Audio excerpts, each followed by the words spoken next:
Well, hello there, ladies and gentlemen, and welcome back to another episode of Genshin Impact, where today we're going to be diving into the new patch because Durin just came out. Oh, yes. Literally, just a few hours ago, he released. Just last night, right? Yep. Yeah, so like less than 12 hours ago, actually. Let's go.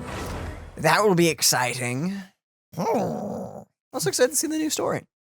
I am so excited, man. And the new character buffs, because like they all have quests as well. Mm-hmm. So I wonder if there's be a place that we can like demo and try them out. Or at least like a page to look at it and read them. Of like, what do you do? You know what? That's a great question. I don't know. By the way, give me one quick moment. Oh, wow. No one says anything. I'm also confused they didn't give us a special thing like they did with Skirk. Oh well. So it seems like Genshin is kind of moving away from the moment you log in, you get stuff, which, to be fair, I'm actually okay with, because I always was panicking about missing some of that stuff. Was that a Durin thing? I think so. What was that? It's like, yeah, I'll take those things. Hold up, what was that? I want to see that. Go to the buying of the battle pass. Unlock the Gnostic Hymn. You get like a little Durin chair. A dragon on the move. I read that as Durin on the move. Same thing. I kind of love it. I don't know if it's worth $20, but I kind of love it. Not for me, but for all those out there who are super Durin fans. Oh, well, I mean, I'm a fan of Durin. I don't think I could call myself a super Durin fan. Super Durin fan. Hey, the new one. Ah, yes. Very nice. Quest, their boy. Oh, they added his to the side quest. Okay. Yeah, so it's no materials in in the main thing. Oh, we can take a look at them. Yeah, so we'll be. Oh wait, can you invite a character only the 3 stars? Sadly. Interesting. Wait, go back. Can you not do the quests for the characters you don't own? Probably not. Look at that. Or I don't know. They're grayed out. I don't know what that means. Oh, they've locked some of the stories behind things. Oh, that's I kind of love and hate that. Because it's cool. Okay, I love it because it gives them like a unique feeling if you're the owner of the character. But I kind of hate it because I don't own all those characters. So that means I can't see all the story quests. You gotta just do better. You have to YouTube it or something. Yeah. I have like all the basics. Speaking of which, by the way, the new voice actor to Sucrose is officially here now. Yippee! Because she was added back a few patches, but they didn't record any of her lines, so we didn't know what she sounded like. But sad we can't take a look at them. Oh well. But yeah, we totally missed it. But in the original version trailer, there was one line that Sucrose got, so you got to hear it. You got a little sneak peek. A lot of people were talking about it in the comments, and I was like, "Oh, that's neat," because I didn't get it while basic watching. Tutorial. Wait, what? They have basic tutorial. What does that mean? I don't know. Where do you read basic tutorial? Oh! Right there in the middle of the screen. Oh, there's a lot of things on the screen right now. Trial stage or basic tutorial? It starts with a basic tutorial. I don't know. So do you want to start with Venti? Because we kind of Let's start with her. Oh, let's start with Jahoda. Yes. Let's start with the main character. Okay, we need to talk about this real quick, actually, before we start, while you're on this page. Look. Yeah? Look at the 4 stars on this banner. They're pretty cracked, honestly. What? Especially for like a newer player, someone who doesn't have like C6 Bennett or like, I have C0 Farozan, so. It is pretty cracked, I will give it that. It's a really good banner for a lot of people. There are some people who already have all these characters except Jahoda, but for new players, or me, is a great opportunity to be able to snag some very good units. Because I didn't pull for Wanderer nor whoever made Farozan Rerun. I've never pulled on a banner with her. Jahoda is an animo character capable of both high-frequency elemental damage and continuous healing. In battle, she can adapt to various elemental environments to deal different types of elemental damage as the situation dictates. Ooh. When Jahoda uses her elemental skill, she enters the shadow pursuit state and charges at her target. While moving, she fills her purloined treasure flask based on the elements applied to nearby opponents. When the state duration ends, she deals a single instance of animo damage to nearby opponents. When the purloined treasure flask is full, if the party's moon sign is at least ascendant gleam, Jahoda will continuously consume the elements stored in her flask to periodically attack nearby opponents, dealing damage of the corresponding element. I wasn't expecting her to want an Ascent Gleam buff.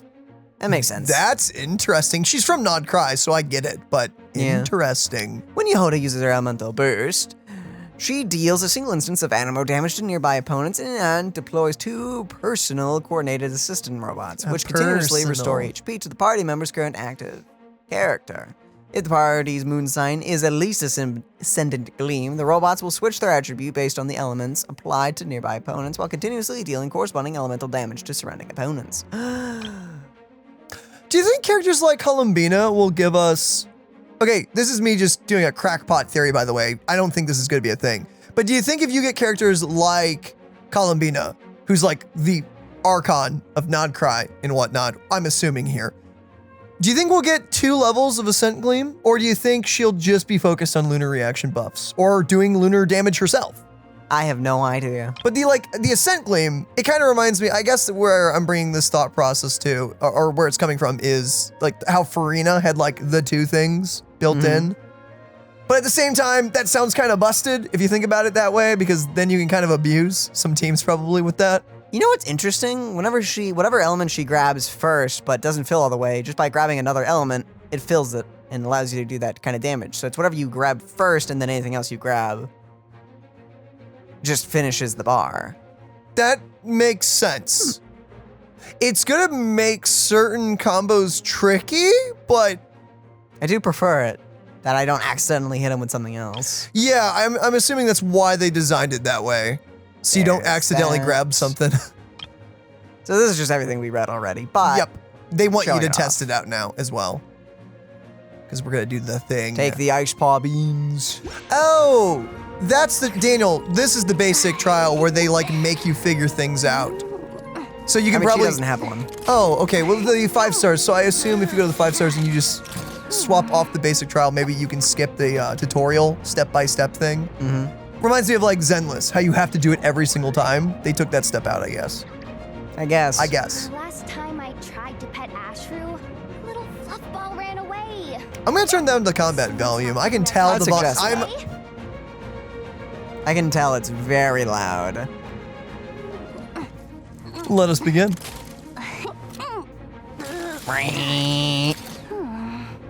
Look at her! She's so well animated. Crap, man! All right, let's get these animations. Ooh, a little pizzazz. A little pizzazz. She's got the new bow, by the way. She do. she nicked it from Auron. Look at that. I love The it. freaking goober. I have like 0 plans to build her and use her on a team, but I just love want to have her. I just man. want to have her on my account. Yeah. That's what I want. I wonder if MiHoYo knew how beloved Jahoda was going to be. Because I'm sure they like work on character kits like months in advance. I wonder if they had like, I wonder if anyone at MiHoYo considered making her a 5-star when they saw the reception this character got. I'm sure they thought about it. Like, can we redo our roadmap? Like, We did it with Hu Tao. Can we do it with her? like I wonder. You're not going anywhere. I like how she gets mad when she misses, by the way, or there's no enemies technically. Very fun. Okay, I should have waited for that to recharge. Oh, well, what do your basics do? fine. Not you, good. You also have an ult. Yeah, she's definitely, oh, that's kind of sad actually that she doesn't do, what does a charge attack do? Because she's a bow user. Maybe more? No. It's good for swirls. I mean, so is any. Yeah, that's any animo character, and Sucrose and stuff would be way easier. Look at the face. Beautiful. Okay, now it Completely shoots. useless. to these Yeah, guys. it's In very, fact, it's useless to these guys. Let's I kill usually them. like just playing them, but this is not going Yeah. to let me do that. Jahoda is definitely here to showcase your team. Interesting, when you do have it charged up, it does last longer than its cooldown. That is important to know.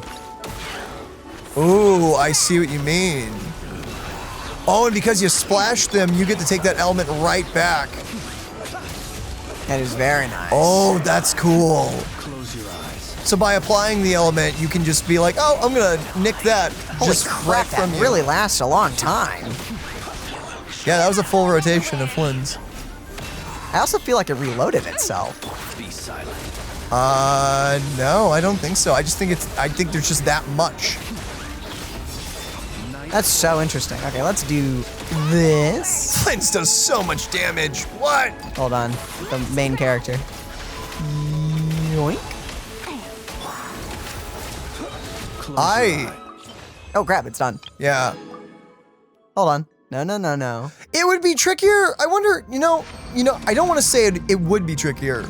It seems like it could be trickier with teams like Nefer, admittedly, though. I feel like that could be a bit trickier because you're wanting to do the Dendro reactions constantly, but maybe that's why it has such a long duration, making that It sure easier. lasts a long time. I love how that looks, by the way. That's so cute. Do you have a... Ooh. She's got some serious sass, and I love it. I love it. All right. What does this bow do? Attack is increased by 28% for 8 seconds after the equipping character's attacks hit an opponent while the character's off field. That is really good. I feel like that could be a very good bow on a future rank 5-star. 1, by the way. Yeah, rank 1. That's gonna be way better. It's an energy recharge weapon, which is not bad. Not bad at all. I feel For an event weapon, this is the event weapon, correct? yeah, this is the event weapon. I think that's pretty good. No, that's pretty good. So far, the weapons that look like this are really good.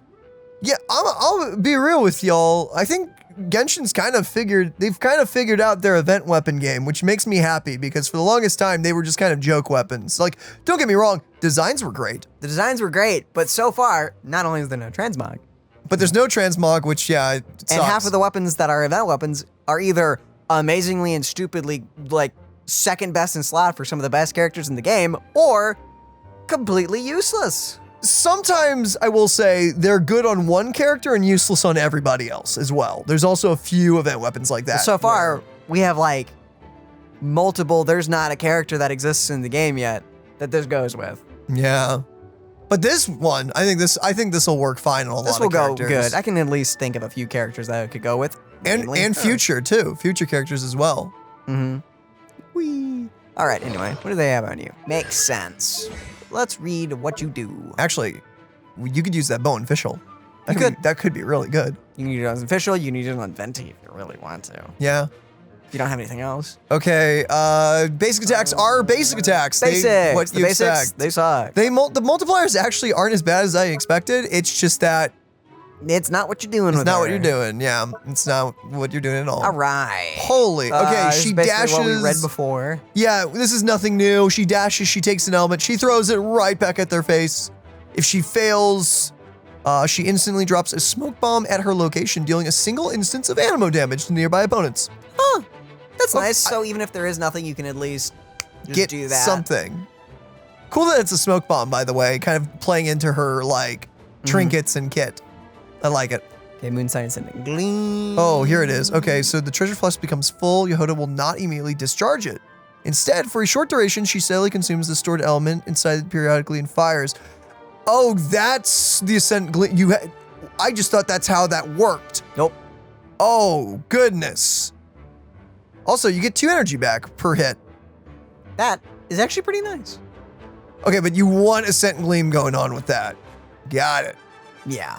Because I feel like a big core mechanic of her is just not there without it. I mean, it's a big bomb. Yeah. How much is the bomb? Pretty good. It's not bad. That's not bad. Okay, so the filled treasure flask does 339% of damage. Instead of it shooting out one at a time, it just does a big boom. Okay. But each meow ball does 204%, which obviously adds up she does way a lot more. Yeah. So you're gonna get more. Also- but honestly, the 339 is not awful. Yeah. Important thing to note here, it's 20 seconds, by the way.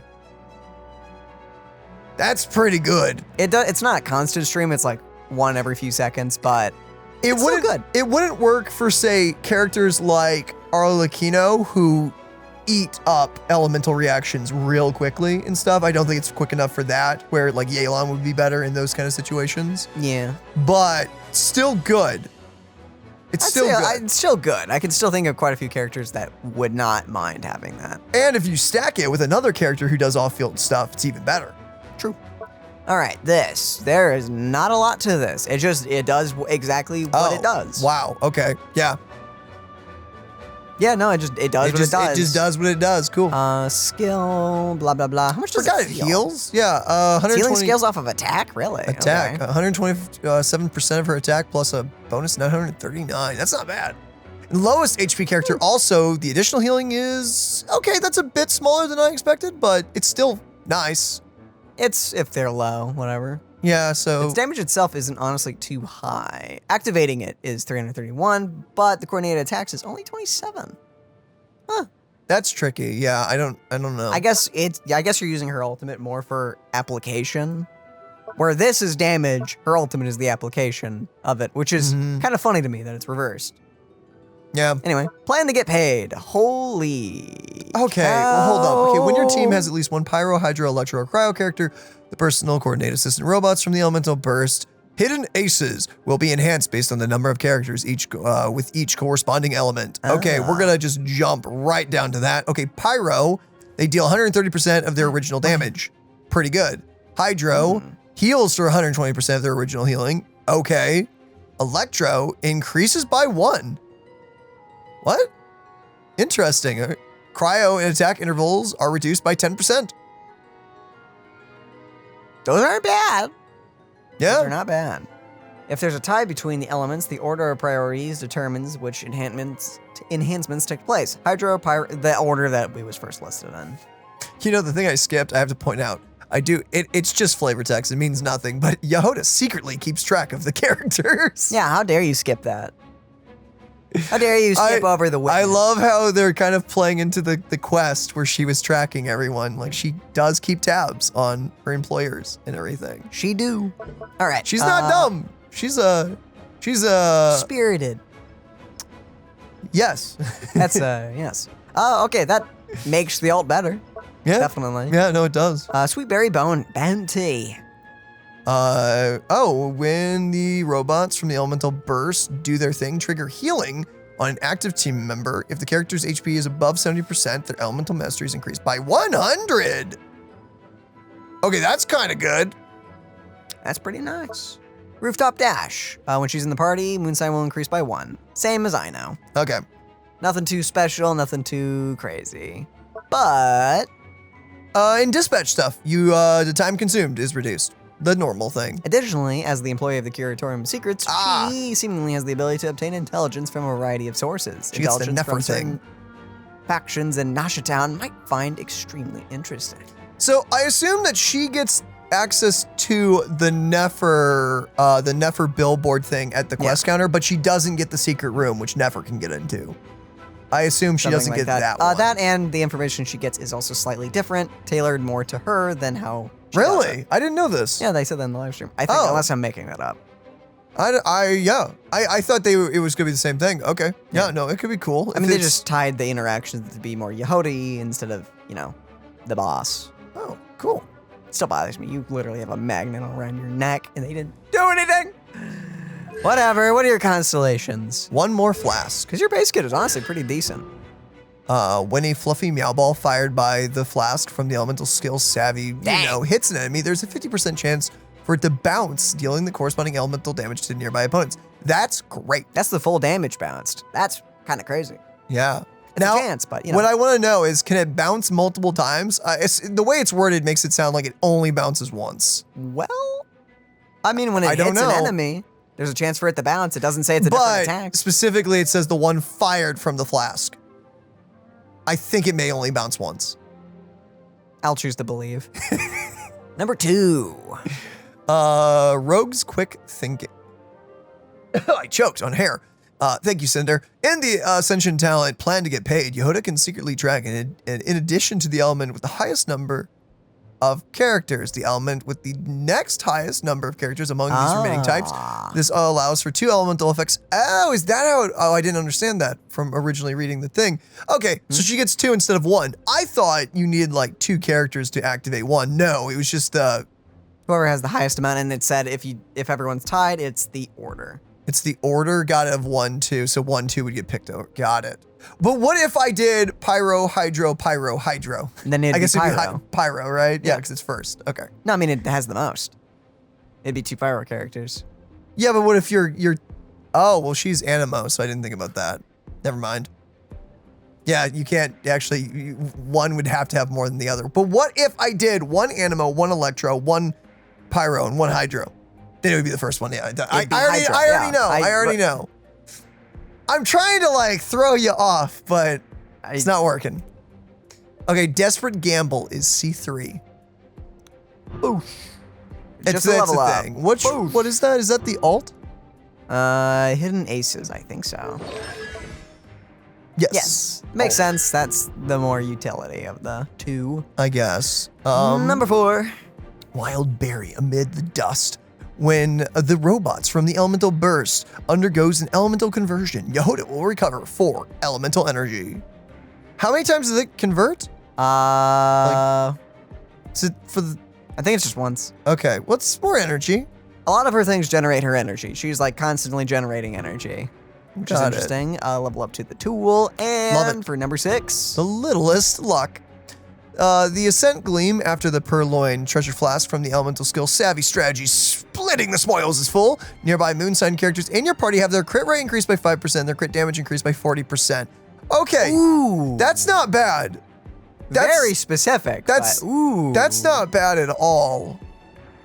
The reason that's probably kind of decent is because it is only for Moonsign characters, but that is very good. Kind of gives me the Ino flashback. It's not. I would argue this is not as good as Ino's C6, but it's still quite good. It's still quite Like good. 40% crit damage is kind of crazy. 5 crit rate.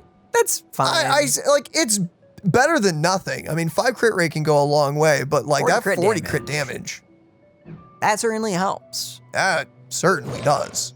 And that is everything. Thank you, Jahoda, for being an absolute treat. I really like her. I really like Jahoda. Crap. Interesting they did for the 2 electric buff. So it gave us the 3. Yeah. Oh well. I guess Let's I can go. Oh yeah. Do you want to trial it out now that you kind of sort of know what you're doing more? just try it, kind of. I don't remember what this girl does at all. I have yet to actually use Eon-san. Oh, that's right. That's At how all. you're supposed to do it. Because yeah, you charge into them and you get the buff. I have not built. Let me just yoink a bit of this. Yeah, I did it wrong. I know, game. What happened? Beware the creatures of the How'd you do it wrong? The buff went away from the Neon Sun. Oh. night falls. It's so much damage. Smash and grab. Smash and grab, baby. Yoink. Oh, dude. Durin, start the clock. I still think that is one of the hardest lines in Genshin. Oh, start the clock. Start the clock is such a awesome voice line. I love the cats, by the way. It's so cute. Yep. I love that it's a tracking effect, too. All right, that's Jahoda. Yahoda's pretty good. She's pretty good. I really enjoy her. Not like game-breaking good, but No. certainly not a bad character. But not bad at all. Right. All right. Durin. Let's do Venti. I want to see the new Venti if you don't mind, actually. I want to see. We don't have to read all of his things. I just want to see how it works. We also get to try the new Well, bow. then. Venti is an animo character with both on-field, off-field DPS capabilities. Blah, blah, blah, blah, Hex and blah. Circle. What does the Hex and Circle buff do for him, actually? I know he gives massive elemental damage buffs to what he swirls with now. That's a new thing, I think. Yes. He gives like animo buffs and whatever swirls with his thing. Oh, there it is. They're Yeah. talking about it. Okay, deals continuous animo damage. If it converts, it does the damage type. When the party includes at least 2 Hex and Circles characters while the Storm Eye is active, Venti's normal attacks will transform into Wind Sunder arrows and pierce opponents, dealing even greater animo damage. Oh, it doesn't talk about the buff to the elements, though. Oh, well. Okay, but it's in his kit somewhere. It's definitely there. Most likely. Okay, so let's go to, it's probably maybe, oh, this Dang, bow. that bow really does look great with him. For anyone wondering, this is probably one of the best new bows in the entire game. Like, Here it is. okay, where When Created by the activate. elemental burst. For 4 seconds, nearby party members trigger a swirl reaction. That character's damage is increased by 50%. And Venti's Stormeye deals 135% of its original damage. Nice. Do you know what I'm really mixed about this? What? I'm mixed that if Venti's gonna become a best in slot support for Varka, but Varka's not out yet, so I don't know. So I'm not gonna pull for Venti, and I have to wait like potentially a year or something for a rerun of Venti. Yeah, because I really want to make a Varka team. Am I missing That out? looks cool. It does. Question, does he get it on aim Whoa. shots? Oh, well. Okay. You just throw us out. And we're back. They gave us Durin. I'm going to ignore him for now. Okay, so let's do Durin, because Durin is probably very good for Venti, I'd assume. If I had to guess. Especially since Question, Venti's does going. he get it on his? He does. Wow. Wasn't expecting that, actually. Holy! Yahoo! You didn't even use Farazan. Nope. I mean, Venti is just a really good character in general. Even without this buff, his swirl is... Still insane. His crowd Insane. control is still insane. Yeah. It looks like he's doing a lot, because he is doing a lot, but it is also a bunch of really weak enemies that are just getting spawn camped. Yeah. Yeah, no, I think Venti is probably very strong. Yeah, no, he's very good. I don't They even did have to use Farazan. did tweak his constellations, I know that for a fact. Oh, they did. Yes, yeah, no, all the characters, there's just changes all around the board. I've heard apparently the best one out of all the improvements, apparently Mona's insane now.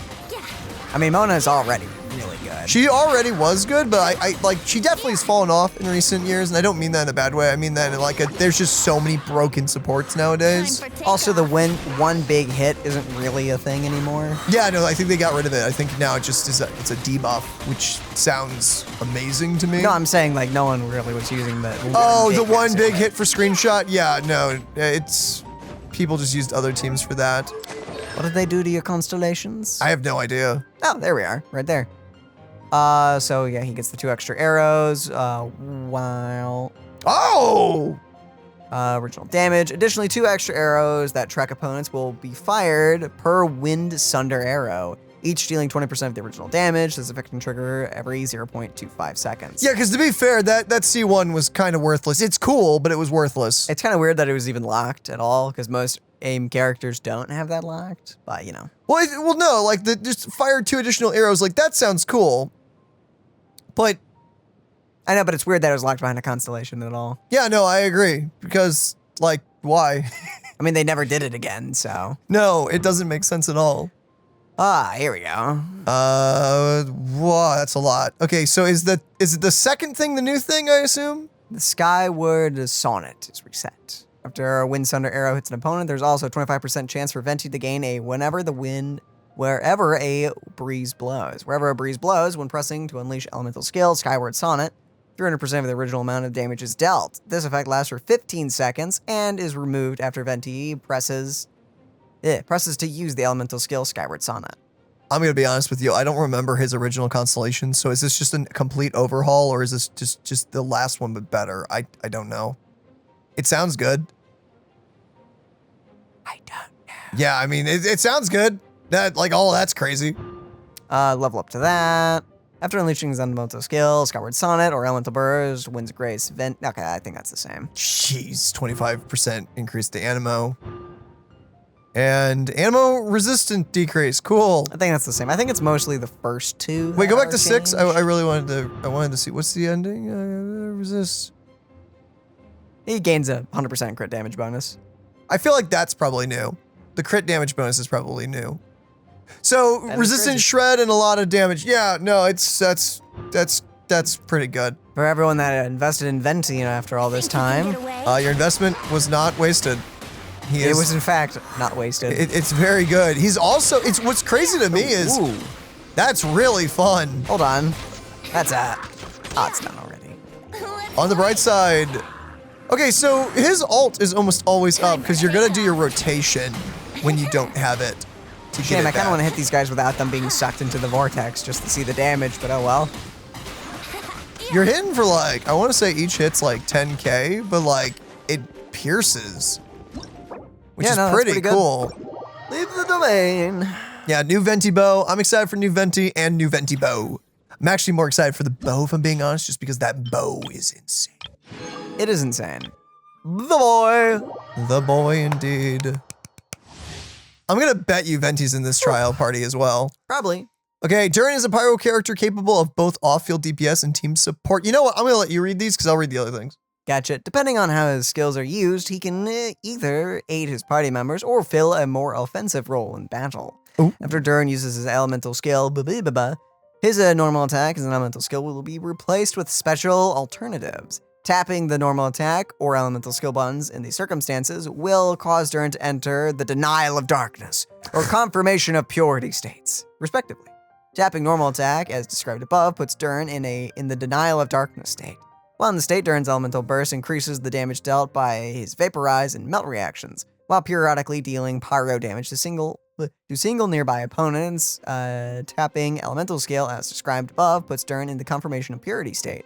While in this state, Durin's elemental burst can periodically deal damage to nearby opponents, and by triggering pyro-related reactions, it can lower pyro resistance of opponents, as well as the resistances of the corresponding elements involved in said reactions. Okay, wait. So we have selfish DPS mode and more support mode, but they sound like they almost do the exact same thing. They both have him deal damage off-field.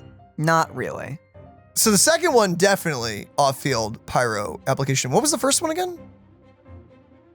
It makes his vaporize and melt reactions do more damage. Yeah, and I think he just... Okay, denial of darkness. In this state, the Durin elemental burst increases damage dealt by his vapor and melt reactions while periodically doing pyro damage to a single nearby opponent.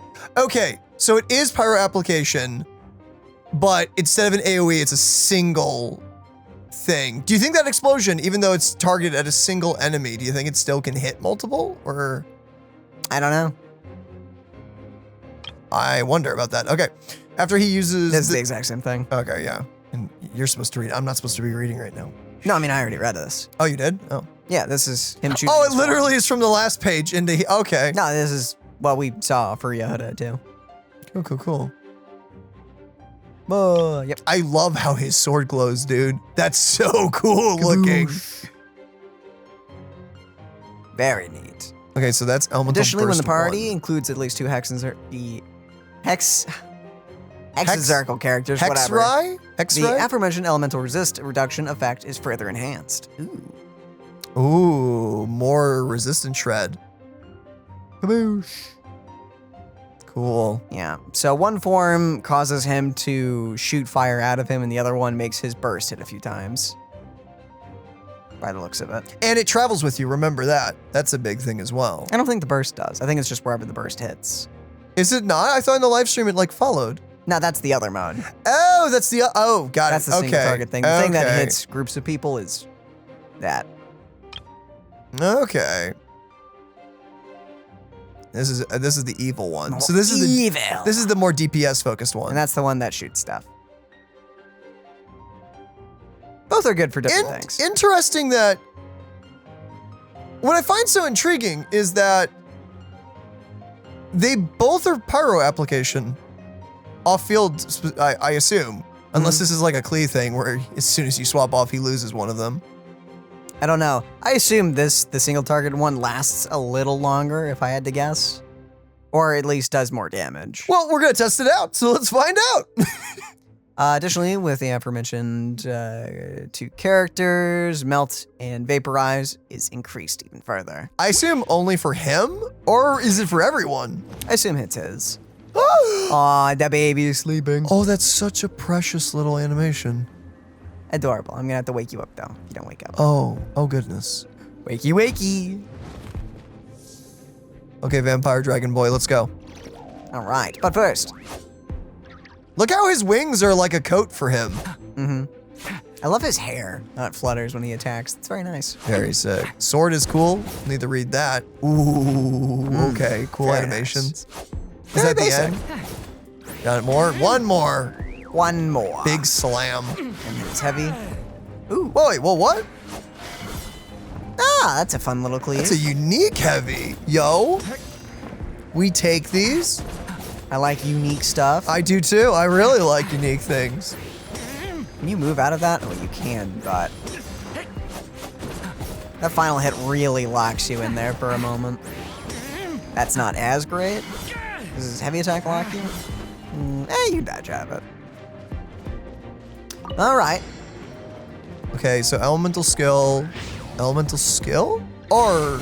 Okay, so they want you to specifically do the certain form. Okay. Okay, so they're gonna make you test both. Oh wait, use the burst.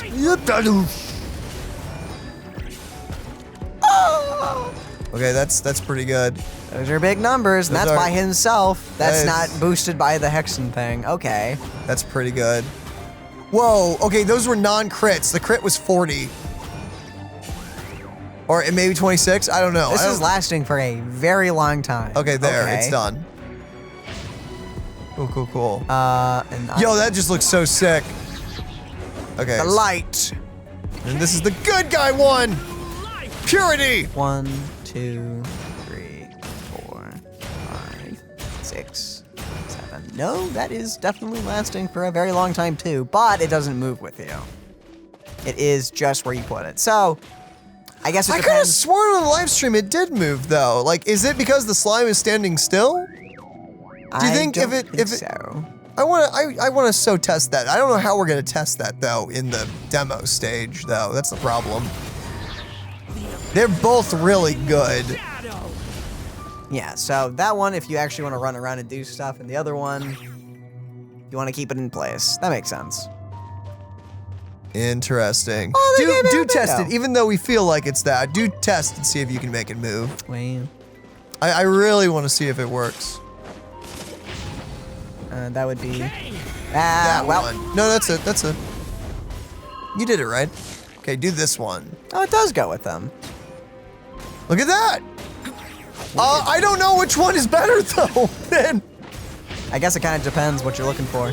So one is like you're the DPS, and one's more. No, they both can run as support though. I would argue. If you swap off, does he keep this? Does this still go? I mean, yeah, that still goes. Really? Which one's better for a team setup thing? Boing, boing, boing. Boing, Oh, boing, we got boing. new Klee, I just realized. New Klee and new Albedo. Oh, goodness. I've heard Albedo is really good, apparently, too. I don't know what he does, but apparently people are really happy with Albedo. Klee goes without saying, they buffed her out the wazoo. You know, I guess it just kind of depends what reaction you want. Well, and it also said, this Purity one, it said it also gave resistance shred to other elements as well. Ooh, wait a minute, his sword's glowing. That changed depending on what mode he's in. I don't know. No, it doesn't look I think like it just glows. Okay, his basics do like no, wait, that's because the thing has armor. Okay. I don't know what I'm Oh, he's on dead about. anyway. So, yeah. Dude, his energy regen. I know this is a trial area. I want to see how his energy regen's outside of a trial. Oh, no, you don't. I'm interested to see what happens once you switch modes. I did not switch modes, darn it. Oh, do you mean like, oh, Once okay. you alt and then switch modes. Okay, yeah, try to do it. I assume it turns the other one off. This is probably the final That's enemy. so much damage. Let's just get you dead. Okay. Continue challenge. Continue challenge. Oh, dude, I'm so excited for us to read the weapon as well. Okay, so we do this one. And then back. Oh. That's interesting. It does keep that. And then you can just switch back if you want to. Interesting. So you always have it. Essentially, they're giving you the choice to be always ready for the ultimate. You just have to make sure you use the correct one on the last rotation. You're like, Jahoda! Purify. Okay, let's actually read the numbers. Okay, weapon first. Crit rate weapon, base attack, super high. Oh Wow. boy. And that's, no, it is level 90. Okay. Ooh, that weapon is slick looking. Day King Splendor Soulless. Crit damage from elemental burst is increased by 16%, which Makes is sense. good. When an elemental burst hits an opponent, gain the Blade of the Daylight Hours effect. Attack is increased by 20%. Nearby active party members other than the equipped character also have their attack increased by 16% for 3 seconds. Dang. Whoa, wait, for 3 seconds? I guess because his elemental burst is always hitting the opponent. That It's is always why. hitting, so. Okay. Additionally, when the party possesses the Hex and Circle characters, the Secret Rite effects, the effects of the Blade of the Daylight Hours are increased by an additional 75%. The effects can be triggered even if the equipped character is off field. Well, that's massive. So that's a 35% increased attack to Durin because it stacks. And what is that? I do appreciate that the sword can be used on someone that's not a Hex and Circle character. You just need to have one who happens to be one in your party. Yeah. I appreciate that. So at least that's kind of rigid, but still flexible. I like that.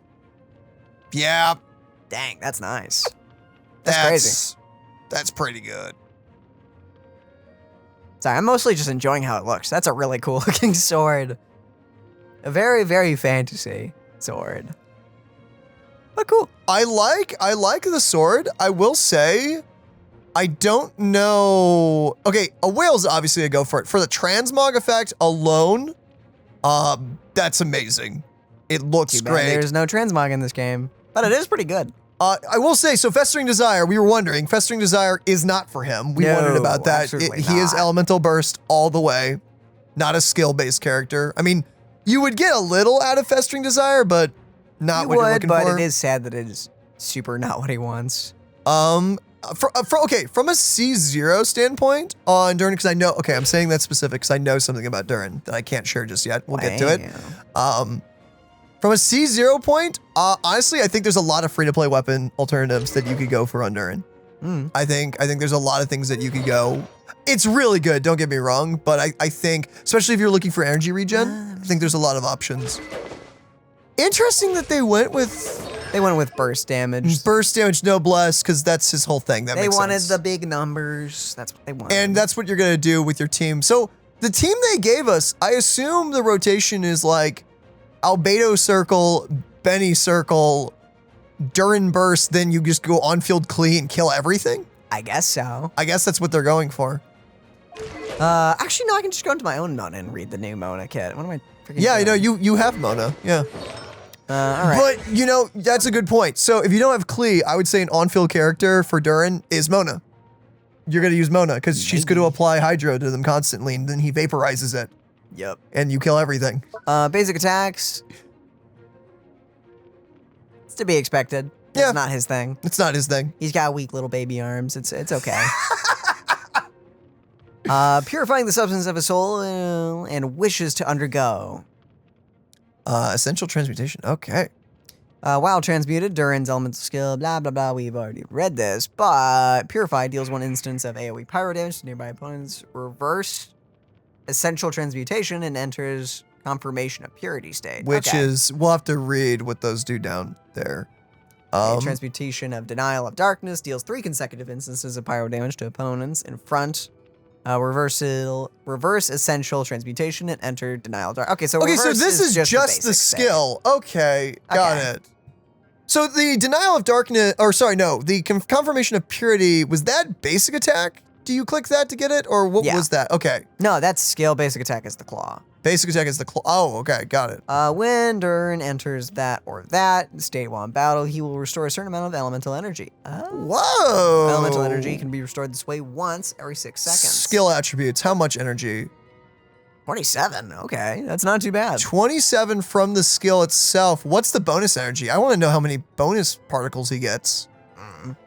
Transformation of Purity is 169. Transmutation of Denial of Darkness is 115.6, 85.1, and 103.4. Honestly, this is going to go Okay. crazy on a team with multiple pyro characters because you're going to get energy like crazy. I feel like your burst is always up. I'm gonna say so, yeah. That's pretty crazy. But now for the novel, that's going to be his burst. Oh boy. Oh, goodness. Actually, that's not as bad as I thought it was. Gonna Okay, yeah, be. it's more. Okay. Unleashes a thing based on the stuff. Principle of Purity is light shifts. When Durin is in confirmation of purity state, he will use elemental burst principle of purity as light shifts, dealing 3 instances of AoE pyro damage to opponents in front and manifesting his power in the Dragon of White Flame form. Ah, The Dragon of White Flame will follow the current active character and attack nearby opponents at intervals, dealing AoE pyro damage. This pyro damage is considered elemental burst damage. yeah, so Okay. there's that. Then the darkness. When Durin is in the denial of darkness state, he will use the elemental burst principle of darkness as the stars smolder, dealing 3 instances Jeez. of AoE pyro damage to opponents in front and manifesting his power in the Dragon of Dark Decay form. The Dragon of Dark Decay form will follow the current active character and periodically attack a single nearby opponent, dealing pyro damage. This damage is considered burst damage. So, okay, what's interesting to me is the selfish DPS one, which does more damage with melts and vapors, sends 3 hits, which I assume only one of them does a reaction. True, but if you have enough characters that constantly apply, It would depend. It's gonna be very situational. it's gonna be very. But I only remember situational. seeing one number when we were testing it.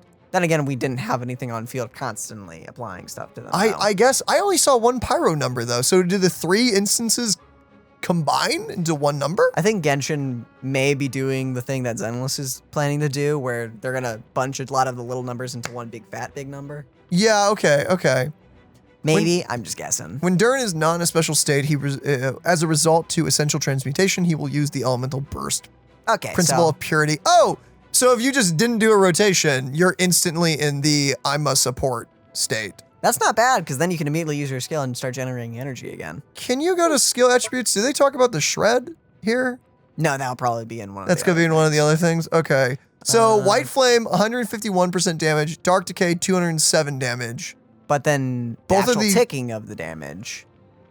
They both last for the exact same amount of time. Duration of White Flame is 151.4 versus 207. Oh, okay. I actually read those ones first. I didn't read the top ones, but it's about the same thing. The first numbers are almost shockingly identical. No, they're the initial burst is not different. The It's darkness just does very slightly more. slightly more. So it's gonna all come down to how good that shred is, I think, I'm gonna say White Flame is most likely going to be the better option. because it's like Just- AOE. It's and AOE. stuff. If it's only one guy, then obviously Dark Decay is Dark better. Decay, yeah. And Obviously. I'm sure if you're doing a selfish DPS Durin like team as well, that's probably the one to go for. Well, even then, the AOE is gonna be able to Still kill gonna be more of nice. them. Yeah, I don't know. I That's don't gonna be know. tricky. Okay, here we go. The manifest of divine calculus. Calculus. Interesting. Durin will trigger different buffs depending on the form his power manifests in as he unleashes his elemental burst. When in the form of the Dragon of the White Flame. After nearby party members trigger burning, overload, pyro swirl, pyro crystallization reactions on opponent, deal pyro damage or dendro damage to an opponent is affected by burning. That opponent's pyro resist and res for the corresponding elemental or element involved in the reaction are decreased by 20%. That's pretty good. That's pretty because crazy. it's pyro plus another thing. So that's the Seat Lolly thing again. They're bringing in the whole, hey, we have dual elements. So this also goes into an Emily Kniech team, potentially. It could. Oh, that's interesting. And They're trying to make him a very rounded character, which almost makes it feels like he's a trap, because he feels like he's too good to be true. I can't think of a single downside of him yet. yeah, no, I really can't think of a bad He's thing about him. amazing. And Dark Decay, okay, now those numbers are pretty crazy. Dragon of Dark Decay, his vaporization damage and melt are increased by 40. That's pretty good. That is pretty good, but So it's all going to come down to if the main damage dealer on your team is Durin, selfish DPS. But if you're doing an But- all-around team, which some of the best teams in this game are, there's just everything on field attacking. yeah, I feel, I hesitate to say which one's better without seeing actual test numbers. I assume they're both good. I'm assuming they're both good, because if you're running him with a character with another character that's off field and constantly attacking at the same time, or even just a different main DPS who is that element, Mhm. I don't know. They're both kind of. If you're doing like a mono pyro team with like a one extra element, I do think White Flame is the way to go. Kind of like Klee, because Klee getting pyro resist shred sounds amazing. Yeah, because the thing is, even in his selfish DPS mode, you're still going to switch off of him most likely because he himself is not a great basic attacker. No, because that's the funny thing. Because even in selfish DPS Durin mode, unless a constellation fixes it, you're still off field. You're most likely still Even if he is your main DPS, you're still on someone else. You're still on someone else, and even if you are on him, his last hit and his basic attack combo roots you in place for a second. That is not good. Unless you just cancel it. You can just do 1, 2, 3, dash 1, 2, 3. Most likely. Yeah, I don't think he's a basic attacker, but yeah, I don't know which one's better here. I don't want to say one is better than the other because I don't know. This is testing. This needs testing. Dragon White Flame is obviously more versatile. I think so. But vaporize and melting, especially if you use like Skirk or something, you're wanting to use his melt for that. That'd be kind of cool. That could Or work. Seat Lolly. You could run a Seat Lolly. Except then you're not really freezing, but whatever. No, but you're just applying it. Melt triggers just off of application. So as long as they have ice, you would hit that melt, build a Seat Lolly, especially if you have like a C2 Seat Lolly, shredding pyro, doing all that, that could be pretty crazy. It'd be really funny because you could do a Skirk, Seat Lolly, and either Farina or Mona, and then a Durin, and just do something weird with that. I'm really tempted to pull for Durin. I'm gonna be honest, man. Reading this kit is not helping my case, man. I need to know what future characters do in this game because I can only pull. I like all the Nod Cry characters, even the ones that I really want to pull, which is like Varka, top of the pack, Columbina right there with him. I'm really interested in Nichole. Durin is up there. Dude, like there's so many characters, and that's the ones we know of versus the ones we don't know of. Like I'm probably in gonna be a trouble, ton dude. of characters we don't even know yet. I'm in trouble, man. I'm in trouble. It also is a bit trickier this time around because certain teams work together and others don't. Because now we got team buffs coming in. It may almost be safe just to wait through Nod Cry to the very end and then pull on reruns. Yeah, on rerun. It's exactly like Emphorius with Star Rail. Just you wait for the reruns because then at that point you have a better chance of knowing what the heck you're going for. Like, okay, you go with you are with you and you. Okay. Yeah, because they're gonna rerun. I know what to do. I bet you they rerun characters with other characters that work with them. But this is a really cracked banner right now. Not only weapons, but also 4 stars as well. 4 stars are good in weapons, and I think that's the trap. That is. I think Durin himself is not a trap. I think the banners themselves are to entice people to spend their pulls, though. Yeah. And it's working. It's working. Anyway, number 2. Okay, after unleashing an elemental burst, Durin gains the primordial fusion of forms effect for 20 seconds. He gains 10 stacks of primordial fusion when a periodic attack from Dragon of the White Flame or Dark Decay deals damage. 1 stack of primordial fusion will be consumed to increase the damage dealt by 3% of the original damage for every 100 attack. A maximum of 75 additional damage can be dealt this way. That's a lot of attack. That is a lot. When a single attack from a Dragon of White Flame or Dragon of Dark Decay hits multiple opponents, only 1 stack of primordial fusion is consumed. Whoa, wait, what? Fusion stacks are reset when the burst is unleashed. Oh, it means like prior. Yeah, no, but like 1 hit, even if it's AoE, only still counts for 1 stack. That makes sense because the That's AoE so one would hit crazy. everyone. That's pretty good. That's a lot of attack. Okay, so that's one of your reasons to pull for his base weapon, I assume, considering his base weapon has a crap load of attack. I guess so. Because I stand by what I said earlier. I still think that weapon is like, it's not mandatory. Oh, what does this do? After completing Witch's homework of this world, Durin will become a character. Is that a story quest? I guess. When the party includes at least 2 of these characters, you'll gain the Secret Right effect, which enhances characters. The Secret Right increases all effects of the Ascension talent Light Manifestation of Divine Calculus, except for the duration of 75%. Wait, what? So everything what? else. Scroll up to that. What? Wait, did we already read that? Was that there? So everything here gets enhanced. By 75%? Yep. Oh. Oh. Oh. Oh. Is that all? Oh. Oh, is that all? Okay. That's a little good. What? Okay. Cool. All right. 25% more rewards. Okay. That's what They had to give him a normal talent after all the other things. He had to get a lot of normal other one. Mondstadt characters that do this, but you know what? Whatever. You get more now. Actually, it doesn't really make sense that anyway.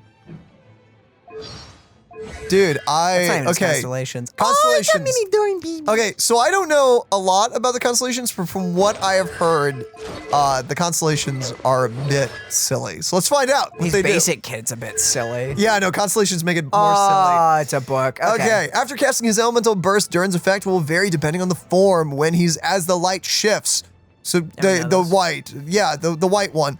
All other nearby party members gain 20 stacks of Cycle of Enlightenment lasting for 20 seconds. When nearby active characters deal normal, charge attack, plunging attacks, elemental skill, or burst damage, one, by the way, Cycle of Enlightenment will be consumed to increase the damage dealt by 60% of his attack. Stacks count for characters in the party who have Cycle of Enlightenment are managed individually. That's what I heard about. Individually, by the way, it is not 20 stacks, it is, I guess it's 60, because everyone's got 20. So if you got a bunch of off-field characters, they all get their own personal stack. Unless it's talking about there are 20 and each character uses one. I don't know. That could be it. I think that would be more balanced, and it kicked me out. I heard from, I don't remember where I heard this weeks ago, that some people were like gushing about how it was to the individual, which would imply that everyone has 20. I don't know. If that is true, that's insane. But if it's what you said and it's 20 stacks for everyone, then that would actually be a bit more balanced. That would be, I think, more balanced. Wait, let me read that again because yeah, that's a good question. So, okay, the L count is 1 stack consumed increases damage. The stack counts for characters in the party who have Cycle of Enlightenment are managed individually. I think that means they all get 20 stacks. Or does that mean each character counts for their own stack? Yeah, so stack counts for characters. No, I mean, I'm saying is there 20 stacks and each one counts for each one? I don't know. I'm reading that as, let me just get it one more time. Yeah, actually, I don't know. Yeah, that's a good point. Because that wording could be taken both ways. Because I read that like everyone has 20 stacks, but it could be just that the party itself has 20 stacks and everyone uses it. I don't know, but it does say all other nearby party members gain 20 stacks. Oh, wait. Okay, wait. Principal. That's the very beginning. At the very beginning. Oh, you're right. So I don't know. Or are they saying that just to include multiplayer? I don't know. Oh, that's a good point as well. Ah, crap. Okay, I'm just gonna go under the assumption, which could be wrong, by the way, that everyone gets 20 stacks. If that's true, this is insane. Because that's like a moving Bennett buff, essentially, because it's 20% or 60% of his attack boosted into your attacks. That is pretty silly. Okay, now Principle of Darkness. What does his selfish DPS get? Durin gains 20 stacks of it, and when Durin deals elemental burst damage, 2 stacks of Enlightenment will be consumed, increasing the damage dealt by 150% of his attack. So only he gets the stacks. So he gets it only, but he uses 2 stacks, so he gets 10 shots that are uber charged. I almost feel like the Principle of Light one is just better in that regard then. I guess it depends on the team you're running. I guess, but even then, Bennett is not your main on character. Yeah, don't know. Unless you're just basic attacking as him for the style points, I guess. I don't know. Anyway, Underground Visions. For 20 seconds after Durin uses Elemental Burst, after nearby party members trigger Vaporize, Melt, Burning Overload, Swirl, or Crystallization reactions, everything. dealing Pyro damage or Dendro damage to an opponent affected by burning. All nearby party members gain 50% increase to their Pyro damage and the corresponding elemental damage involved in the reaction. So C1 and 2 are cracked. Cool. Okay, Mr. Pyro Archon. I kind of already thought, the base kit was insane. C1, C2 just kind of makes him a staple, probably for years to come. Probably, if you use a Pyro character, Durin. Literally Here's the problem. Any team. Me! Yeah, that sucks, doesn't it? I really want to save for Varka, though. Gosh darn it. I know, by the way, for anyone wondering, I've heard the rumors too. A lot of people I think I'm safe to say this because it's speculation. There's no proof whatsoever. I've heard tons of people saying that they expect Durin to work with Varka. I think everyone works with Durin. What do you I think a lot of people work with Durin. Literally, do you do an element? A lot of people have been speculating you do Pyro. Because of like the story and everything that they'll work together. And I'm going for Varka because I brought that up and someone was like, oh, Varka will probably work with Durin. The problem is we don't know that 100. I think it's safe to say that like Daniel just said, he's gonna work with Varka, he does most likely. Unless Varka was to not scale with attack, then yeah, he would benefit less, I guess, from this. He would, but at the same time, the shred is still pretty good. Insane. Yeah, it's still pretty good. Also, 50% increase to their, Dude, do I pull for this or do I not? I'm pulling for Jahoda. I think I'm gonna stick to my plan and pull a few times, and we'll see where we go. I'll do like a 20 pull, and if I get him, awesome. If I don't, I'm gonna pull, I think, I'm gonna try to pull until I get to Jahoda, unless I go like 80 in and I still don't have a 5-star, then I'm gonna stop. Then Then it'd be time to stop. Then it would be time to stop, unless I want Durin. You pull them and you get 3 of them. The best time to get a triple in a. I have yet to get a triple in any Hoyo. You've gotten a double. Well, Dude. like I lost and then I got one. I didn't get multiple of the same character. Yeah, no. Imagine getting a triple of Durin. Someone probably did. Statistically, it is possible. It's possible. That would be insane. Okay, what is this? Is this the skill? Emara? Source. I don't know how to say that. Okay, his elemental burst damage is increased by 40%. Wow, just flat. That gives Dang, me okay. woo-wah vibes. Additionally, when the effects that consume the cycle of enlightenment stacks are triggered as parts of the constellation, that one up the top, one, literally. there's a 30% chance that no cycle will be consumed. Ooh. Whoa, C4 is pretty good, actually. Flat number and gambling. Ooh. Okay, that's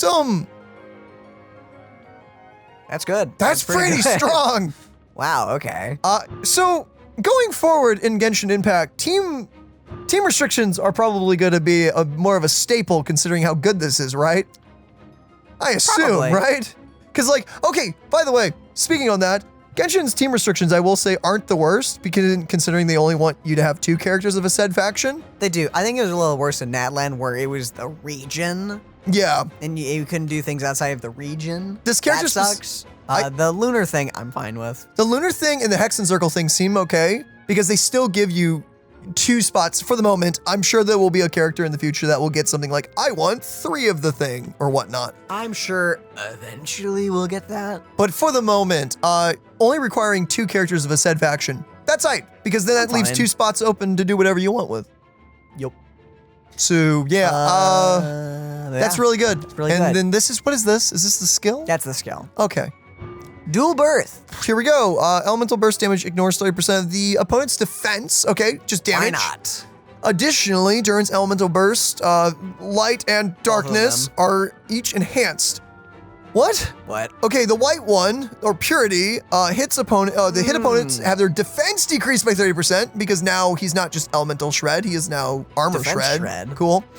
And the selfish is just the damage ignores 40% straight. I feel like they could have maybe afforded 50.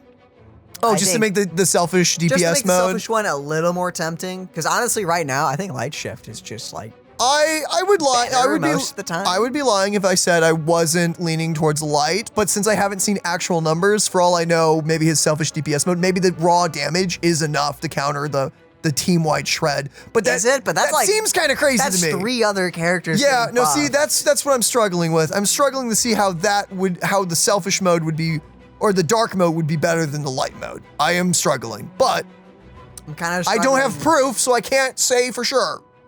As an uneducated swine, I feel like light mode Is good? is good. Okay, now let's try the team, but like I'm also full curious on. to see what does Klee do. Did I give you your weapon? Weird. Technically, that's a 5-star weapon. It is better probably than Dodoko. What is her buff that she gets from the Hexen Circle thing? I Here we go. don't know. Is this here? Ah, there it is. When Klee deals damage with normal attacks, elemental skills, or elemental burst, she gains 1 bomb badge that lasts 20 seconds. Each type of damage grants at most 1 bomb badge this way. Each badge has its own independent timer. That's crazy. While Klee has 1, 2, or 3 badges, her special charged attack boom strikes deal 115, 130, and 150 of its original damage. So that's pretty good. Oh. I'm Is pretty that sure all? there's more to it. I also know something that I think they talked about on Livestream. I've heard so many people discussing it. Klee also got an overall just massive buff. It's probably there not it is. listed here. That's right. During the duration of Klee's elemental burst, sparks and splash, her normal attack sequence does not reset. Klee holds an explosive spark while performing normal attacks. The third attack in the sequence will consume 1 spark and unleash an additional boom. Cool. That's pretty insane. Okay, the initial buff, the big buff that I heard that Klee got is that her animations are just faster now. They well, completely buffed her animations. She is just quicker, which is crazy. Her attacks are way faster. I actually don't remember. It's been so long since I. Whoa, okay, no, that cycle is faster. Yes, the cycle is faster. You don't have to do. I was gonna say the basics themselves, I don't remember, but that. Being Because- able to go right back It's into because that, you're that's kind tapping of slowly. insane. Yeah, if you start spamming that button, she's a machine gun I am now. spamming as fast as I can. This is pretty good. Is that faster? I Yes. can't tell. It's been so long. I'm going to assume it's faster. Yep. It's insane. Wait. That's different. That's the same. That's the same. That's the same. Okay, so it's mostly her other things here that got buffed. You were so happy, you little sparkling sunshine of destruction. Did they do anything here? Probably, but I don't know what, because I don't remember her. I remembered Venti's constellations more than I remember Klee's constellations. I genuinely do not remember her It seems constellations. like General Shred. Yeah, but they could have added more. That's a lot of damage. Holy crap. That's like a lot of I damage. don't remember enough of. Oh, There's something. There it is. Okay, when she uses This, of course, explosive is spark, C6. there is a 50% chance it will not be consumed. Additionally, while spark and splash is active, Klee's normal attack has a 40% chance on the first and second hit to consume an explosive spark, dealing an additional attack equivalent to boom boom strike to her opponents. That's kind of crazy, actually. Yeah, so C6 Klee is probably. I've heard people jokingly say apparently she is now on the level of like, say, like Arlecchino. I don't know if this is true, but if that's true, that's funny. That's really Hu funny Tao to got me. power cut by a character that came out before her. Yeah, Hu Tao, Yoimiya, pretty much all the fire characters. But I mean, at this point, to be fair though, that is what fire characters do. The moment we get a new pyro DPS character, the old ones are now power crept. That's how it works. Let us all hope for a leeway buff. a leeway buff? I mean, I think Probably it's. needs it. I think there's definitely some hope for leeway buffs if we're Maybe- doing like Mondstadt characters. However, it was only the Hexen Circle characters that got it, because a lot of the Knights of Favonius did not get a buff. Jean, characters like Jean though, I think, that she's overall pretty fine. But characters like Noelle, I would really like to see a Noelle buff where like maybe her shield has a lower cooldown or something. That could be really nice. That would be nice, but considering that we just did this, I'm going to probably say we're not. You never know. I have hope. I'm gonna stick to that hope. Even Hey, if at it least is they give you hopium. your sword. That's nice. Mm-hmm. Because it just is his. It is just his. Okay, let's try a full rotation with this actual team. I want to see what this looks like. Ah. Oh, Very fun. I like it. that. I like that a lot. It's fun. Albedo has apparently a lot of things that are different. I do not know what it is because I don't think everything is labeled as the Hexen Circle stuff. That's the problem. Like I know when he puts something down, it makes another one. Yeah, see, there's a lot of things they've changed to the kit without marking it, so I don't know. Like when it says Hexen Circle character needed, that's obvious. But when it's not Wait, that, when it's like this one. yeah, like that, I know it did something. it did something. They changed it. So There I'm just it gonna is. read this and hope. Okay, Secret Right. When Albedo hits an opponent with his elemental skill, within 20 seconds of using an elemental skill, it will generate a silver isotoma. Isotome? Isotome? I can't Isotomas. speak. Near the opponent that lasts for 10 seconds. When there are no solar created by Albedo on the field, and as long as Albedo is not down, a single silver one will begin generating transient blossoms. Just as solar isotomas would, Whoa! there can be up to 2 generated by Albedo on field at any one moment. Sorry, I lost my spot. After creating a silver one, nearby party members attack, normal attack, charge attack, and plunging attack, elemental skill, everything. Damage is increased by 4% for every 1,000 defense Albedo has for 20 seconds. That's kind of crazy. The increase goes up to 12, so 3,000 defense. Okay. Not bad. After generating silver ones, nearby party members, normal attack. Oh, again! The maximum increase that we can achieve this way is 30% on top of 12. Ooh, okay then. Cinder, don't knock the camera over. Cinder's cleaning underneath the camera. It's Oh hilarious. goodness, that's scary. If she pulls any of the cables, it's gonna turn off. Suddenly, your camera turned off mid-video. What happened? Oh, cat. I can't. But at least you guys know this time. It won't be like the last time where we were shanghaied by not having a face cam. That was Unless you interesting. decide to not record this one, then I would be a little perplexed. I would be perplexed, and I would laugh, admittedly. That would be so annoying. So is that a maximum increase of 42%? If those stack, yes. That's kind of crazy, honestly. And if that's his only change, that's actually quite good. I assume there's more changes here. I have not read any big things on changes. I've only heard people talk about them. It also increases defense by 50%. Is that new? I don't know, man. I don't know. I don't remember. I'm going to assume everything that says additionally is new. That's what I'm going to assume, because we didn't really have a lot of those. There's a lot of additionalies here, my dude. When the albedo is not on field and the stack count of Fatal Reckoning reaches 4 stacks, Fatal Reckoning are consumed. This generates 3 Fatal Blossoms near your active character. I'm assuming this is new because that didn't exist before. Maybe. I have no idea. Which will voluntarily bloom, dealing AoE geo damage equal to 300% of his defense. Damage that will be considered elemental burst damage, where the passive talent Homuncular Nature has also been unlocked. The elemental mastery of nearby party members will also be increased by 125%. That's pretty good. That's really good. Interesting. That is very good. Additionally, when nearby active character members jumps near a similar isotome, the similar isotome will be destroyed while increasing the height of that jump. Oh. For the next 3 seconds, said character will deal 30% more plunging attack damage. Nice Luke buff. More plunging attack, ground impact damage. This effect is removed 0.1 seconds after plunging attack, ground impact is dealt. Ah, darn. Okay. Nothing there. I have no idea what is new in this. Destroys all silver isotomas present on the field, and whenever a silver isotome is destroyed this way, the current instance of elemental burst will also be considered as having cleared 4 Fatal Reckoning stacks from the constellation opening of that. This increases the damage dealt by Fatal Blossom by 250% of Albedo's defense. So it's a big burst of damage on top of it? Big damage. Yeah, I don't know.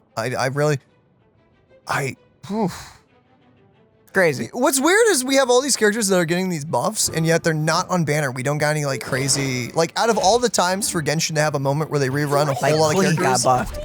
She's not available. Like Klee's buffed, Albedo's buffed, and they're not back. Nor are they on standard banner. No, they are not. So it's odd. And you can pick for them. You can pick a constellation from them, but you have to have them. Yup. Also curious about the other characters. Do you mind if we take a quick peek at them? Yeah, go for it. Let's check out Mona. I've heard people go crazy for Mona. Mona. Bum, bum, bum, bum, bum. What did they do to you? Mirror reflection of doom. About the same. Well, okay, you have to remember you don't have the quest done. She doesn't have any of the things. I just realized that.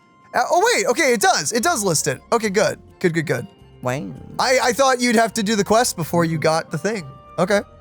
When Mona's normal attack or charge attack hits an opponent, she gains 1 stack of Astral Glow of Mercury for 8 seconds. Max 3 stacks, this effect can grant at most 1 stack every 0.1 seconds. When other party members trigger a Vaporize reaction or an enemy, on an enemy, all Astral Glow of Mercury stacks are consumed. Each stack consumed increases the damage of that Vaporize reaction by 5%. Additionally, when Mona's normal attacks or charged attacks at an opponent, the enemy's Omen duration is extended by 2 seconds. That is crazy. What? This effect can trigger at most every 0.5 seconds and can extend Omen up to 8 seconds. So I think she works with Durin. Yeah, I'd say so. I think she's okay with Durin. Wow. It's kind of crazy, but What in the world? I think Mona and Durin is a good pairing. Yeah. Yep. Yeah, I'd say so. Yep. That's pretty. Go back to stinking those skill good. attributes if you don't mind. That's fine. That's fine. Cool. Yeah, that's cool. Cool. Yeah, That's so cool. That's pretty cool. Never been more cool. Yeah. What did they change in your constellations? I Both think of there those are. the same. I think they've changed some stuff, but I don't know what. That seems the same. Wait. That's an Omen thing. Go back to the C4. Attacks an opponent affected by Omen, their crit rate. Okay, so technically that did get changed. Technically. Yeah, so 15% crit rate now. Cool. They honestly didn't change a lot on her. Kind of sad, but she is a standard banner character, whatever. Yeah, I'm sure there's more that we're not seeing. Maybe there's some stuff if we actually did the quest. I don't know. Maybe. Because from the sounds of it, people think Mona has got like some of the best changes. I don't know. I don't know if it's true. I mean, it's good. That one The thing Omen lasting for even stain longer. is insane. It's actually insane. You didn't get buffed, but you did. What do you do, girl? Oh, Official love, crap. let's go. Okay, Hark, Prince. I am not going to say these names. Osvaldo, I can say that.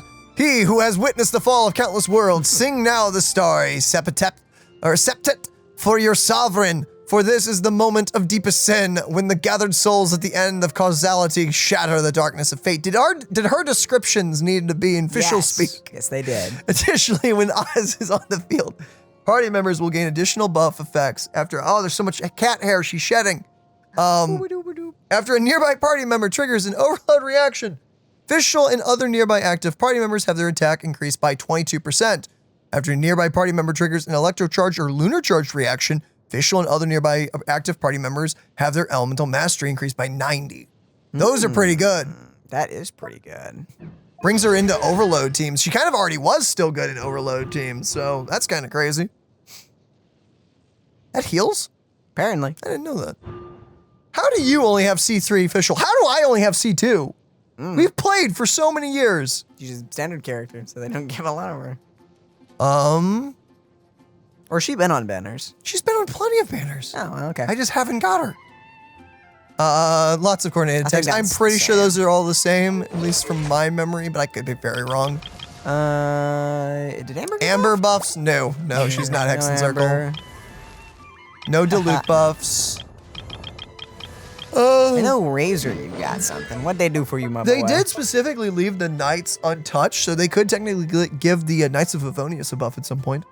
They could with gosh. Varka drops, and they're like, here's a thing for all the knights and stuff. Maybe Noelle will finally get her chance to shine.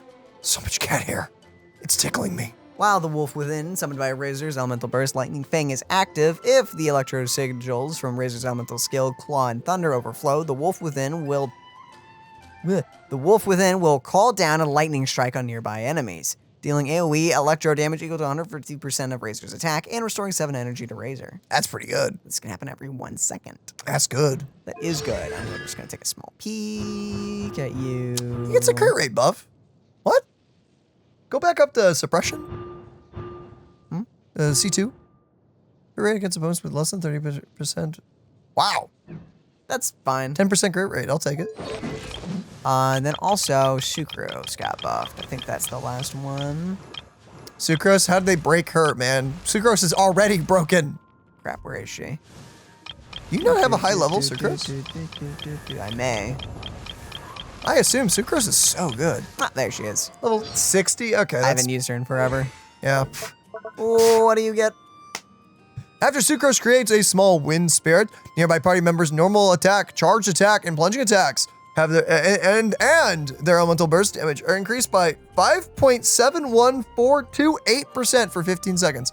After Sucrose creates a large wind spirit, nearby Hexen Circle party members' normal attack, everything is increased by 7.14. Again. Okay, 285, yeah, for 20 seconds.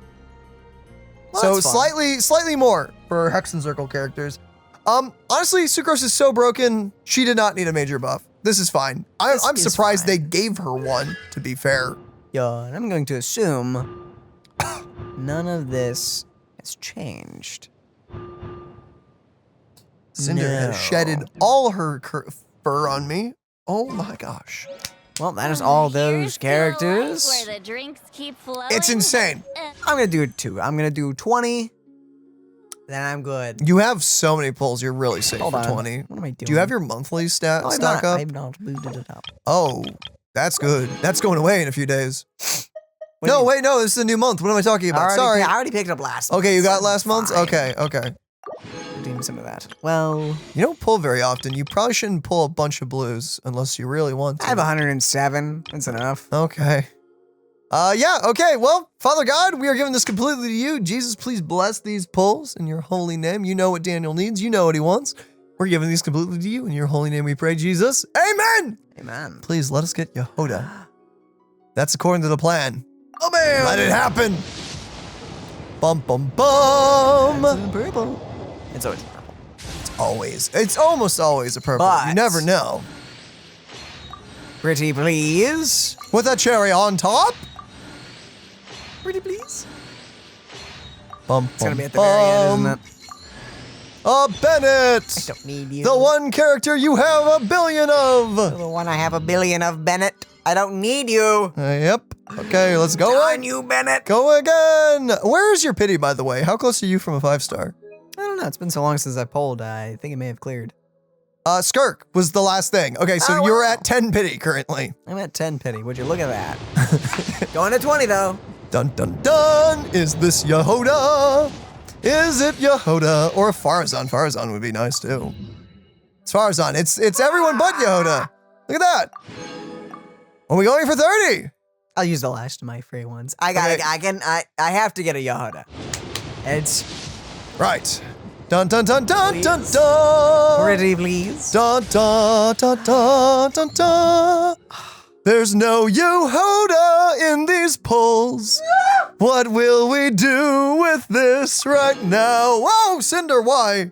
Darn. She's licking my feet. That's weird. I should stop there. I shouldn't go any deeper than that. You don't want to go any deeper? I really shouldn't. You really shouldn't. But are you? Why are you licking my feet? Stop it. I shouldn't. But are you? I can do a few pulls. I'm probably going to put 20 in this banner anyway. If I get a Durin. Oh, boo-hoo. Woe is me. Oh, boo-woody hoo. Boo-woody who? Keeps rolling. Okay, I'm thinking I have, currently I have 6 free pulls as well as 37,000 Primo Gems. I am personally still saving up for Varka. I just got myself a C6 Arlecchino, so I'm kind of low on Primo. Low, I know I have a lot, but that can go quick. If you go deep for a character, your Primo Gems can disappear like that. So, I think I'm going to do it. so low after getting a C6. 37. It took over. Hey, it took over a year of saving, but I got it. But I wanna go at least 20. See if I can get Jahoda. If I get an early Durin, honestly, that's not bad because I picked up Mona for my anniversary 5-star. So even if I don't put him on my Arlecchino team, I can make a Durin team and everything and make it work. I think the only thing that I'm not totally sold on though is his weapon. This is a very, those 4 stars aren't bad either. This is a really good weapon banner, but I would want to test some free-to-play options on Durin because there's so many good free-to-play swords. I think where his sword comes into play a bit more is maybe you could argue the C1. I think for that C1, if you get Durin C1, then you're probably looking to max that attack as far as possible at that point, just because it goes to your other characters for buffs. So, it's tricky. Okay, You're at 20, right? I'm just gonna do 2 10s and then I'm gonna stop there. And even if we pull Durin, unless we pull 2 of them, then I will probably go for a third. At that point, I probably would go for a third.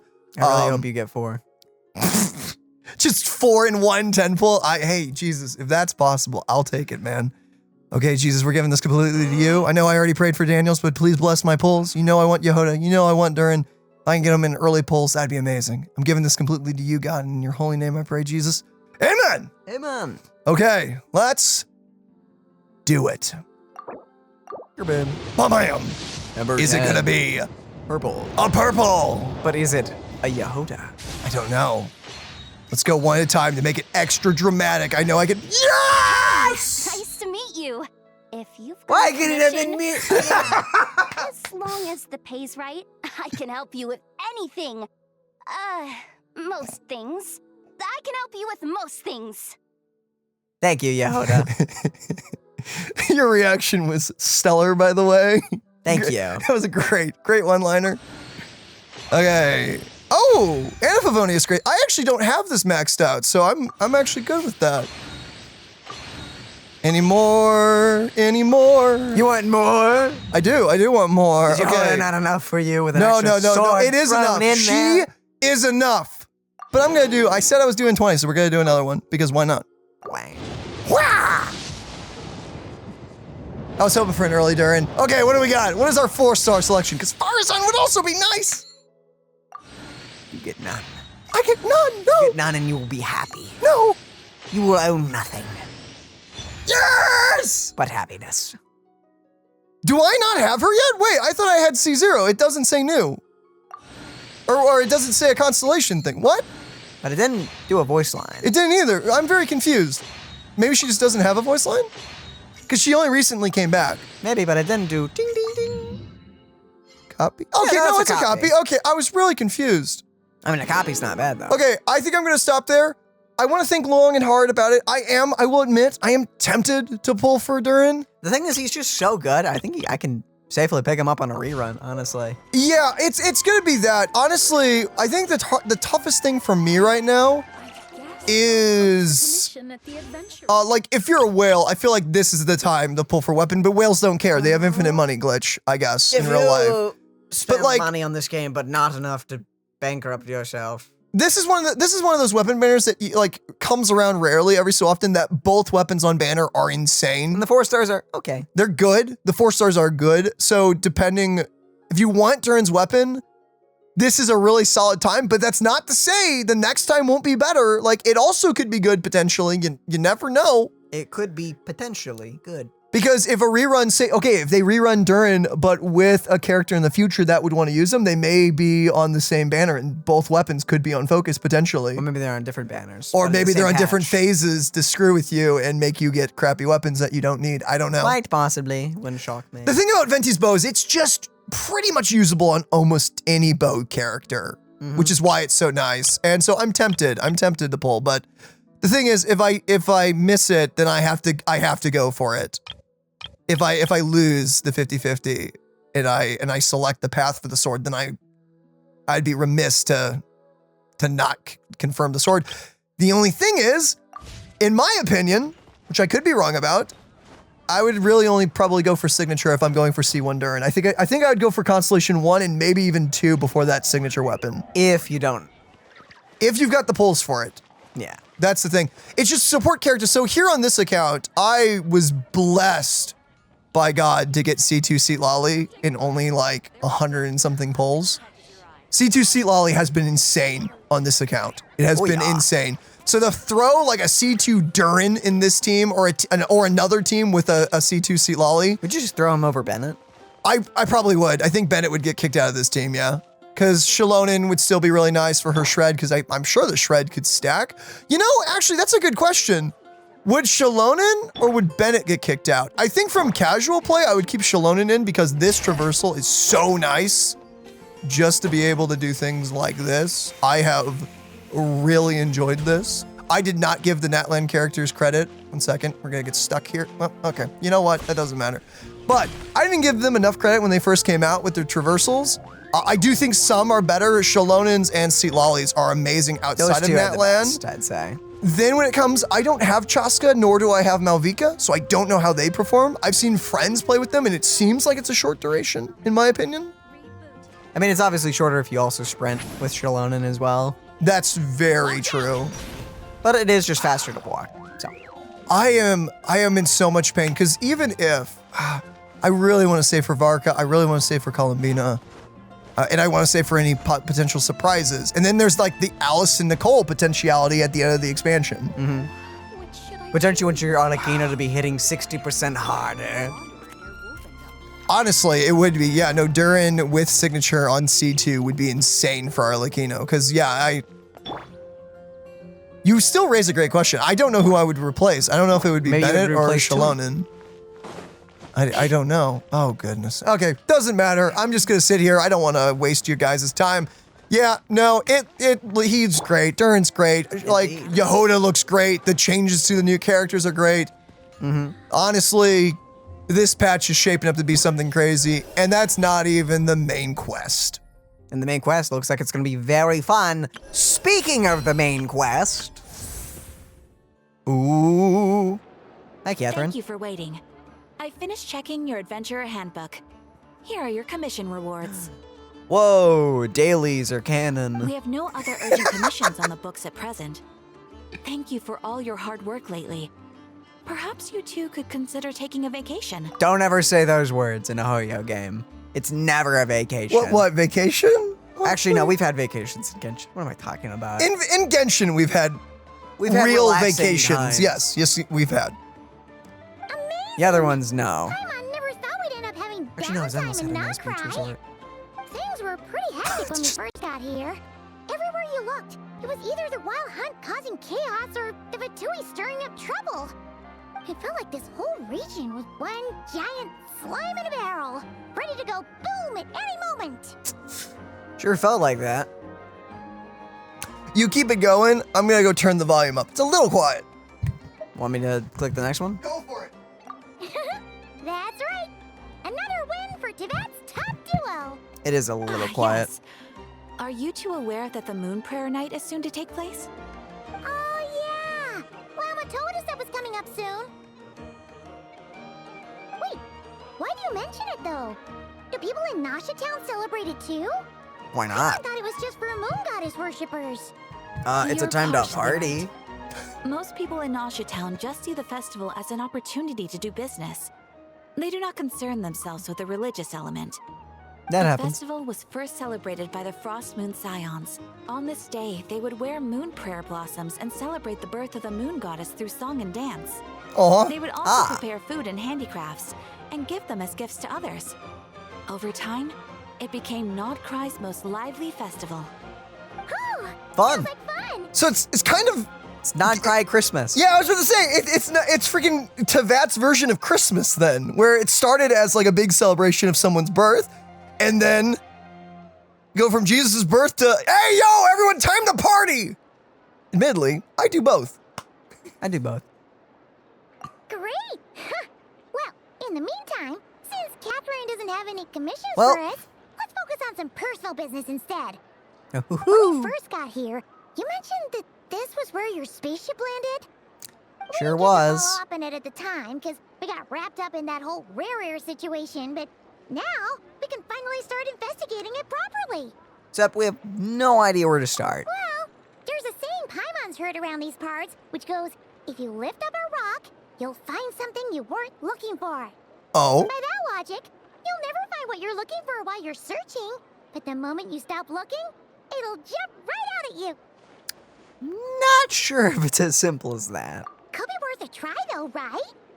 Anyway, Paimon suggests we focus on other stuff we want to do for now, and just keep an ear out for spaceship-related intel as we go. what is that guy doing jumping jacks for Sure. over there? We haven't seen Calabina for a while. She used a huge amount of power in the final battle against Rare, and it's been much weaker since then. Ooh, I don't know if I could do anything to genuinely help, but surely a little chat can do no harm. One other thing that concerns me is that we've seen no trace of the doctor so far. Oh, hint, hint, nudge, nudge. I sure hope he doesn't do anything traumatic during this festival. oh boy. Wrong. Oh boy. He looks super serious all of a sudden. Just thinking about the Columbina and the doctor. Huh? Paimon gets why you'd be concerned about Columbina, but what does the doctor have to do with anything? I wonder if he's showing up in this quest. I wonder if we've been getting hints about him for the last while now. We learned back in Nanland that he's been investigating the moon, but he's been suspiciously absent so far. Oh, that's true. And now that you mention it, we're definitely overdue for a showdown with the Fatui. No, we don't have to be. This whole time. What could he be up to? Gross to one of his experiments, perhaps. Either way, his current inaction is a good thing. Is it? I don't know. Paimon would much rather deal with Marionette anyway. She says the meanest things, but when it comes down to it, she doesn't seem like a bad person. Nah, she's nice. Yep. Maybe it's the pressure of being a Fatus? Especially as a Harbinger. Does she feel like she's gotta act tough to keep up appearances or something? Maybe. But then, every time we headed out with Rarier, she always wound up having to repair Polonia and her other robots. That's gotta sting. Losing face always hurts more for people who care a lot about their image. She's probably still furious about it. Paimon, I have a feeling she might have heard that. She's behind her, isn't she? Relax, she's not even here. Huh? What's the matter? Nothing. Sorry, we'll be on our way now. Where are we again? Oh yeah, Columbina? Right, yeah, let's go see Columbina.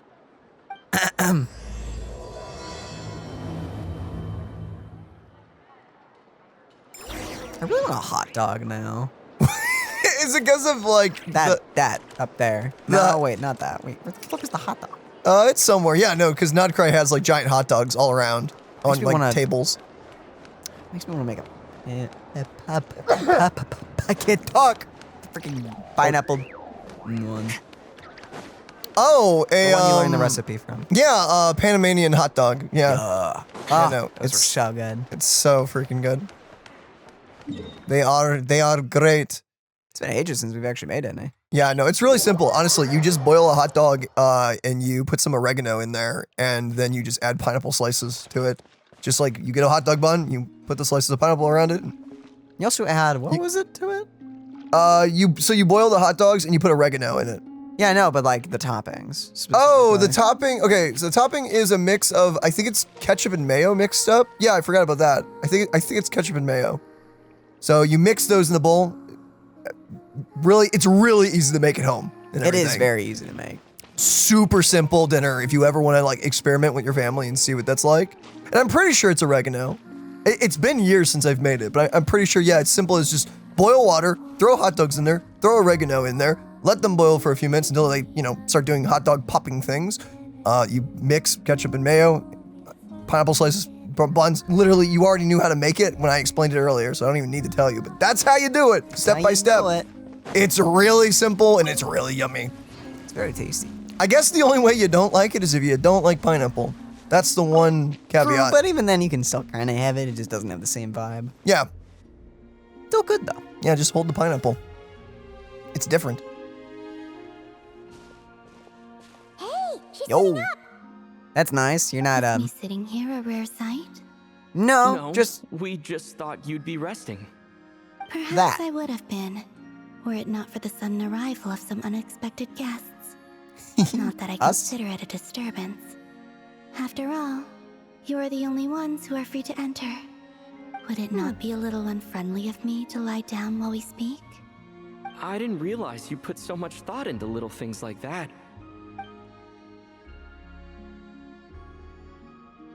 Oh, there she goes. Only sometimes. There have been moments lately where I think about you and your companions. Aw. They are warm, mysterious, and cozy memories. Very few of my past memories are anything like that. They say that travelers return home bearing bags full of souvenirs. But my luggage was empty, and I believed it would stay that way. Return home? So, you're still planning on returning to the moon? Yes. This planet continues to reject me, reminding me that I do not belong here. If I remain in Teyvat, there will come a day that I disintegrate. And I don't mean reduced to dust, or turned into food for the flowers. I mean, I will cease to exist entirely. I don't know how we're fixing All right, this. then. Well, I have got we're no sure clue. gonna miss you, but it sounds like we'll have to say goodbye. How do you intend to return? The moon prayer night is soon to arrive. On that day, the moon will be closest to Teyvat. The Kuvaki in this land will reach its peak at that time. I merely need to grasp the tide, and with relatively little effort. Oh, Paimon gets it! It'll work like a slingshot! You make it sound like she's gonna get blasted up to the moon. Are you? If I did that, I suspect I would crash into the false sky. I will be using a much gentler approach.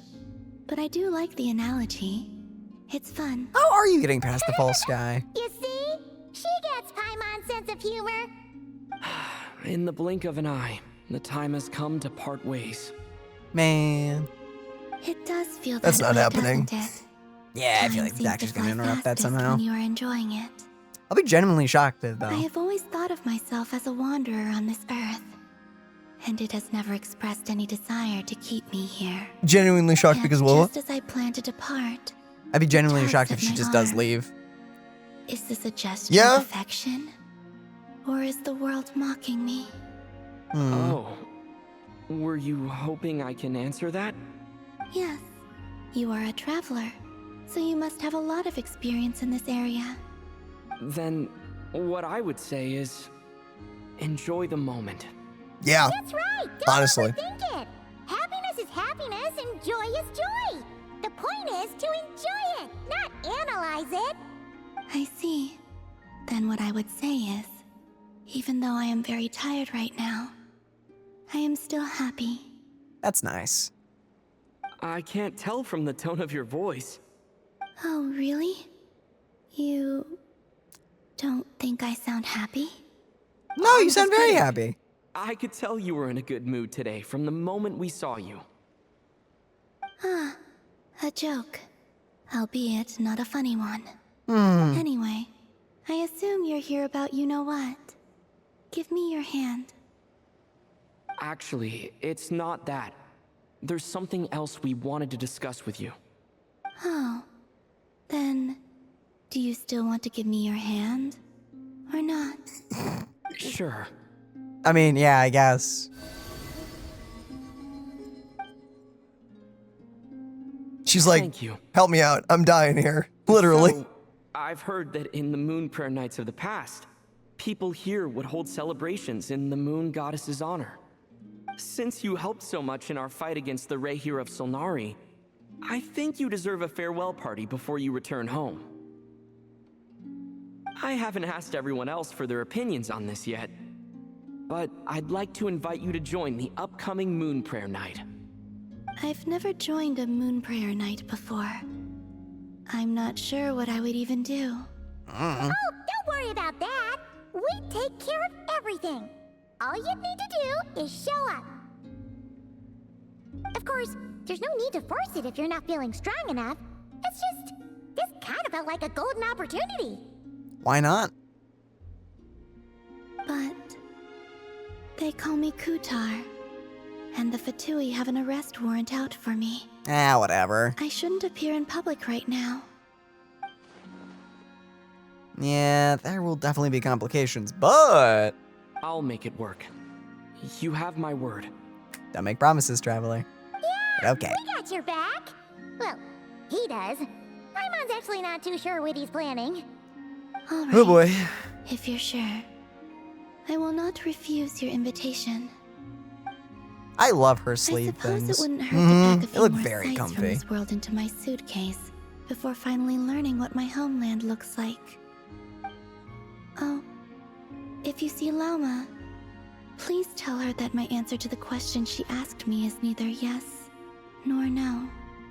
Rather, it is, there is no need. That was kind of cryptic, but sure. Guess it's between the two of you. We'll pass along the message. Bye for now. I love how hopeful and optimistic Paimon can be in moments like that. It's like, that sounded scary. Okay, then. Anyway, oh. And also, I do not know. Oh? Guess that all depends on what she asked. Moon Embrace obtained. Since she's agreed to join the festival, let's go see who else wants to take part. And visited her this week. Lauma's gotta be the person most familiar with the Moon Prayer Night. We should start with her. Also, what exactly is your plan to keep her safe? Not sure yet. I'll figure something out. What? Are you serious? And Paimon even gave you her vote of confidence back there. When did you become so sneaky? Fun. How did I not grab this yet? I have no idea. Yep. You good? Oh, yeah, no, I'm fine. My throat just decided to close up on me. I don't know why. I hear her. All right. Oh, the way we go. Right there. Right there. Where's the new area? Was there a new area in this expansion? No, just a new boss. I think it's just new bosses and Oh, stuff, yeah, there right? it is. You wanna go check it out? Later. Later? Okay. Later. Later. Why are we talking like this? Why not? Good point. Probably you shouldn't. I probably shouldn't. Yeah, no, I should not do that. My Yelling is voice has not been good. kind of weird. It's been on and off ever since The live stream? our live stream. Yeah, it was super early morning. I didn't get too much sleep that night, and I'm paying for it. Yeah, I don't have enough stamina for that. Or, you know, I No, can no, keep no. going. Just believe in Lolly's strength of will. I just need to channel Breath of the Wild. Yes. Yes. Okay, we're good. Varka and Loma. What's with the balloons? I kind of want to pop them. The celebration. I know, but I kind of want to pop them. Oh, cute card art. Mama, it's Cardboard cutouts. Huh? I know how to English. Oh my goodness. What are you doing here? Beats me. I had a bit too much to drink last night, and when I woke up, I was on Heasy Island. Don't try to play it Mr. off Varka cool, is eh? helping to oversee Nasha Town's preparations for Moon Prayer Night. He is here to go over some details regarding the decorations and custom cloth designs. You know, fashion? Right, yeah. That Why not? too. What do you mean, that too? So preparations are already underway. Yes. Celebrating this festival is a long-held tradition here in Nodcry. On this day, the crescent moon at the top branches of the verdant crest turns into a full moon, and the moon prayer blossoms Oh. bloom with a special radiance.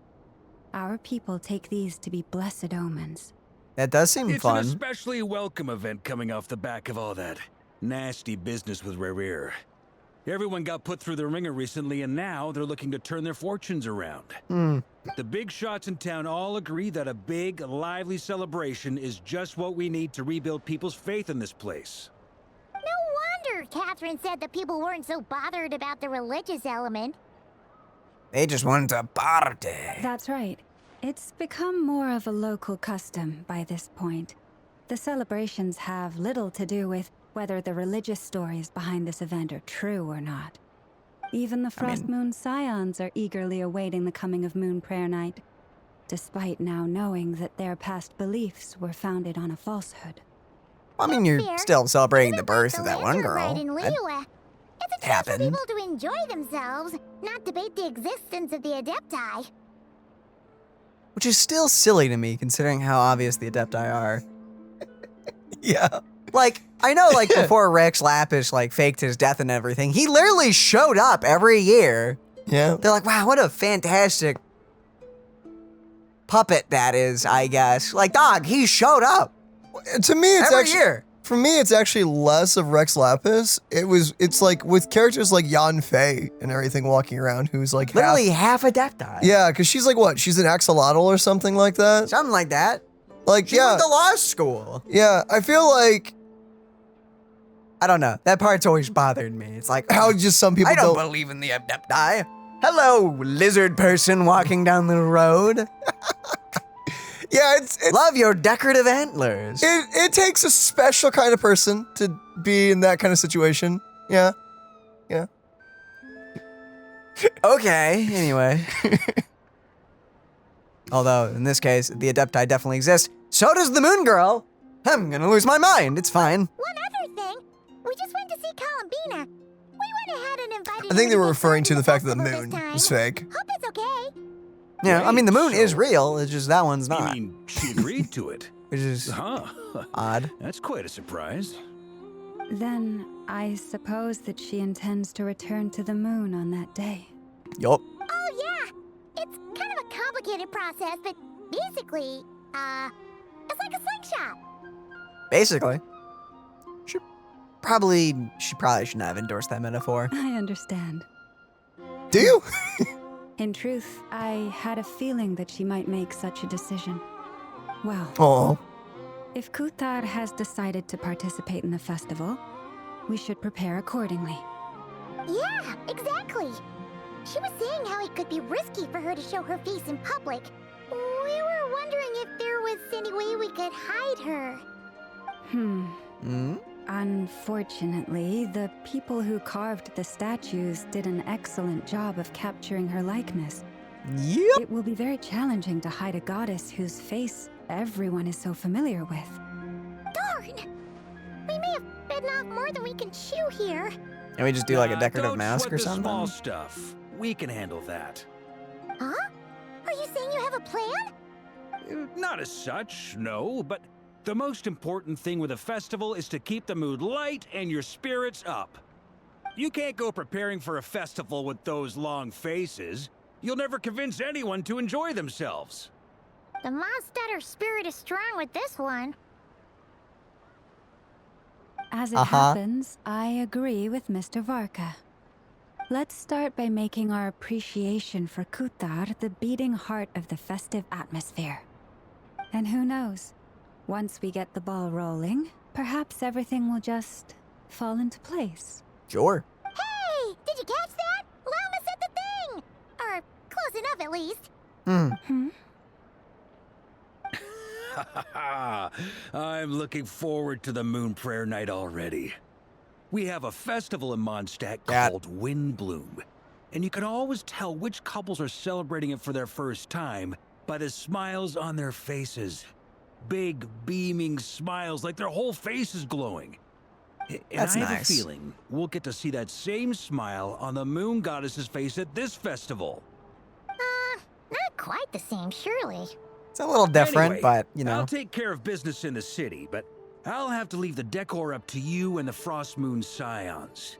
No one else can capture that traditional aesthetic quite like you guys. But lastly, there's the final key element that brings the festival to life. Companionship. We'll take care of that part. Before you leave, let me show part you of that care. something that we've been preparing. Mr. Varka Why has not? to see it already, so you may as well tag along. Cool. Also, I have some further questions about Kutar's decision. Oh? Oh, follow them! I'm so excited for Christmas, by the way. What is this cute thing? Hello? Aww. Is that a Tanuki priest? I don't know. It's got a bird.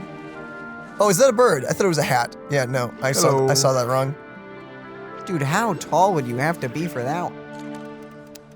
Oh, I see. A cheat. That's Never gonna be mind. really hard to do. You're gonna have to get. No! Oh, well. Doesn't seem to be this one either. Uh-oh, did we trigger a different quest? I hope not. Hello Put it on there, focus mode. big bro. I don't think I've seen you before, or the white fae lady next to you. This is a side quest, I guess. Darn it. Welcome to the Frost Moon Enclave. Is there anything I can help you with? No, I'm just trying to do the main quest that's right behind you. So if you could, Nope, we just got curious seeing you out here all alone like this. By the way, Paimon's Paimon. This is the Traveler, or Gandalf-sama. So it's Gandalf-sama, or Mr. Gandalf-sama, and Miss Paimon. You know, you two don't look like you're from Nasha Town. we're adventurers. I'm actually the real mastermind behind the scenes in Nasha Town. Whoa, seriously? That sounds so cool. Can I be your follower then, Gandalf-sama? No. You know, like in one of those epic stories? You're too young to follow us on any adventures. You don't want to get That's not going to stop a kid from obliterated following. by robots. Okay. Hey, quit messing around. We're just regular adventurers passing through, okay? No way we're secretly pulling all the strings in Nasha Town or anything. For At least, now. not that Paimon knows of. Must be nice, though, traveling around with your best friend, seeing the world together. It really is. We've been to so many places already. What about you? What are you doing out here just now? I was looking for some pretty stones. Ah, Oh, Paimon gets it. You collect them, right? You're not the only one. Some grown-ups are super into that too. Nope, I'm gonna use the pretty stones to bribe Mai into kidnapping me. well, good luck with that. We're gonna go help the festival. Daniel! Okay. That makes it wait, what? Seems normal enough to not cry. No, this is not normal. Even here, traveler. You've never heard the story of the legendary thief Reed Miller and the Fey Princess? But May told me it's super famous outside. Come, lady with moonlight eyes, let me steal your heart with this jewel that matches your gaze, and whisk you away from this gilded cage. I'm not really sure what it means, but if you give someone something they like, That means you can go on an adventure with them, right? That's how I lured Paimon onto this path. That sounds so bad for some reason to me. Hey, don't teach kids weird things. Yeah, Daniel. Just because Paimon loves your cooking doesn't mean our friendship started with a kidnapping. By the way, who is this Mai you're talking about? Telling kids strange stories like that. That sounds kind of questionable. She's not a bad person. She's about the same age as me. Ah. She's an adventurer too, just like you two. I caught her sneaking around near camp once, so I made her tell me a story. For some reason, she seemed to think we were some scary cult of weirdos who sacrificed kidnapped kids to the moon goddess. What? She tried to act all calm while begging me not to kill her. What kind of weird misunderstanding is that? Right? I have no idea where she even heard something like that. It's so strange, but since it sounded kind of funny, I didn't bother correcting her. Wait, what? Does she still believe it? That's exactly why you should have corrected her. Anyway, in exchange, she promised to be my bestest friend and told me lots and lots of stories about the outside world. Kids are terrifying. You go, kid. Mom and Dad never let me read stories from the outside world, saying only non-believers would like such worthless things, but my stories were really interesting. Like the fisherman who fell in love with a fae, the thief who died 3 times but escaped from the lady of the underworld thrice, and the changeling who longed to become a human. There were kind people, not so kind people, and really, really bad people. Rich or poor, good or evil, in the end, everyone dies in misery. What? Your parents have a point. Those are pretty messed up. Yeah. Wow, I kind of want to read the whole. I kind of want to hear the whole thing. I am so mixed on these responses because I don't agree with the parents not letting her hear stories from the outside world, but I would be lying to say that I don't find that kind of scary for children. Those stories seem kind of yikes for someone so young. Well, landed on the first one. Oh boy, here we go. Yeah, definitely not the kind of stories you tell kids. But I'm not a kid anymore. You're a kid. Mai also said that the outside world's way too dangerous for someone like me. It's true. Which is kind of rich from her. She can't even use the blessing of the moon goddess, and she's about the same age as me. Maybe she's just short. I don't know. Still, it's fine. I'm super smart anyway. Before I caught her, she kept muttering about some stone.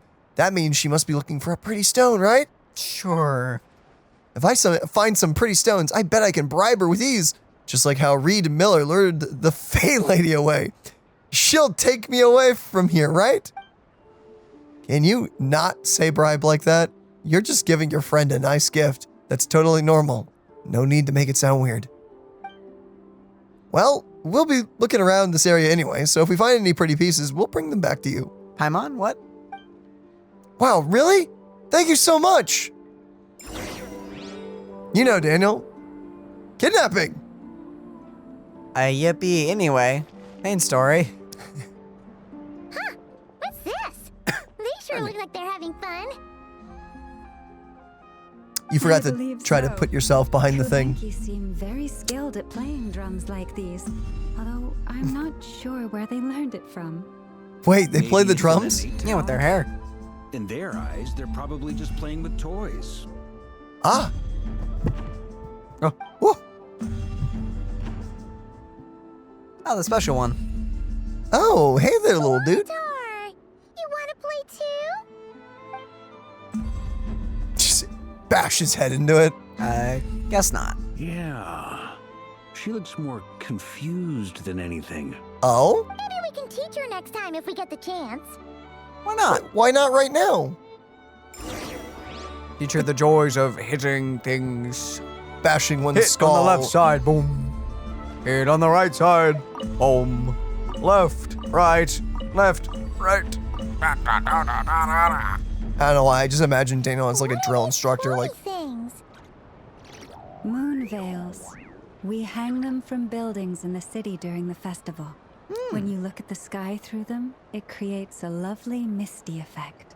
wait, but they're Wow. you hang them from the rooftops, but oh wait, they're hanging off of the little strands. Oh, that's fun. I'm gonna be honest, I thought they were just floating. Why not? I was like, they're magic. Everyone seems hard at work. They're preparing items not for hardly Moon Prayer working. Night. For instance, the sculpture Terrible. being made over here. Mr. Varka and I were just finalizing the details wow, of that's where pretty. it will be placed. Ah, there she is. I didn't know the finished article would be so large. Not to worry, though. All the necessary arrangements have been made. Just let me know once it's ready, and I'll get some people to ship it over. You have my thanks. And over here, we are preparing a very traditional confection. You can eat those? Oh, look at all these colors. It looks great. Can Paimon try one? What is it? Of course. I have a feeling you'll like it a lot. Oh? You bet. Sweets and treats are Paimon's favorite. Yeah, but what is it? If you included those in the Feast of the Moon, I bet Paimon would have joined the Frost Moon Scions by now. There will also be verdant crests like this present in Nasha Town during the festival. The timing of Moon Prayer Night is not completely set in advance. We make a rough estimate, then observe the changes in the verdant crests and moon prayer blossoms to guide us. As such, the wait itself is a fun feature of this particular festival.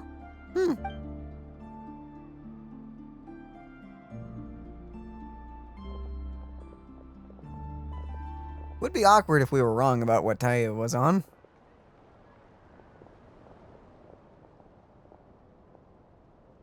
Let's talk here. To tell the truth, I am very surprised to hear that Kutar is willing to participate in the festival. I once asked her if she'd be willing to stay with the Frost Moon Scions. I could introduce her to everyone, and we could be a family to one another. She did not answer, but she has not appeared here since. Oh. I took this to mean her answer was no. But if that were the case, she would not have accepted this invitation. Speaking of answers, she asked us to pass along the message. There's no need. Ah. I see. Maybe she is right. Maybe the Frost Moon Scions of today no longer need a moon goddess. But my wish was not for her to come here and be worshipped as a deity. I simply wanted to offer her a place to stay. I'm sure she believes that showing herself here might invite Fatui intervention, and as such, she does not wish to cause us trouble. But what really pains me about all this is that this is her birthplace. She ought to belong here, yet no one has been able to grant her shelter. Dang. I think I'm qualified to weigh in here. When someone's about to depart on a long trip, what they need is blessings, not burdens. We should wish her the best, not make the journey harder than it already is. Oh. Anyway, she's agreed to attend, hasn't she? All we need to do is simply respect her decision. Right on, Varka. I see your point. Yes, she will soon depart after all. Our job is to leave her with some happy memories. Besides, who's to say her journey to the moon is a one-way trip? It's not like she can't come back and visit if she wants, right? Right? Paimon agrees wholeheartedly. Don't say that. Festivals are all about having fun. Don't do this to me. Let's keep it simple. All You know. right, I'm gonna head back to Nasha Town soon. Want to come with? I'm guessing you have some other folks to visit there. Sure thing. Let's go. Bye for now, Wilma. Thank you all. Goodbye. I'm wondering if this patch is going to end on a cliffhanger. Probably. If I had to guess. Oh boy.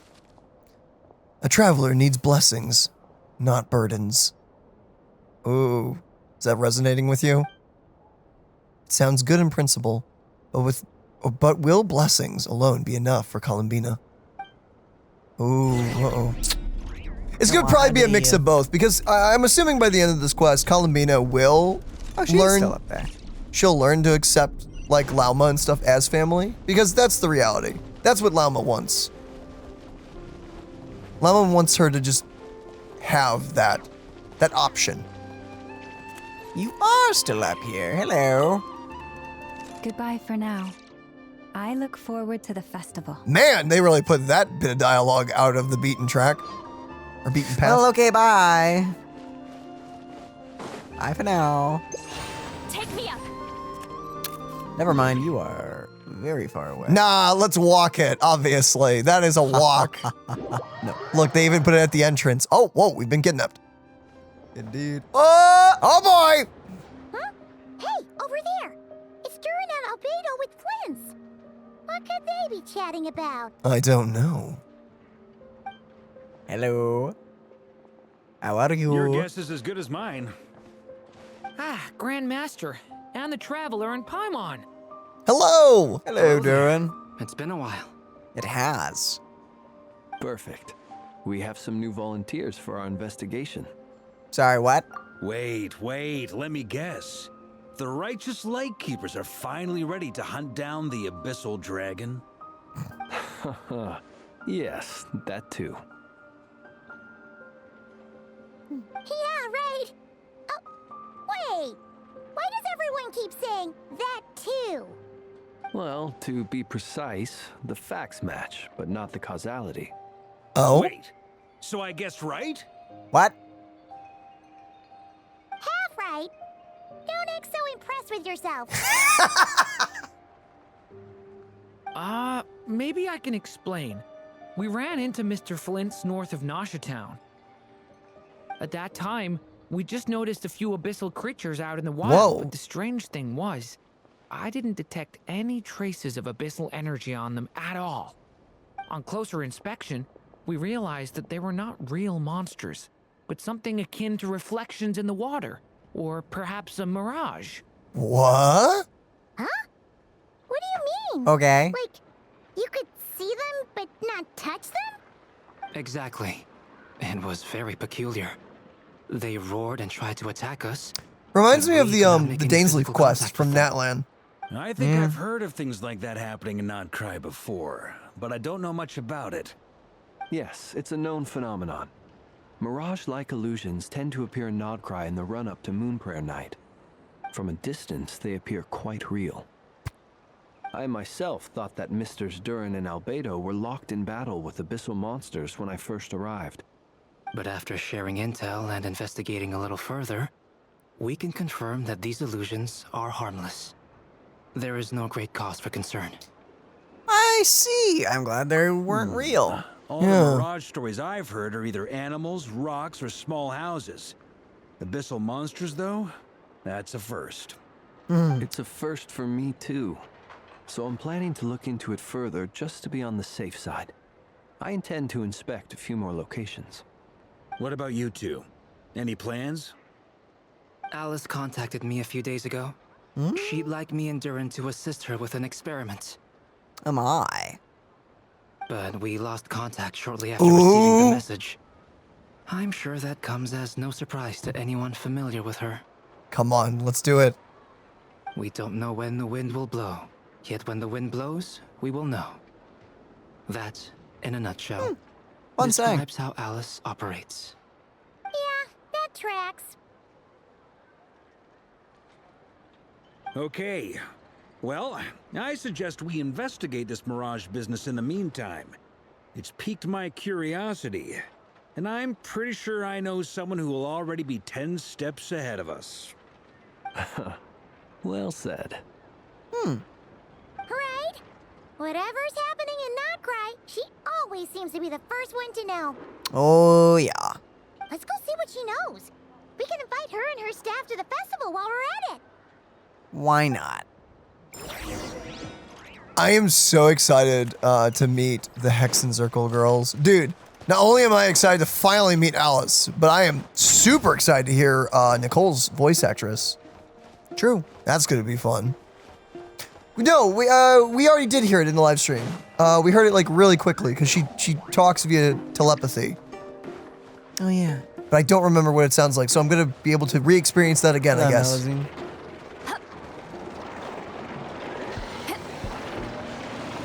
A yoink? Oh. Well, that's not gonna work. Denied. Well, darn. A man can dream, can't he? Oh man, tried to take the shortcut in life, got slapped. I'm gonna slap it. You're gonna slap life? Yeah, why not? Okay, you go for that. Whoosh. I am not life. You have life. Well, that's different. How?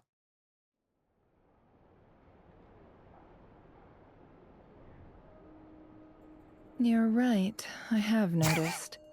There's certainly something a little fishy about this situation. Cool rug. Only a little, though. Records indicate that this phenomenon can occur in the days before and following Moon Prayer Night. That's That weird. said, it has always been a rare sight in the past. What do The you odds of mean? encountering these phantoms are similar to looking up in the night sky, happening to see a shooting star, and managing to make a wish before it disappears. But this time, either everyone's getting lucky, or they're appearing far more frequently than usual. Uh-oh. Jahoda's out gathering intel as we speak. In the meantime, let me check off some points of interest. First, Fun. the Abyss. The ones we saw seem to be abyssal monsters. Indeed. But we have identified one location where many more of them have made an appearance. And not just monsters, but human phantoms too. Oh Given boy. the scale and nature of the phantoms, it's almost as if someone's last memories are coming to life. Or perhaps the memories of multiple people. Oh boy. Oh, So you mean the phantom monsters are hunting down the phantom humans? Exactly. The phantoms can interact with each other, but we have no means of intervening. In addition, some of the human phantoms would seem to be from the very distant past. This is clear both from the clothing they wear and the stories they tell. They Uh-oh. claim to be from Hyperborea, a name which I've heard from Lauma before. If this is true, it means they must be from 6,000 years ago. did Paimon hear that right? 6,000 years? Dang, you can learn some interesting things from them. It sounds like this merits further exploration. That'd be a big help. I'll leave it with you, Albedo. My knowledge of ancient history is non-existent. I used to doze off every time the pre-Knights Favonius era came up in class. Paimon's still counting. It's quite a miracle that you were able to understand these phantoms' speech, given how long ago they lived. I suppose you're right. But I'll leave the archaeologists to ruminate over that conundrum. As an intelligence broker, my sole interest is in the value of the information I gather. Ah. Which, in this case, hopefully means earning myself some good favor with our dear Lady Moonchanter. So calculating. Whew, this intel broker logic always catches Paimon by surprise. Sounds to me like we could split the work up. I think the abyssal phenomenon is best left to Albedo, Flints, and me. Agreed. It coincides with my duty as a lightkeeper. For my part, Nice. I'd like to understand the abyss better. Even a little knowledge would go a long way. This is certainly a rare opportunity to study the abyss. But even rarer, perhaps, is the chance to make contact with the ancients. The Ooh, Albedo's like, Curatorium will I'm take in. the lead on investigating the Hyperboreans. We put in the work to learn what we know so far. It seems only fair that we get some quantity of exclusive intel. That just Why not? leaves our trusty team of 2 unassigned. Seems like it. Oh Since yeah. you became an honorary knight, of course. This was part of my grand plan all along. Oh yeah, by the way, we managed to convince Columbina to come to the Moon Prayer Night celebrations. Would you and Jahoda like to join too? She agreed to that? Huh. Quite an achievement. Never underestimate the traveler, I guess. I'd be happy to join. No point shutting myself inside when the streets are all decked out. I doubt any clients will be visiting during the festival in any case. And Jahoda loves a party, so I'm sure she'll jump at the opportunity. Oh, definitely. Oh! No, no, no, no, no, no, no, no. Speaking Way of, to contradict me in front of... Wait, no, that's not what I have bad news, boss. what? So many people. All right, everyone inside, quick. Inside? The What? office? Oh, there There- she goes. Holy. This is gonna sound crazy, but hear me out. I saw one of those phantoms at Star Sand Shoal, and it was some sort of flying ship. Oh, this is our ship. A spaceship? A spaceship at Star Sand Shoal? Wait, The one You came don't to the say. wait, pause. You said you saw the same thing through the moon marrow, right? Wait. This throws a wrench in what I was thinking. So yeah, during the live stream, we did see the we're gonna see the starship, but it's like in the phantom form. Yeah, the phantom form looks the exact same as the dogs. Yeah. So why is the spaceship becoming a mirage? Well, it's because it's from 6,000 years ago. I guess, but still. Yeah. What? It's fine. I'm sure there's no issue with Huh? that. You already know about it? Ugh, I thought I was gonna blow people's minds. Turns out I'm the last to find out. No, sorry, it's ours. Back up.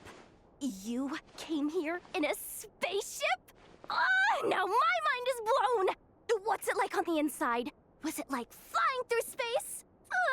I want to know everything. Wait. She's concerned about what it's like to fly through space, and Yeah. yet she's skipping the fact that he's an alien! Yeah. So? Okay. Maybe that's a conversation for next time. Maybe. Yeah. This is still a huge discovery on your part. Yep, exactly. Huge discovery. You're the best. Second best intel broker in the world. After your boss, of course. The quick glance. Wow. Really? Well, I don't know if I'm all that, but... I guess that decides where we're heading next. Come on, don't look at me like that. I know the spaceship doesn't have anything to do with me, but you don't want to leave me as the only one twiddling my thumbs, do you? Please? Please. Come on, let him do something. You can tag along. In that He is case, such a dad. Let's meet back here to Gosh discuss darn our it, man. findings once we're done. I wish everyone a productive investigation. You too. Nice.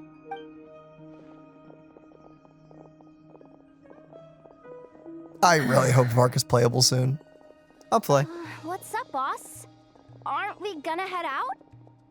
Tell me, Jahoda, when did the curatorium start giving out intel for free?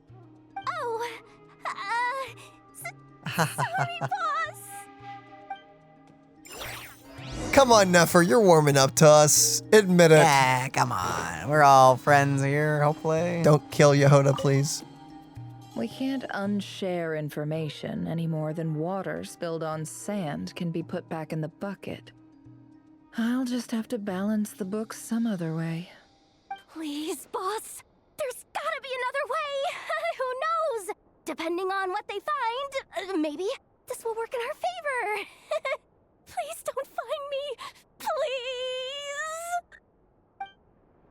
There's Poor a lot Jahoda. of freaking... I'm so sorry, I interrupted you. There's a lot of hidden dialogue in this quest that you can easily skip by just moving forward. Best to avoid that. Yeah, so keep in mind, if there's ever a conversation, Yeah, check it out. go check it out. I'm gonna go find the spaceship, I guess. It's just over here, casually. Do. What was that sound? A yoink. Birds. Wait, you just Yes. nicked their eggs. I did. That's huge. It's a very big spaceship. I don't like how it looks. It looks like the spaceship from Star Rail. Yeah. Now I'm more worried about the fact that it reminds me of Amphorius. It'll be like a romantic story that... No! Not again! Not again. Oh, goodness. There's a bunch of Phantasm people, too. Wow. Jahoda was right on the money. This phantom really is your spaceship. But that's so weird. Why would it show up here? Is it some kind of projection? Or a ghost? Like maybe it no longer exists. But somehow it left an afterimage? It's a ghost ship. I'm not sure either. Ah, you're already here. Miss Lauma, what a surprise. here? I thought you were busy with festival preparations. I was, until one of our people informed me that a strange sight had appeared at Starsand Shoal. No one's ever seen something quite like this before. I thought I could see it for myself. It's a spaceship. Same here. Oh, so we heard that these things appear around the festival period. Any idea why that is? Unfortunately not. We have very limited information about them, since they can't be interacted with. And no human phantoms have ever made an appearance before now. The most we've been able to deduce is that these sightings appear to be connected to the increase in Kuvaki energy around this time. Well, let's go look around and see what we can find. Seems like that's all we can do. This is all so confusing. Allow me to lend you a hand. Thanks.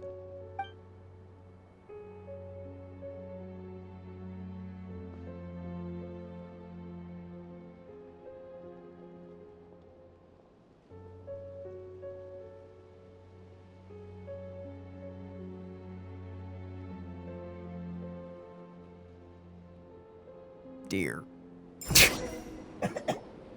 How dare Everyone, you? Our friend here should be able to provide us with some information. Is Oh, baby. that a phantom rhymehorn deer? I've heard Why about not? how the Frost Moon Scions live in harmony with the animals and can even communicate with them. That's coming in handy now, for sure. Okay. Yes, I understand. Then how about this? Oh, beautiful baby. Oh, there it goes. Oh, it's leaving. It appears to share our curiosity about this giant spaceship, so I asked it if it wouldn't mind investigating along with some friends. In return, I told it about some nearby spots where the wild fruit grows abundantly. We may Or live would in eventually a in different 6 era from these 1,000 years. phantoms, but I trust that the terrain, climate, and ecology here are more resistant to the effects of time than some things are. Let's give them a moment and hope for the best. I like how it's kind of time. It's time travel Ish. ish. All back together. Must have been a lot of fruit. Aw. Indeed. Now let me ask them some questions.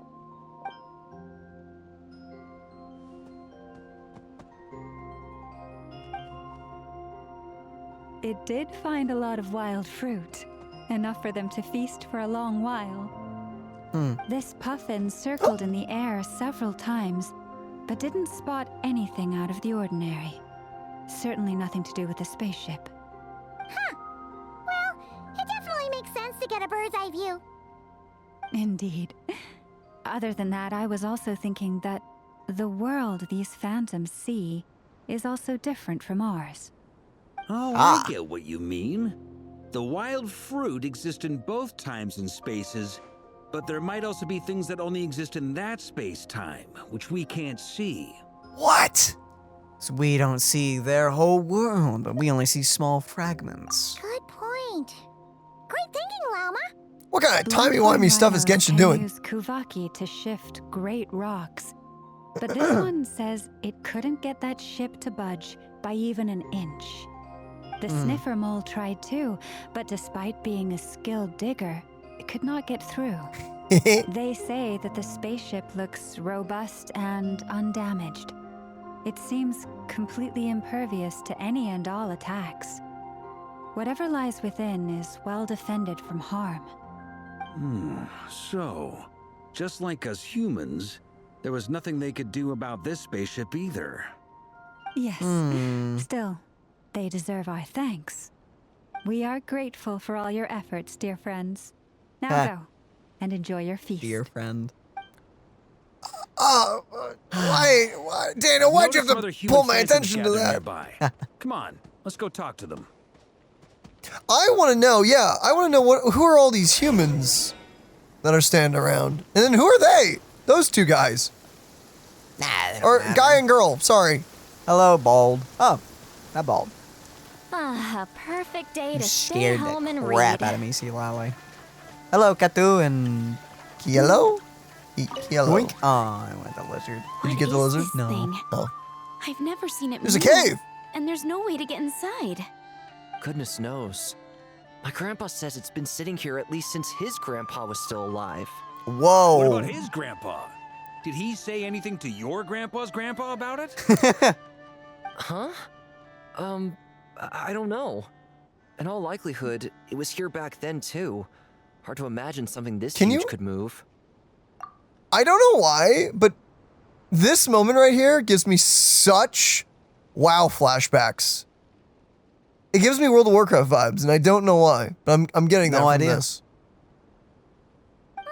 Just wanted to share. Guess that means that as far as they're concerned, this ship's been around a long time. Well, that was not very helpful. Okay. And walk straight through it. Whip.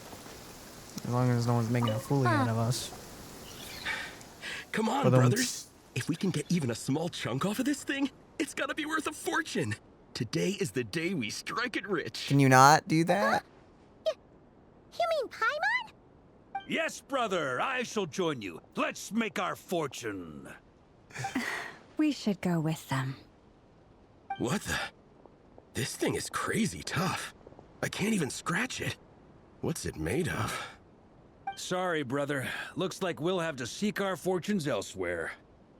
Enjoying yourself? Oh, yeah. Yes. I was just seeing if I could influence this phantom's perception by um, playing. But nope, no dice. Nah, it's fine. I don't say anything. I guess that's I'm a puzzle sure we we're haven't all done. starting to build up an idea of what's The going on here timing. now that we've spoken to some of the people. It's fine. These phantoms are reenacting real historical events in Nodcry. It's almost like we're in some kind of interactive stage play. We can talk to the actors, but the plot is fixed, and we can't influence it. Yeah, it does feel like that. History is set in stone. The objective facts of the past cannot be changed. I'm more interested that she like Paimon totally thought you were she just interacted goofing with the around animals earlier. and stuff. But actually, you were doing some serious investigating. Of course I was. Anyway, Yeah. at this point, I think we're forced to conclude that although the Phantom spaceship is right there in front of us, we aren't going to learn much about it from these people. If only this. If only this showed the moment when my sister was searching for me. Maybe then I could have discovered why she wasn't in the spaceship. I still have no idea what's going on with that, by the way. Or if it showed the moment when it disappeared, I might have found out who was piloting it. Or where they were headed. But no such luck. All we've seen is an arbitrary moment in time during this long stay here. Don't be Were discouraged. those guns? If Yes. nothing else, this is proof of the ship's existence. And think about it. Gun class confirmed So in the many future? people tried to hack their way inside, but no one could get the door open. It's made of very tough material. To me, that says that we'll either find the ship itself or the story behind it. It's just a matter of time. Thanks, Varka. Where did we get this spaceship from? Did we make it? I don't know. Did we This is buy why it? it drives me crazy Did we that steal it? every time we bump into Lumine, which is like 2 or 3 times at this point, she doesn't tell us. She's like, no, you must travel through Tevat and figure out the story. It's like, girl, what happened? Communication. It's okay if you don't want to tell us everything, especially about Tevat, but what the heck happened with us? That's what I want to know. Every now and then, when Varka gets serious, he actually does seem like Grandmaster material for once. I wonder how the others are doing. Let's head back for now. Why not? Sounds good. Also, drinks are on me if Team Knights of Favonius is the first to finish. Wait, we have a team name now? Why not? Am I in Team Knights of Favonius as well? Oh, You're Sure. very welcome to join. We've even got a cathedral ready for you. Isn't that technically blasphemy? You wouldn't dare make a joke like that if Barbados was in earshot. Yeah, you would. Nah, I'm sure Barbados doesn't mind a little harmless blasphemy once in a while. Whoever wrote that, you need a raise. That's beautiful. Holy crap. Oh, well, that's bad. You're dead. You're from Conria. Oh, no! Get away! You got this, Durin. How's this gonna work? Yeah. Beto, can you make a wall? I don't think so. He's Wolf Chow. I know it's hard to stomach, Mr. Durin. But as I'm sure you've noticed, Whoa. there is nothing we can do to intervene in that which unfolds before us. Was it just me or did Flynn's go really hard with that line? We have to at least try. And try you have. But are you aware of how many unsuccessful attempts you've made now? Oh. I wasn't keeping count. I'm afraid this is the 39th failure so far. Oh, Or the 5th if we're only counting this particular victim. There are no He's so indications precious. that these phantoms may be altered in any way. I'm with you, Durin. You seem Never to give have up. calmed down a little. Even if it's impossible. I'll make us a fire. You should rest and have some water. Flynn sounds so tired, dude. Feeling any better I now, don't know if you Mr. can Durin? get tired. Good point. May I ask a few questions? Oh. Be my guest. What exactly are we witnessing here? What happened to those people? Nice with the mouse. My guess would be that we are seeing Nocturne during the Conrian Cataclysm. Would that be accurate? Conria. Oh, do That you is know about correct. it? As you know, once the Abyss senses even the tiniest crack, it floods in and spreads like wildfire. There was a time in the distant past when it permeated all of Nocturne, causing immeasurable harm. The people paid a terrible price to heal this land. Then 500 years ago, the whole of Teyvat suffered an abyssal disaster. Once more, Nocturne was dealt a devastating blow. I see. In the face of the abyssal onslaught, all were like grains of sand tossed around by a tidal wave. Be they human, fae, or god. The moment you witnessed is but one drop in a whole ocean of catastrophe. All right. I guess that answers my second question, too. I wanted to know why there's nothing I could do to help them, and that's because what we are seeing is history. That would be my guess as well. As I understand it, history and fate are not all that dissimilar.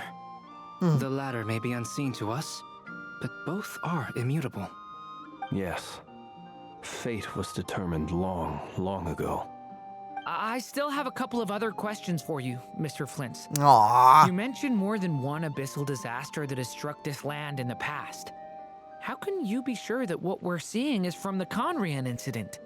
And also, how are you able to stay so calm when you're talking about these events? From everything I know about you, you're not cold or ruthless, and you're not indifferent to the suffering of others. Alas, I am forced to show my age. I must be 600 or 700 years old by human measure. Wait, so you... One is not easily moved by history when one has witnessed the truth firsthand. I'm sorry. Aw, why is he so precious? You needn't apologize. Your passion is a good thing to have. Treasure it, because someday you may find it in terribly short supply. Aw. Now, at the risk of offending you, I have a question in return. Your curiosity toward the Abyss, is it born from hatred or because you sense its call? I only ask because I kept a fragment of Rarir's body in my lantern for a short time. Specifically, his heart. So I know what a burden it can be to carry the Abyss with you. And I hear its power growling from somewhere within you. In my eyes, your mere existence is a miracle. My honest answer is... I don't know. I don't think I have the confidence to say for certain. What I will say is the Abyss is not the only issue that haunts me. Even before I became who I am today, the question dogged me constantly. should I even exist at all? My doubts remain unresolved. But when we fought Rerir, something became a little clearer to me. Oh?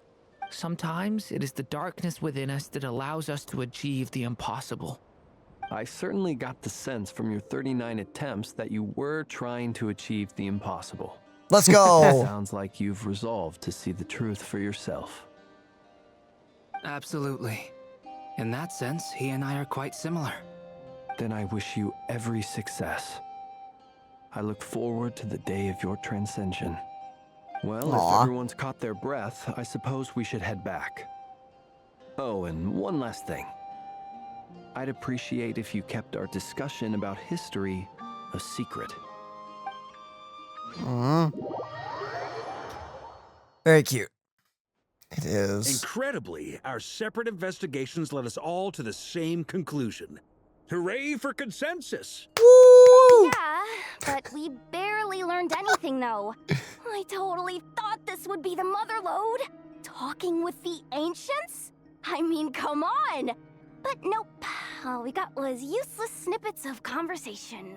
We got more out of the All that animals stuff than the about people, moons actually. And hyperopia. What a load of baloney. Seems like people back then had a few screws loose. I understand your frustration. We found the same issue. Each phantom only showed a very brief moment in time. There isn't much value to be found in these miscellaneous fragments of a civilization's history, no matter how glorious it may have been. If there's a silver lining, it's that these phantoms are harmless to the present reality. They shouldn't get in the way of the festivities. True. Just ignore the people getting mauled to death. Agrees. Pretty much. And not just because it's the first thing she understood in this whole Nothing says conversation. Christmas. Like hearing the curdled screams of someone You look outside disappointed, begging for help. Nefer. Is something the matter? What do you Jingle think? bell. We Oh my all worked our gosh. tails off, Yeah. but the only one to gain anything from it was you, Lady Moonjanter. Well, please do share the Hyperborean records with me. I will gladly inscribe them in our people's documents. Oh, duh. Yeah, that was it. Hyperborea. Hyperborea. I'm serious.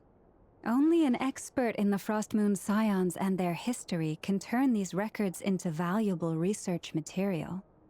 The alternative is to let them gather dust on the Curatorium's storage shelves until the pages turn yellow. Nefer, you're wise enough to know that cooperating and sharing the profits is the best course of action here. Well, that goes without saying. Sure, let's do that. Huh? But didn't you say we aren't supposed to give out intel for free? Sorry. Shutting up. It's okay, Jahoda. Now is not a good time to push Nefer's buttons. Anyway, back to Moon Prayer. Yahoda's almost died twice in this I'm quest thinking now. that we should prepare That's a new something record. a little special, aside from the usual At this point, she may be decorations our and first so dead on. playable character. Stop! A parting gift? Nothing No! wrong with food. Although, does food go bad on the moon? Probably. I'd assume. Perhaps a lantern would be a better choice. It might be dark up there. That sounds so could sad, prove man. difficult to Going light to a the lantern on the moon moon. just to be there. Magical stones might serve that purpose better. What about a clockwork mecha model from Fontaine? I've got a whole bunch at home. I use them What? for fighting practice in my free time. Those things are like stupid None of these expensive. sound like things she would be even Probably stole remotely them. interested in. But we don't interact with her enough to know what she likes. Yeah. It would really save us the guesswork if someone could find out what she's into. Only if someone like that existed. Are you looking at us? Traveler, they're all looking at you. All right. Yep. Well, find a chance to ask her. Great! Haha, problem solved. Now, I need to stop by Dory's. Gonna need her help sourcing a bunch of stuff for the festival. Then let's leave it there for now. We all The have our own wine. business to attend to. Traveler, if you find out what Kutar likes, let us know right away. Gotcha.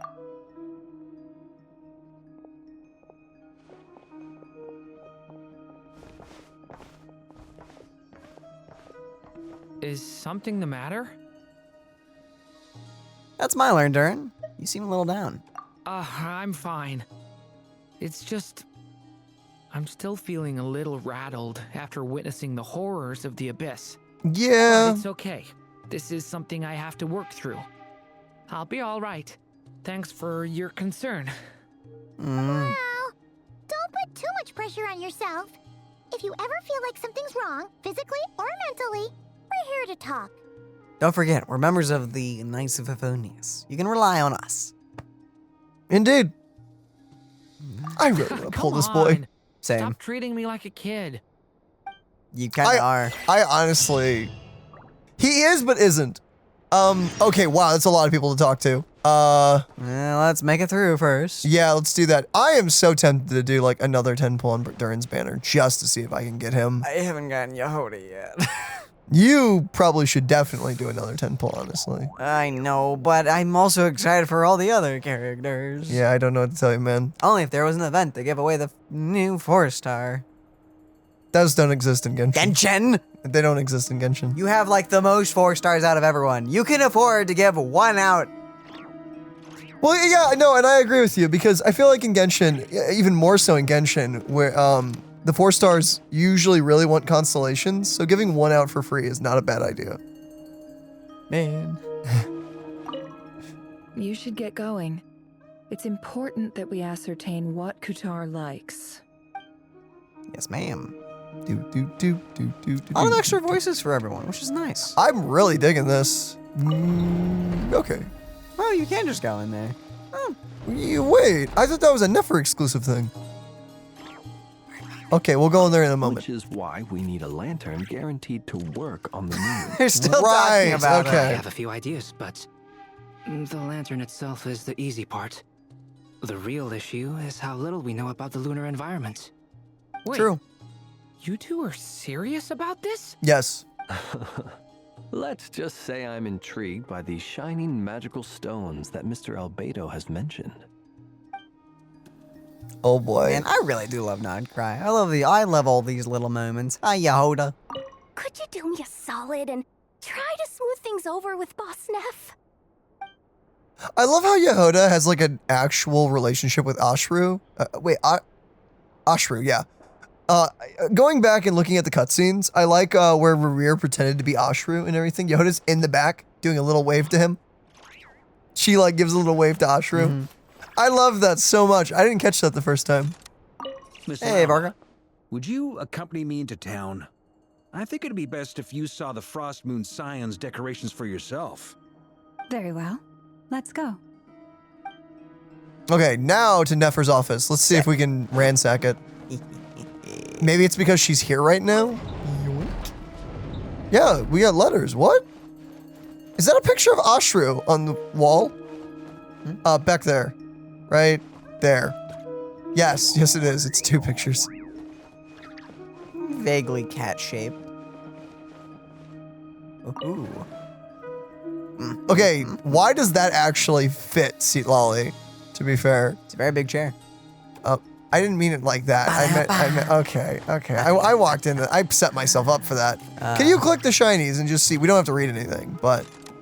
Open and take a look. Chest that contains a part of the curatorium's secrets. Finances. Oh, put it down. She'll kill us.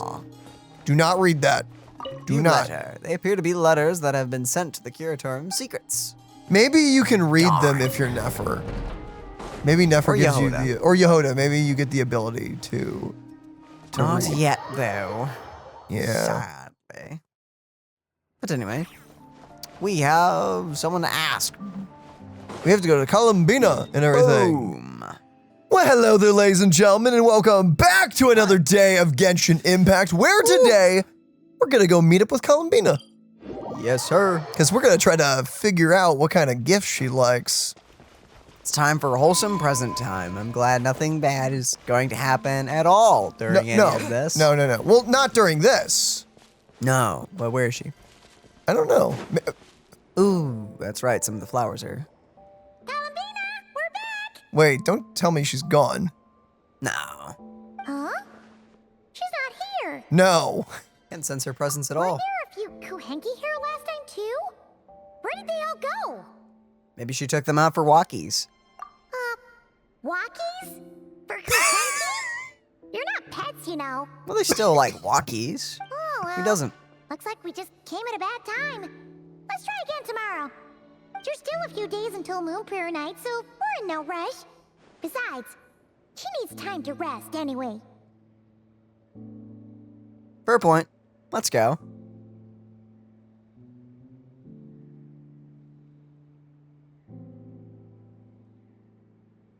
Kalamina, are you back yet?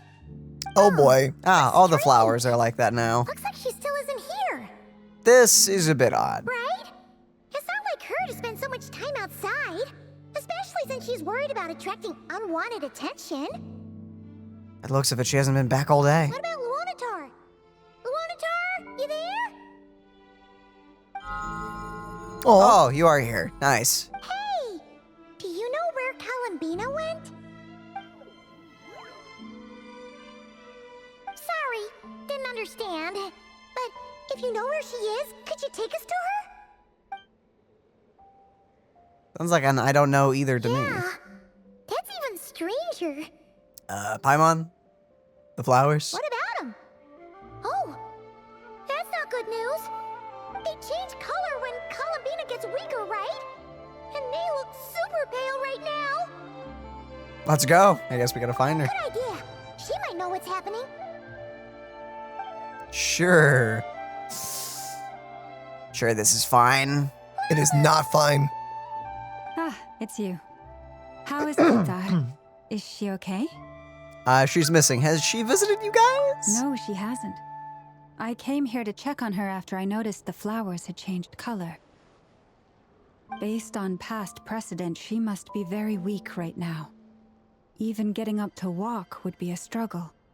It seems unlikely that she wandered off outside. Not to mention that she doesn't do that at the best of times either. So yeah, this is super weird. Has anyone approached Silver Moon Hall lately? No.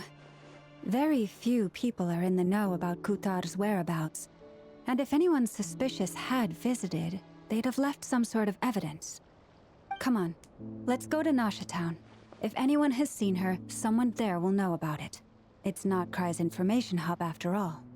Makes sense. Let's go. Awesome. Cool. Thank you. Cool Henki. Really? Cool Henki? Oh, that's a nice pun. Nice. I like the rain. That was clever. I'll give you that one. That was pretty clever. I like that. Thank you. You get a pass. I'll take it. Aw, that's cute. Oh. Wait a moment. Is it just Paimon, or is this doll kind of suspicious? It's never been here before, right? I don't recognize it. Wait, is this? Alas, your free and easy adventure time is over. Now, prepare to face the final boss of Nod Cry. I love this. Who is it? Where'd that voice come from? I'm so hyped. What?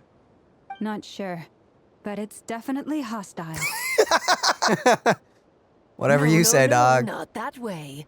The final boss is right here. The sniffer mole? That's the final boss? Surely not.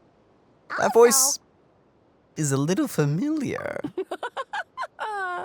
Okay, the jig is up. I'll stop teasing you. Turn around. I'm right behind you. It seems I've managed to leave quite an indelible impression, even though you've never seen my face. Oh, nothing could make a great mage more pleased with herself. Yo! Okay. Super sick. Mother of the most adorable Klee. Aww.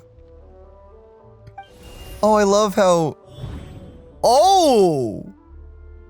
Dang, okay, go all out, why don't ya? I love, by the way, how out of all her cool titles, the mother of Klee was the most important one. I've heard that all the big shops That's in awesome. Tibet have long, wordy titles that stun people speechless when they make their entrance. Unfortunately, none of them are affiliated with the Hexenzirkel, and we ourselves keep a very low profile. The notorious name-dropping doesn't quite work for us. Still, I, for one, think I'm really quite amazing. So that didn't stop me from coming up with a title anyway. Look at her eyes. Very cool. You this time? Not a lantern or a Dodoko, but Alice in the flesh? Wait, yo, what? There's a Dodoko at the end of her hair. That's right. So, what do you think? How does it feel to finally meet me? Uh-huh. You look like... You look like Klee. You look so young. You look like Klee. Klee, yeah. Oh, that's the first thing you thought. A little surprising, but that actually makes me very happy. Aw. Because that means that when Klee grows up, she'll be just as stunningly beautiful as her mother. By the way, guys, confirmation officially in-game that Alice is Pyro. What? The biggest and most shocking reveal yet. That's ridiculous. So she's a friend of yours? Yes. You could say that. Kind of. This is actually the first time we've seen her in person. It's our IRL meetup. Madam Mage, that was, quite a powerful entrance. Love her hair. Look at I those certainly symbols. won't be forgetting it anytime soon. It's okay, Lauma, don't force Same it. symbols. Paimon will do the honors. This is Alice from the Hexenzirkel. She's a friend of ours. And of Varka's, too. Wait, the symbols on her hair are the same as the symbols on, like, in her eyes. What does that mean? I don't know. She's magic. True. She helped us a lot in the past. That's right. She's a good person. Just kind of unpredictable. Yep. Well, what is the human heart if not unpredictable? Hmm? I love her If we could not voice. do as we please, how would we differ from machines?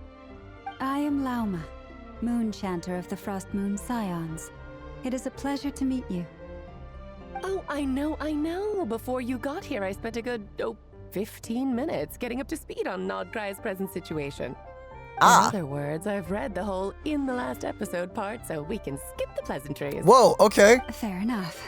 Okay. Well, Miss Alice, I can already tell that you have quite a unique personality. He'll get used to it. Paimon sure is.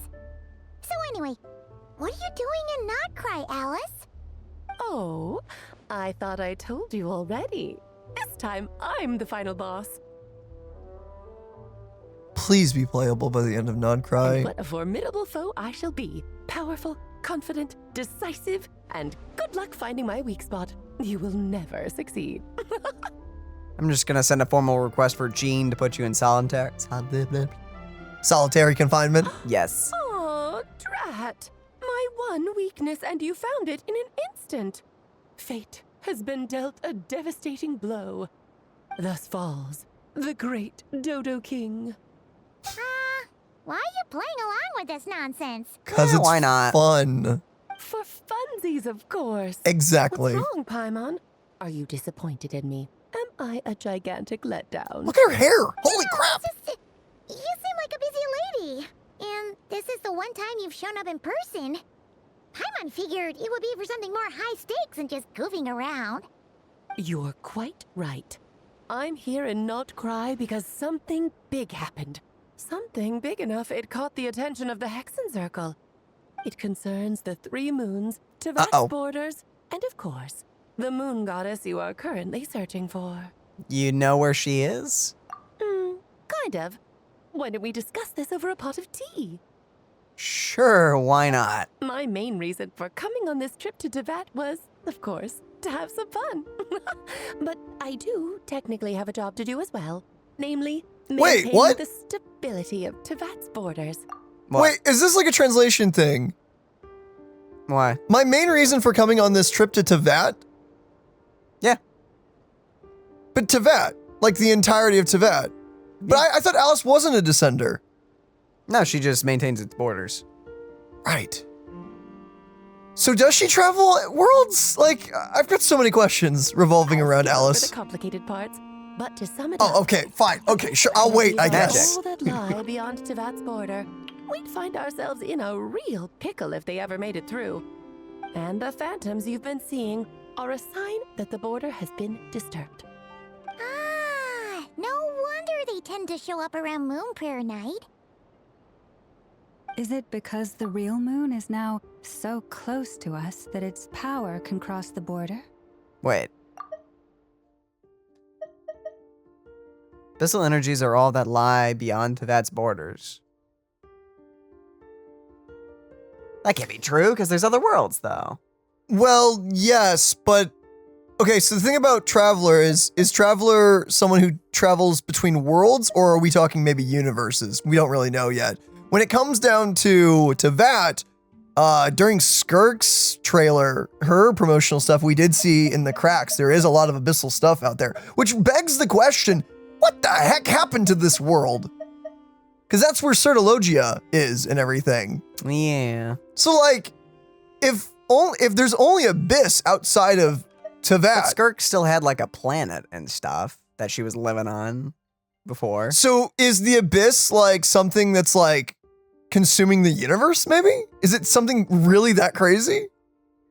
Maybe, but I mean, we still traveled from other places. All I know is Genshin is gonna have one heck of an end game. I guess. In part, but only a negligible amount passes through. Just enough to influence the verdant crests and so on. Ah, yeah. As you've noticed, there has been an unprecedented number of phantoms appearing this year. The influence of the moon beyond the border cannot explain this. No, there is another far greater factor at play.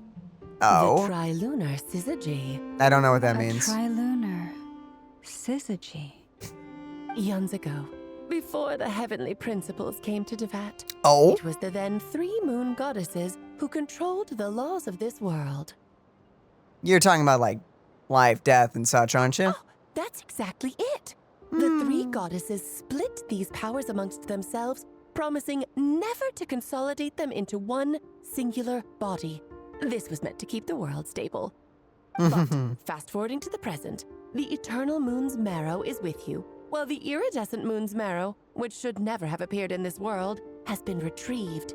Add that to the presence of a moon goddess in the flesh and... the power of all 3 moons is gathered here in Nocturne. There hasn't been an event like this since the War of Funerary Flame. And it's having a noticeable effect on Tevat's borders. That was, That's like half, partially, maybe your fault. I was about to say, did we... Uh-oh. No, we saved the world by dooming it. Ah, it's one of those situations. Yeah, it's either where the world was fully cooked or only mildly. Okay, so why are you concerned about borders? Okay, lore drop? Because I wish to give my darling daughter a peaceful, sunny environment to grow up in. Is that a good enough reason? Yes. Kinda sounds It's at like least you're half of dodging the one. question, but it does make sense. Well, that's one reason anyway, and the most important one. The others are a little complicated to explain. For instance, cleaning up after dearest Miss R. What? Albedo could tell you more about that if you're curious. Oh, Ryan daughter. But right now, I have a more important question to ask you.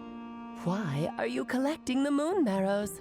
So, okay, I'm so, maybe even, I think I'm even more perplexed by Ryan daughter than I am of Alice. Like, where Alice, I kind of get her overall character, even though we almost know nothing about her. Like, you can get the vibe, right? Ryan daughter, good guy, bad guy, somewhere in the middle. I have no idea. She merged with that one. Yeah, she's going to be an intriguing character in the future. Albina wants to use their power to return home. I see. Nichole told me about that legend once. Nichole? You mean meet Anne? Oh, so you remember. We heard her voice in Fontaine. We did. Yes, of course. Oh, yeah, we did. That was a story about fate, her area of expertise. But back to the story of our dear moon goddess. I'm afraid her intended method of returning to the moon is unlikely to work anymore. Oh. What does that mean? She may be missing, but she hasn't gone anywhere. She has disappeared. What? Once long ago, the Damselette, something lived? I couldn't read it fast enough. My body is so heavy. Wait, no. It's my mind that's heavy. My arms and legs are as light as a feather. Huh. What's happening to me? I feel drowsy, like I've been asleep for too long. Is it daytime or nighttime? Is the moon out? I think I'll go for a walk. Oh. Be playing as her? Maybe. Nope, just following. Whoa, this is a cutscene. Are you out for a walk too? Oh. Oh, good. It's one of these situations. Oh, I see.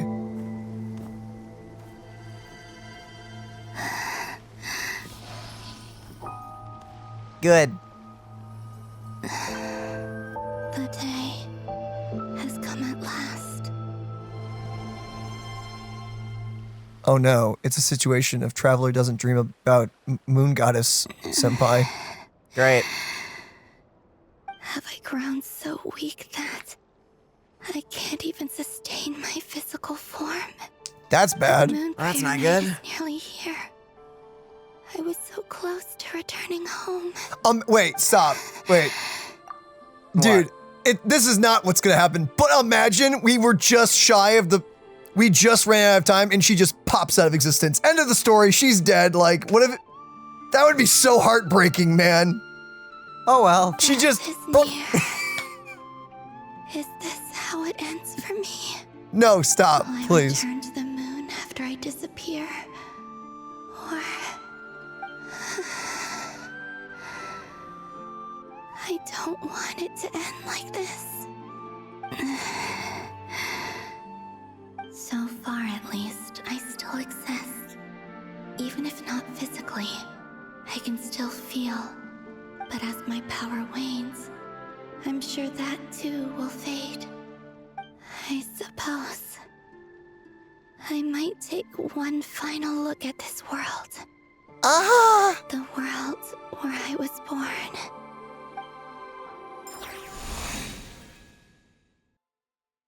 Maybe your last chance to visit the Frost Moon Enclave. Don't let it slip away.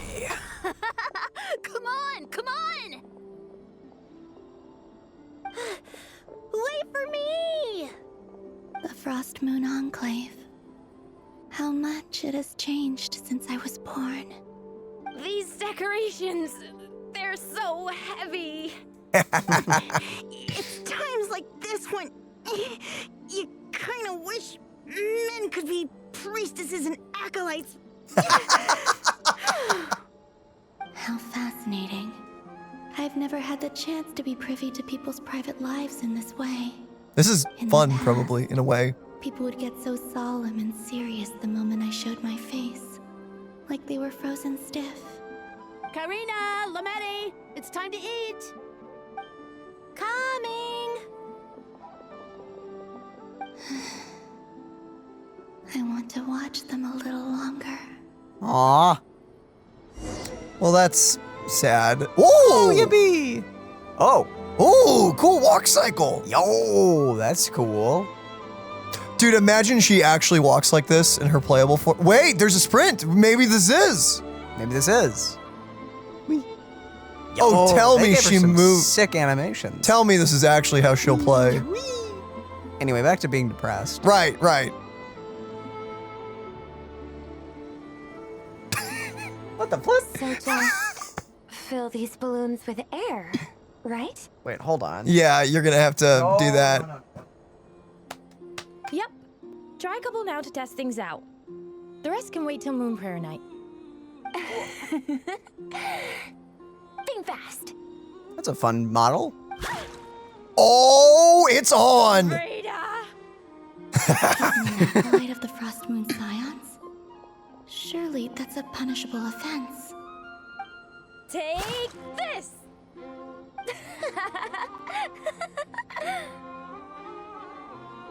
Huh? All right, enough horsing around. Lady Lauma gave us a task. We should get back to it. The task is just to check that the balloons don't leak, right? Doesn't matter if we fill them with air or water. Yeah. Okay, you got me there. And you got me there. But still, we can't use all the balloons before the festival even starts. We won't use all of them. And as long as Lady Lauma's trusted acolyte doesn't snitch, this can stay as a little secret between friends. A couple more can't do any harm, right? It's Oh, on. you menace. Then, think fast! I want to. Oh, that looks so fun. Is pumping a balloon full of water really so much fun? Aw. Oh, Columbina, you need. Oh, I really hope she joins the Scions by the end of this. Like, genuinely, as a person, but I hope. Well, she lives. Don't say it like that. Don't say it like that. Columbina better not be our first playable dead character. I will be sure so you're both miffed. tired from playing all day. Come on, eat up. A plain, humble meal. That has always been the way of the Frost Moon Scions. Huh? How come Lamatti got a midsummer berry dessert? Oh, I always get Lockaberry. I don't know what that means. I don't mind sharing. You can have a bite of mine if I get to have a bite of yours. Aw. They're sharing food? I've never shared food with anyone before. Aw. Even at the Harbinger tea parties, everyone just ate off their own plate.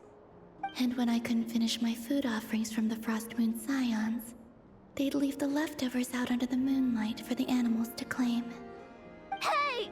That was 2 bites! Oh, then you can have another bite of mine. Oh, you too. Oh, don't fret now. Here, have some of Granny's too. Yo, what? That's a purple one. So this is what it means to be family.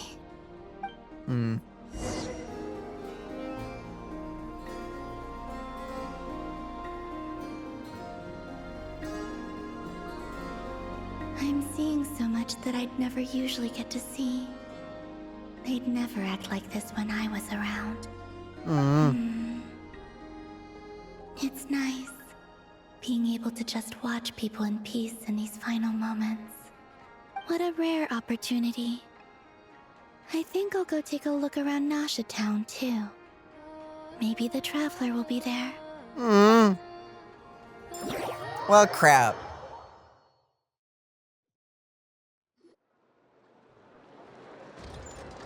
Time to cry. After the War of Funerary Flame, the moon goddesses were no longer recognized by Tevat. They lost the whole foundation for their existence. What? That's why the moon goddess's strength is fading. She cannot withstand the world's rejection of her. What she said, but the world itself is rejecting her. To be more pedantic about it, the moon goddesses did something to offend the heavenly principles, and that's why they were ousted. Something of a recurring theme in Tevat's history.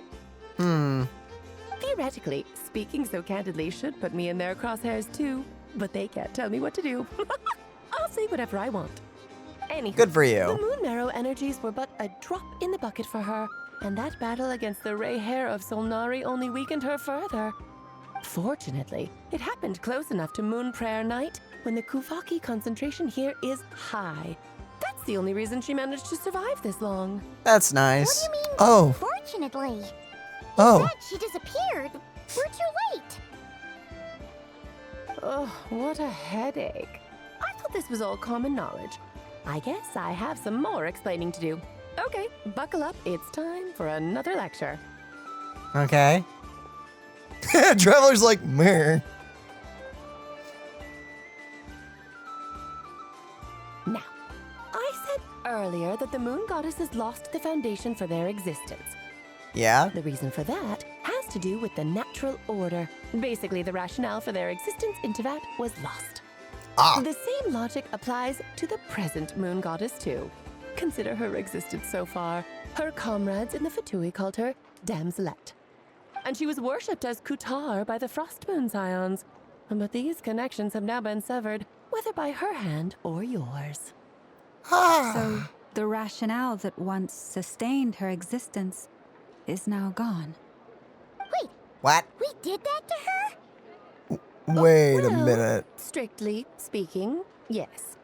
But let's not start pointing fingers, shall we? I'll only end up as the big bad villain, and that's not the kind of final boss I want to be. If you're making light of this, I hope that means you have a plan. Of course I do. I'm only the greatest mage in the whole entire world. Now, if you wish to find your moon goddess, there are 2 problems we need to solve. Firstly, we'll need to strengthen the connection between her and Teyvat, at least enough to sustain her until Moon Prayer Night. Strengthen her connection.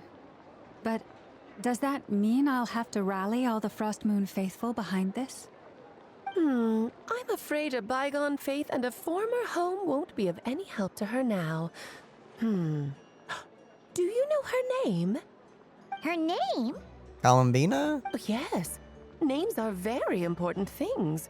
A name is a fundamental concept that anchors one's entire existence.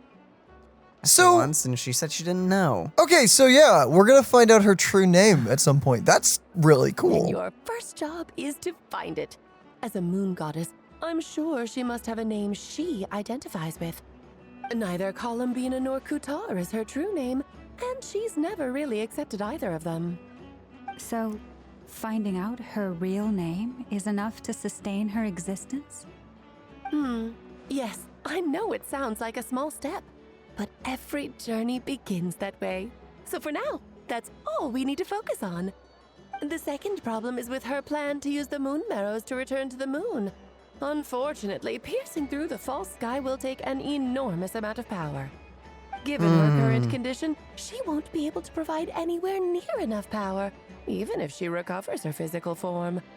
But no need to fret. Nichole's the expert in this field, and I'm sure she'll figure something out. Oh. Mage N is going to help us out too? Oh. That means we've got 2 Hexacircle mages on the case. This is turning into a pretty big deal. Actually, this is more of a side quest for me. Like you said, I'm a busy lady, so I can't stay for too long. I'll have to return to Teyvat's border soon. Well, thank you for telling us all this. That's the upside you get for looking out for my little Klee. Hopefully that will incentivize you to carry on keeping her company in the future. Anyway, jokes aside, you'd better get moving. It will take quite a miracle for the moon goddess's consciousness to hold out till Moon Prayer Night. Thanks. Oh, I suppose I might as well tell you where Nichole is before I leave. Yeah. Please do. Off you go now. Time to meet your new friend. Oh, yes. And a little suggestion. Don't forget to mind your heads. What? What? I wonder how Durin's doing. I should really go see him before I head back. You really are super busy. I most certainly am.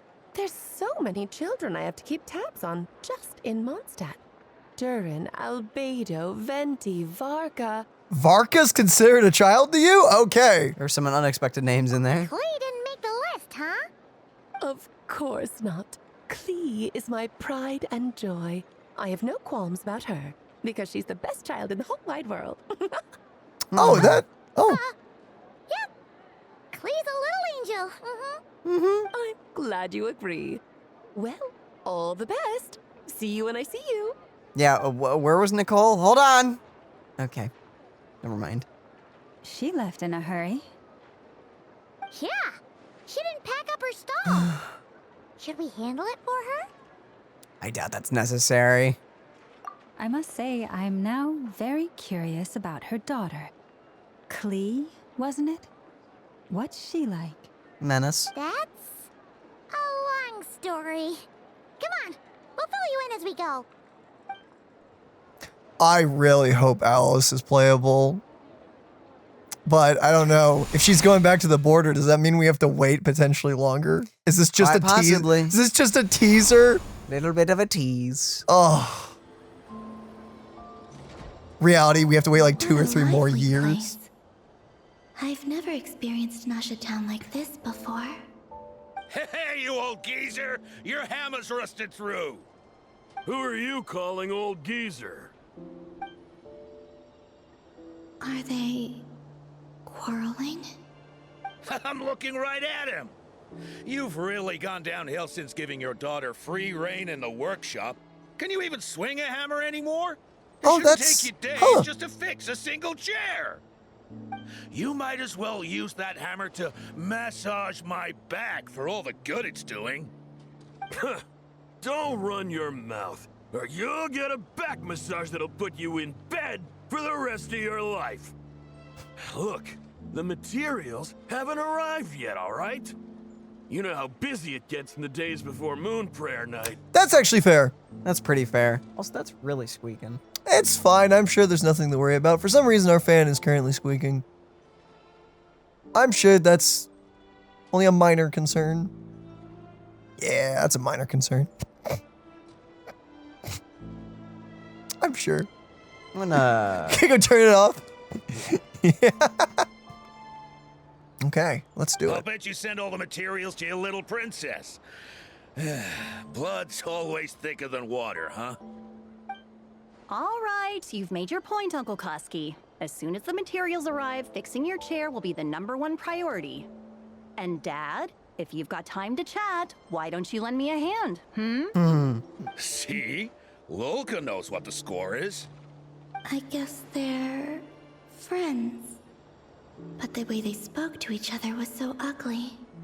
Then again, it wouldn't be the first time I've seen something like this. Uh-huh. Columbina! Yep. Sing outside my door in the middle of the night one more time, and I'll unscrew your vocal cords. You hear me? Ah, friendship. Oh, Sandrone. So that was her way of trying to be friends with me. What a pity. I won't get the chance to say any ugly things in reply. Aw. Yep. That's the takeaway. Move slowly. Up that. How? Whoop. Oh, that jump is cool. Ooh. Hey, have you decided what to give her for Moon Prayer Night? I sure have. She's gonna get the surprise of her life when she's least expecting it. Then I'll whip out the ring and pop the question. The surprise of her life. What a fun turn of phrase. Cool, I get the picture. You can spare me the gushy details. Ooh, looks like we have a customer. Hello there, ma'am. Would you like some Moon Prayer Night candy? Huh? Is he talking to me? No. Can he see me? Here you go.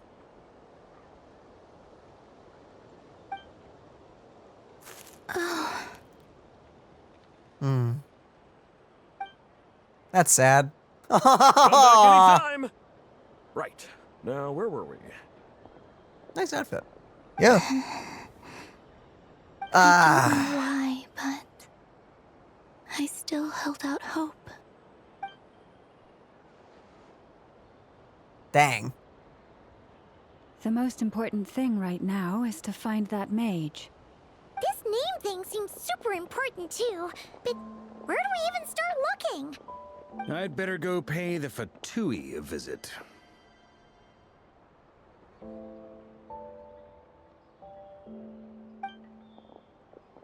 Shwink. Ow. Very painful. I like how Varka's like, I'm gonna go pay a visit to the Fatui, just casually. Like, okay.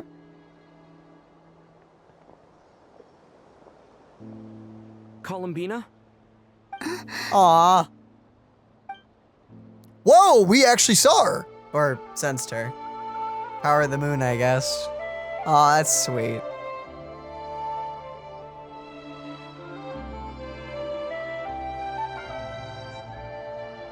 Traveler? Let's go! This is no time to be spacing out! Well, that was sweet.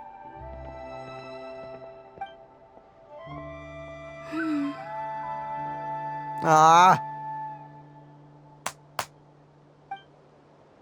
Okay, so she's gonna follow. Okay. Yeah. I'm okay. I hope It's Paimon. not so bad. Just staying quietly by their side. Yeah. I hope Paimon doesn't say anything insensitive. Please. She's the queen of that. No!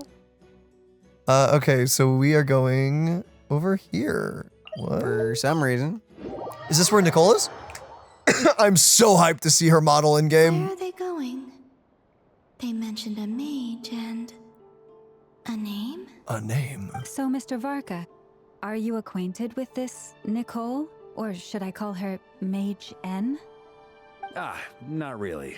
We've never met, though she has come up in conversation. From what I've gathered, Alice kinda took Nichole under her wing. Taught her how to speak in a more ladylike fashion. That kind of thing. Huh. Oh? I can imagine Alice as an etiquette coach. Yeah, Alice is a larger-than-life personality, I'll give you that. But then again, that's why she's able to draw such an eclectic mix of people into her inner circle. If I remember correctly, being an interesting person is actually one of her main entry requirements. So, if you ever wanted to join the Hexencircle, I'm sure you'd both be eligible to apply. Hey! Don't go around making promises on Alice's behalf. I wouldn't dare. I'm just trying to paint a picture of the Hexencircle for you. Okay, sure. Anyway, since none of us have ever met Nichole, how are we supposed to find her? We can't just go up to every woman in sight and ask, "Hey, are you Nichole?" Yeah.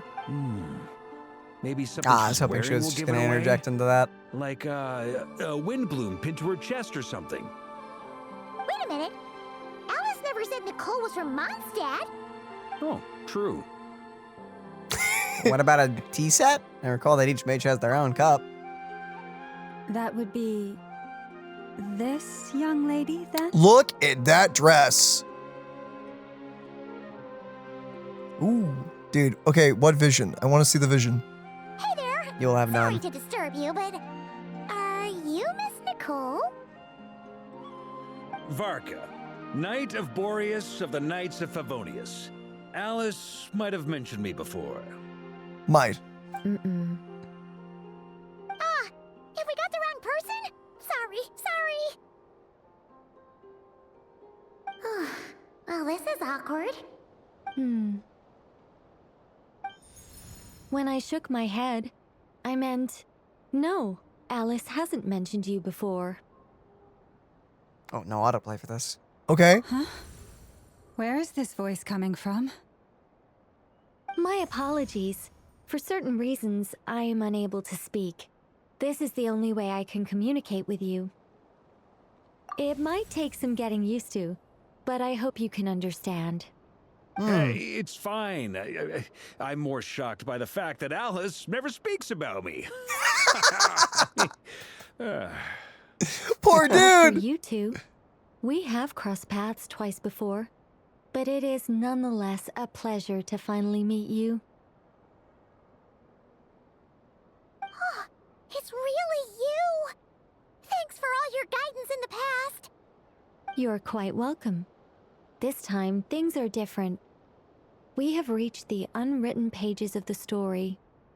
You might say that we stand at the crossroads of fate. Oh?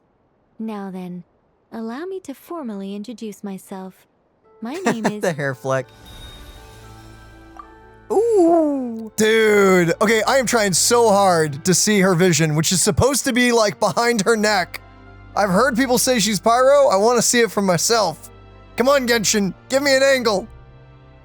Oh, dude, this model is so crispy. The immortal library giant? If only they'd write. The silent angel, yet also the orator? Silent angel, yet also the orator. The instant they utter a word, etc., etc. In summary, to remain silent is to be the observer of the world. Yo, more cool pupils. What the heck? No, stop. Wait. Alice, I can't believe it. I had a whole speech prepared. I'd agonized over every single word. She always picks the worst moments to ruin other people's plans. Wait a minute! I'm so sorry about that. Alice took the liberty of devising some bespoke self-introduction magic for each member of the Hexen Circle. This What? voice actor, or actress, I feel like I may know her. I'll obviously have to look it up and maybe they sound similar, but this almost sounds like the same girl who played Velma back in the old 2000s Scooby-Doo, the witch's ghost. She's got a same vibe to her voice. No idea. I'm gonna have to look that up after this. That'd be crazy if they were the same. But I could have sworn I deleted all of the triggering conditions for it. How did it bypass everything? Oh gosh, this is so embarrassing. This is a very different side of Nichole than what we're used to. Is she not used to face-to-face interactions? Don't worry about it. We've seen that introduction magic once already, so it wasn't too much of a shock. Please go on, Miss Nichole. We'd love to hear what you have to say, or, well, communicate. Man, Llama is just unfortunately being so talking to awkward. This lady? But will you all promise to forget that horrendously embarrassing introduction? Sorry, embarrassing. When? Among the words that just popped out, I just saw Angel. Yes, my name is Nichole, and I am one of a very few angels who have retained both their preferred form and their power. What? Cool. The Traveler and Paimon should be no strangers to this concept. There is another of our kind in Natlan. They call her the Lord of Wait, the Night. hold up! She's actually an angel? Makes sense. Remembers her. Never actually saw her in person. Yes. Well, I have retained more of my power than she. It's because I don't have a long-term duty to fulfill. To be more specific... What? No. We'll be here all day if I get into the nice. specifics. Moving on. If I'm not mistaken, you are here because you wish to learn how one might reach the moon beyond the sky. That's right. Is that something you can give us any guidance on? Yes, I do know a way. It began with the Hyperboreans, who lived after the War of Funerary Flame. Blank looks. Maybe I should start with the background of the war. Or maybe not. It shouldn't be an issue. I'll fill in the gaps for you when we have more time. Anyway, Columbina just after that playing war in the ended, grass. the three moons retreated to beyond the false sky. The Hyperboreans were humans I once aided. They accepted the civilization and creations bestowed upon them by the angels. But despite accepting many blessings of the angels, many among them still held on to their faith in the moons. They were reluctant to accept the new order. Even after the War of Funerary Flame, they sought to contact the moon goddesses beyond the sky and receive their guidance. But all three had passed away by that point.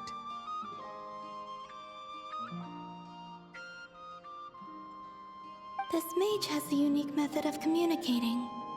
Is she talking about the moons? Yes, but they did not know. And so, still they prayed for the moon goddess's mercy. After building titanic structures that consumed vast amounts of Kuvaki, at last they glimpsed the moons and heard their voices. But of course, they were gravely disappointed. For it was then that they realized the three moon goddesses were dead. Oh, jeez. Dang. Such a sad story. It is. Humanity was in a very sorry state at that time. The angels who had once aided them were gone. That sure looks like a The war pyrovision. of funerary flames had left them homeless and destitute.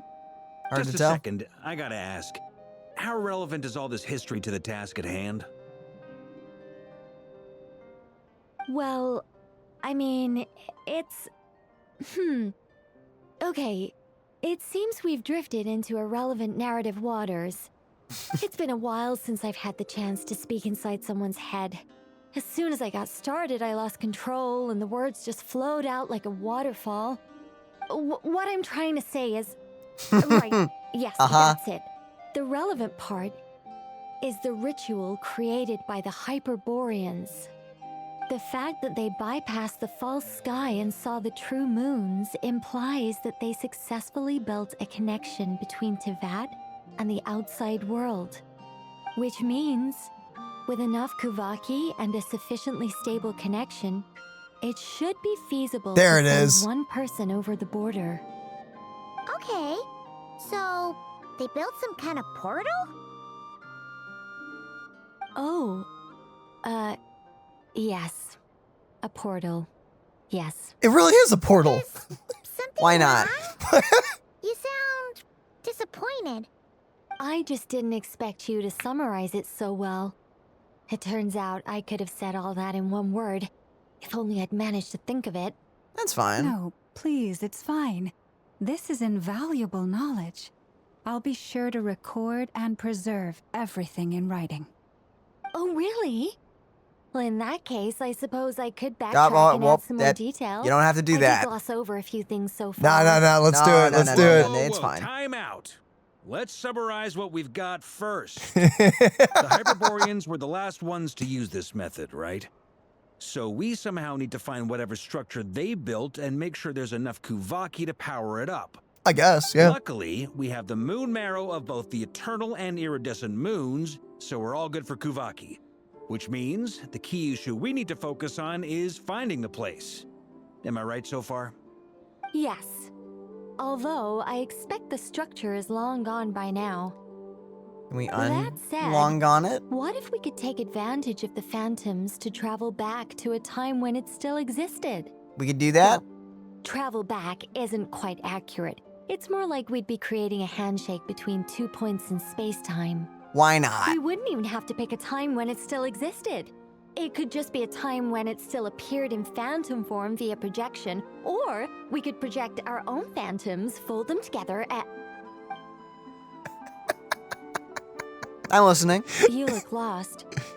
Was that too hard to follow? Surprisingly, no. Weirdly enough. Yeah, things got a little, technical there. Paimon's brain is reaching capacity. All right. Let me think about how to put this more simply. Okay, got it. Over the next few days, I'll search for phantoms that we can use. Once I find one that meets the criteria, I'll let you know and we'll regroup.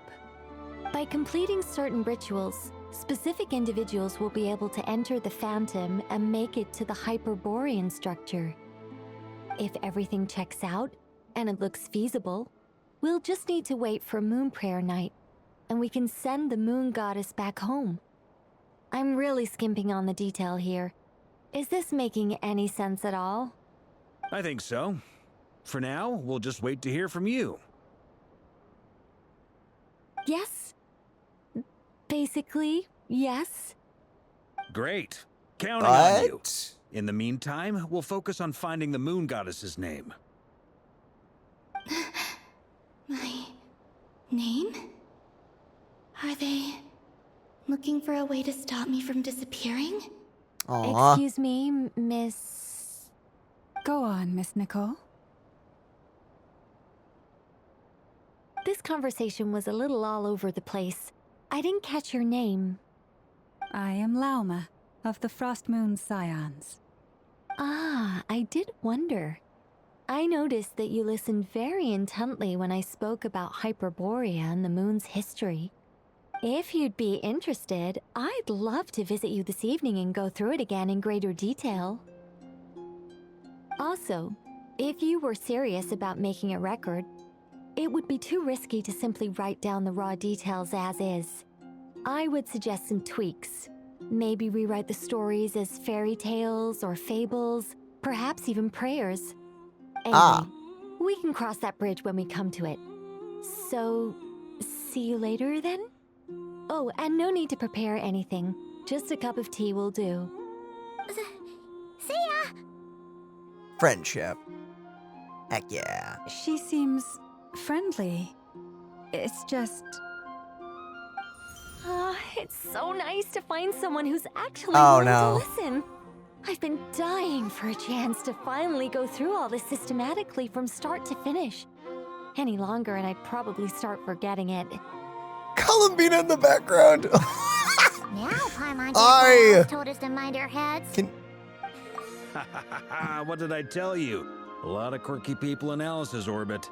I want to pull everyone, dude. The 3 big ones that I want to pull are right here in this scene, which is Columbina, Varka, and Nichole. Yeah, I would have yes, I would have Alice in that group as well, but I do not know if she's gonna be playable by the end of Nod Cry. I hope, but I could also see them holding off on her, honestly. Quite possibly. Now then, the next order of business is, where do we start looking for the moon goddess's name? Maybe the rest of what Nichole has to say might give us some clues. Once I've heard her out, I'll summarize the salient points and share them with you all. I'm also inclined to review our other documents. Yes, our faith was first established by our Hyperborean ancestors, but many of the more factually accurate records are from after Kutar's birth. I have a hunch the Fatui might know something too. Sounds like we're gonna follow Columbina's journey through Devat, huh? In that case, we'll start by heading to the Frost Moon Enclave. Sounds like a plan. Take this with you. I'll see about getting in touch with the Fatui. It'll probably just be Arlecchino and Sandroni again. They're the only ones who would want to help. Thank you, Mr. Varka. Don't mention it. Honestly, I'm more comfortable dealing with the Fatui than prying into the details of a young lady's childhood. Catch you later. I should Understandable. That's a smart comment right there. one way that I can help. Good on Varka. Smart man. That's a man who knows how to survive. Okay, I love that so very much. I'm screwed when it comes to my pull plans, dude. I don't even know what I'm doing. I really don't know. And I'm not even including Durin in all that. I really want to pull Durin right now. Like, I so want to pull him. I think it's safe to just... I may just wait for him to rerun, honestly. See what everyone does first. I took the time to organize all documents in our possession that pertain to Kutar. What you see here is the material I consider reliable. You're saying there's unreliable material too? Yes. Most of the information we have was transmitted through an oral tradition. Inevitably, some of her stories were mythologized and deified over the years through countless retellings. That's why I organized them into reliable and unreliable. There's no sense seeking answers in history unless we can ensure the veracity of the historical record. Makes sense. All right, let's take a look through. Clear and concise would be one way to describe the writing style of these historical records, but you could just as easily describe them as terse and dry. Don't know what terse. Yeah, I've never heard the word terse. New word. New word acquired. I just need to know what it means now. And since Llama already knows the material like the back of her hand, the quest to find any new information in these texts is tough going. Almost all these records refer to Kutar instead of Columbina. Although neither of those is her real name. Paimon's not sure what point she's trying to make. What we can gather from these records is that the Frost Moon Scions worshipped her as a god, placing impossible expectations upon her. I cannot fault them for their earnest faith, but for all their devotion, worshipping her day in, day out changed nothing. I imagine that none of it resonated with Columbina. It wouldn't surprise me if, even back then, she had already begun to reject the name Kutar and everything it represented. Lama speaks the truth. When I heard them call upon Kutar with hope and expectation in their voices, they may as well have been calling upon somebody else. Dang. When you were organizing these texts, what criteria did you use? That's a bit complicated. I looked at the level of detail, perceived authenticity, prose style, and how realistic their portrayal of Kutar seemed to be. Amongst the Frostmoon scions of today, only I know of her existence, and I alone have spoken to her face to face. As such, I know that there are certain things she simply would never do. That being said, I have sensed some changes in her lately. Changes? Me? Seems like this is getting us nowhere. For what it's worth, why don't we check the unreliable sources too? Sure. Give me a moment. Oh boy.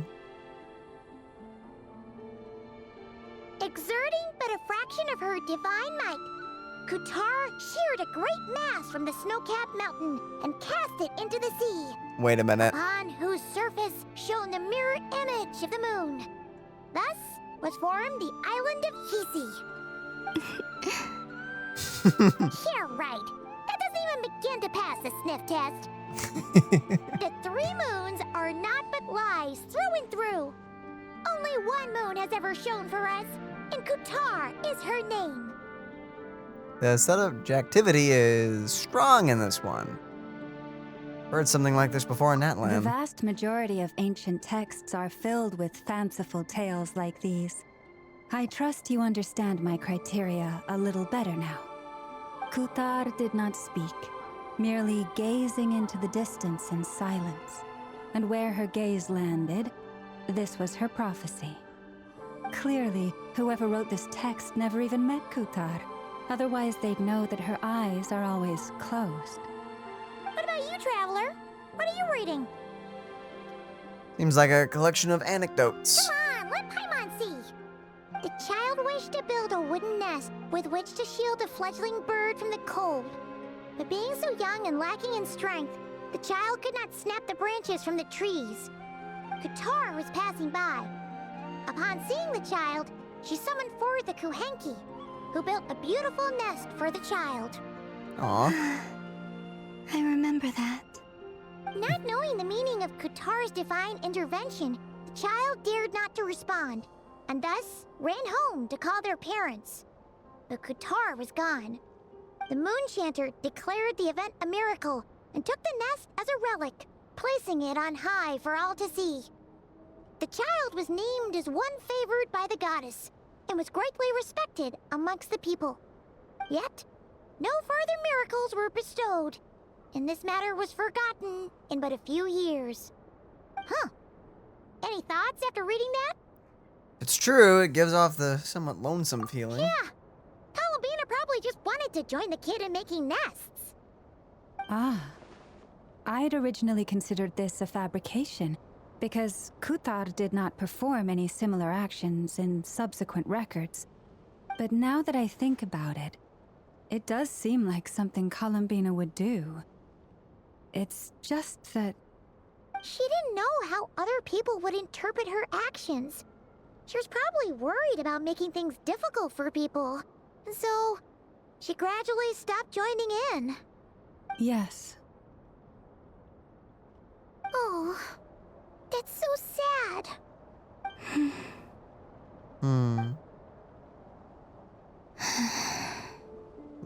And now, I can make no such gestures of warmth, even if I want to. Dang, nice shot.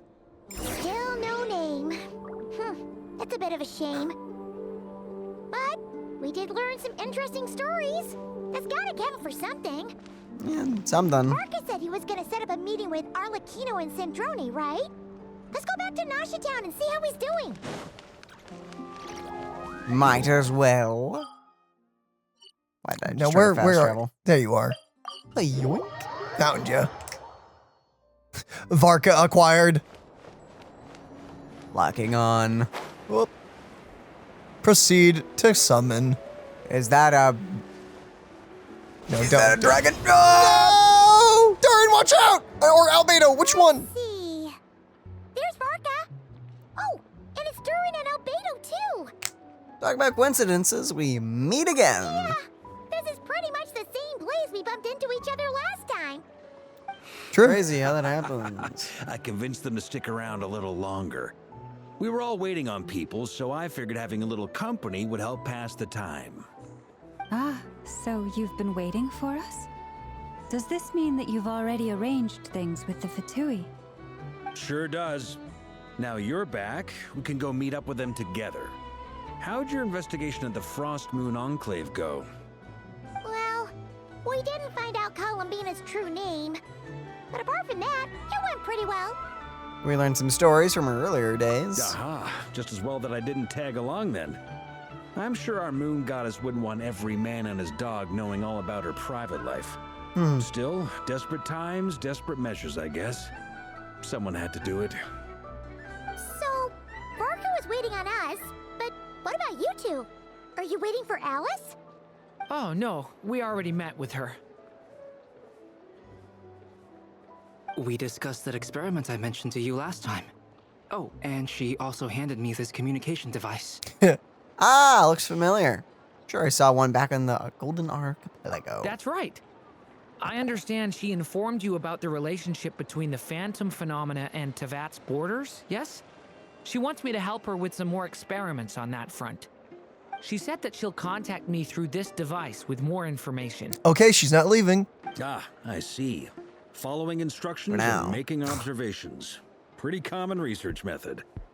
Takes me right back to Albedo's lab. Wait, then who exactly are you meeting? Someone you know. Albedo's met him too. But I don't think Miss Lauma or the Grand Master have been introduced. Introductions are overrated, especially in cases like this. It's you. I was like, who the flip is Paul? Ah! So, it's not like the academia has prohibitions against going abroad. Also, I applied for leave. I've been writing to Hat Guy since obtaining a human form. I've already brought him up to speed on everything that's been going on in Nodcry. Yo. Hat guy. Turns out, I actually have heard that name before. Oh? Then why did you react the same way I did?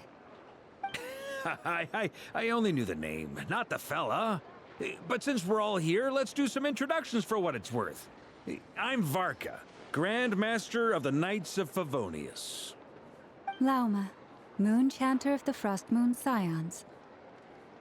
And I'm a Driosh from the Vahumana Darshan of the Sumero Academia. Hat Guy. Good to see you again, Mr. Guy. I believe we last saw each other on the boat ride here. It is the one awkward thing about him, about you being able to choose his new name, is no one calls him that. So it's just kind of defaulted from Scaramouche to Guy. Yeah. Which is kind of sad, but whatever. So they came to Nodcry together. Mind you, the only reason I came here is because there's someone I want to look into. Who's that? The Doctor, also known as Dottore, second of the Fatui Harbingers. Just as I thought. From the tone of your voice, it sounds like there's bad blood between you. I was reviewing our archives and noticed that a lot of information about him was missing. Left a bad taste in my mouth. That's all there is to it. Dottore, or Zondik, as he was then known, once studied at the Academia, but he got kicked out before he could graduate. Just in case you didn't do the events on the side. I've heard that name before, back in the ruin. The Ibis King mentioned that a student. That was the Doctor? Yeah.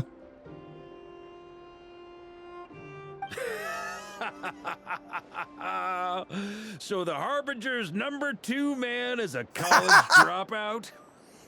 How embarrassing for them. Oh, man. He was planning something. We actually heard that a few times before, even coming to Nodcry. But we haven't seen a trace of him since we got here. He only appears when something interests him. For all we know, he might have left already. Well, but the fact he did something here at all is worth noting. It'll fill a couple extra lines in his file. Why does it sound less like a file you're writing and more like a criminal record? It is. Anyway, we were just about to meet 2 of the other harbingers. Want to come along? You might learn a thing or two about him there. Sure. This is going to Even be though they're interesting. harbingers, well, they're old acquaintances of ours, so, you know, when you talk to them, try to be... I got it. The Frost Moon Scion's relations with the Fatui remain tense. Forgive me if I do not attend. Best to avoid that. We'll continue assisting Miss Alice with her experiments. Good stuff. Everyone's having a fruitful time. All right, we better get going. I'll lead the way. Oh. Yo, Paul. You here for revenge? Well, yeah. That's obviously part of it. But I'm not the only one who has a score to settle with him. Neither you, nor Lesser Lord Kusanali, nor I want to see him meddling with things again. Fair enough. One other thing. When we return, let's talk about Columbina. What's the hurry? Don't worry. Pigeons always know which way home is. Thank you. We split into 2 teams. Hi. You made it. Who is this? Really doesn't scholar remember. From Sumeru. They call him Hat Guy. He's an old friend of the Travelers. Wait, this is the academia representative you wrote about? He doesn't exactly look the part. I believe this will prove my identity. You'll notice it bears the seal of the Sanctuary of Surasthana. Well, what do you know? So it does. All right then. My mistake. It's fine. I expected as much. What? So as I mentioned in my letter, the Academia's got its eyes on Dottore. But this matter remains top secret. Apart from those assisting in the investigation, the fewer people who know, the better. If anyone asks, I'm here in Nocturne to pursue my personal academic interests. Gotta say, Varka, you did pretty well to keep all this under wraps for so long. Sounds like you got in touch with the academia about this way back. I'm scared of where this is going. You flatter me. Yo, Harbingers, what reason would you have to disclose information about him? Where do I even start? Remember that time we fought Rerir at Star Sand Shoal? He sure let me have it then, didn't he? I'll bet Dottore had that all sketched out, with me as his convenient little pawn. He could not care less about us if he tried, but hey, the feeling's mutual. Does Dottore really strike you as the sort who values his relationships with his colleagues? Nope. Fair point. Definitely not. Which is why I always keep my guard up whenever he starts making suspicious moves. To that extent, our motivations align. On top of which, I consider you trustworthy people. Now, Thanks. back on topic.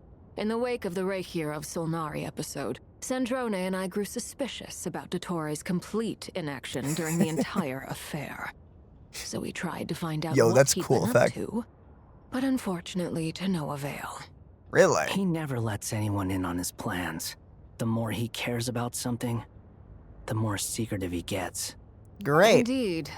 Perhaps he believes that by keeping a low profile, he can avoid trouble. But that trick isn't going to work on his colleagues. Yeah, I mean, he's been researching the ancient moon's remnants. And he's been trying to get his paws on the moon marrows. Great. Only an idiot would believe he doesn't have something more planned. With this in mind, I returned to Snezhnaya and relayed my thoughts to Her Majesty the Tsaritsa, entreating her to have him recalled. That's pretty direct. Did the Tsaritsa agree? Yes. I made it abundantly clear that the Fatui's business in Nocturne is almost concluded, and we do not need 3 harbingers in this territory. Her Majesty concurred. Accordingly, Dottore has returned at her orders. I imagine he is continuing with experiments. which no one besides he would ever have any interest Why do I in. doubt that? Common sense might mean nothing to him, but he's not stupid. He knows that no good can come from opposing the Tsaritsa. Smarts alone won't For get him now. all the way.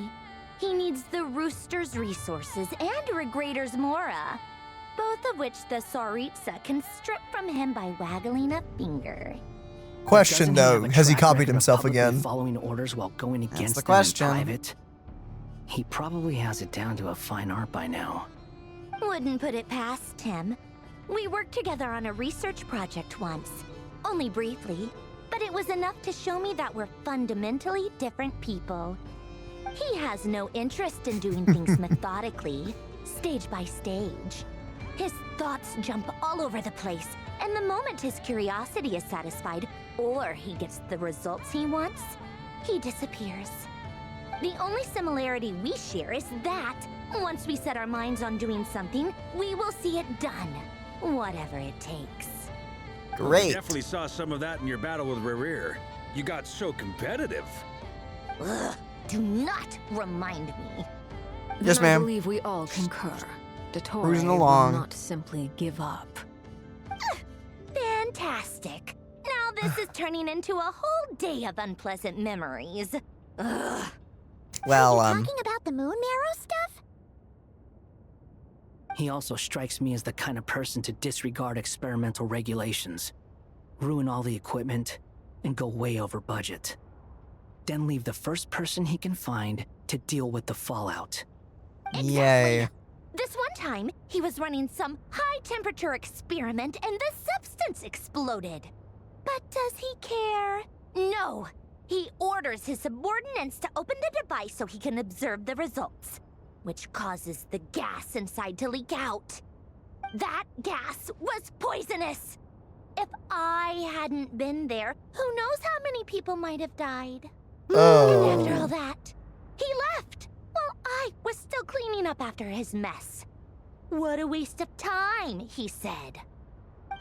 Waste of time? The nerve! He wasted my time! Yep. Yep. Oh my goodness. You've been bottling that up for a while. I would be so shocked if the Doctor ever becomes playable I must at this say, point. You I seem doubt it. awfully familiar with internal Fatui affairs, especially when it comes to Dottore. Thank you, Lady Harbingers, for providing such valuable information. I have no other questions for now, so I'll be on my way. Wait, what? You're just gonna leave? Hey, Dino. You're welcome to Yeah? join if you want. Remind me, does Paimon remember Skirmish? Nope. Okay, so even Paimon forgot. It was only us? Only us. Okay, it's been a few years, so I didn't remember that. Because she is also connected to Irminsul. We're the only ones that aren't. Right, okay. That we're so- connected to the Night Kingdom now. Yes. Which doesn't make any sense, but whatever.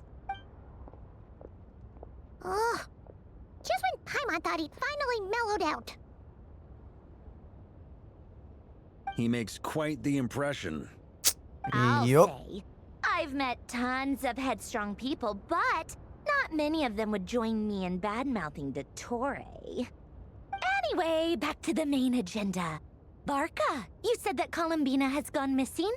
Or rather, disappeared. Yeah. We're working on building a connection between her and this world. The simplest method is to find out her real name. I've actually asked her that question before, but she said she didn't know. Considering our relationship, I doubt she was lying to me. She could have just given you a pseudonym. What did she do while she was with the Fatui? As far as I recall, she was never dispatched by Her Majesty to claim a gnosis or anything like that. The Tsaritsa's plans had long contained a place specifically for her. I always thought that was weird. What could she do that the rest of us couldn't? Knowing what we do now, it's probably something related to Kavaki, right? More than likely. When she first arrived, Columbina would often go to Her Majesty and ask when she could start the task assigned to her. But Her Majesty always gave the same reply. the time has not yet come. So she spent her days in Snezhnaya doing basically nothing. Oh. The Tsaritsa has summoned a beautiful blind maiden to be a harbinger, giving her the third seat by virtue only of her enchanting voice. It was a dumb and stupid rumor, but the reality of the situation made it hard to refute. And what happened after that? I imagine she stopped caring. She no longer seemed to care why she had been recruited, and Her Majesty never gave her any missions, so she just continued to sing in the flower garden. For my part, I was busy. So busy, in fact, that watching someone be that idle had me fuming. But still, I got the sense that she had long been used to a life of other people claiming she was needed when she wasn't. I just felt that having a place to stay would cost me something eventually. And so I waited quietly for the day that I would have to pay the price. And on the other end of that spectrum, you had me. Someone once told me that I had the lousiest work and the toughest luck. That's a good way of putting it. I forget who said it, but those words have always stuck with me. Sounds like something he would have said. Huh. No wonder. But you've done your job exceptionally well all this time. Because at heart, you are a conscientious person. Thanks for telling us all this. What is it? Something come to mind? Nothing. I'm just even more eager to learn her name now. I shout it to her from the rooftops. That makes sense. Nothing screams you are needed like your name shouted from across the town. Well, good luck. Varka would know this, most likely. But if you ask me, Kalambina is still the most shoutable name. I'm just so used to it now. After all the arguments we've had, I can't be bothered trying to remember another name for her. Nor I. Sandrone. Harlequino. You chat further about interesting moments about her past, but soon time passes. Huh, oh. It's a Sealy! Does that mean Nichole has news for us? Ladies, I thank you for your hospitality.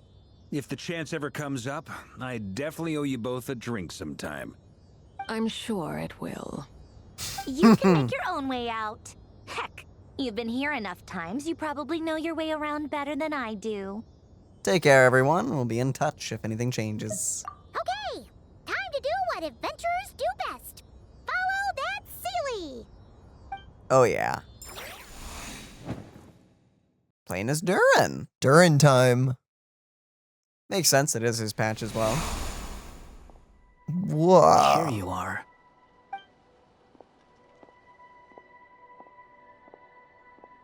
Oh boy.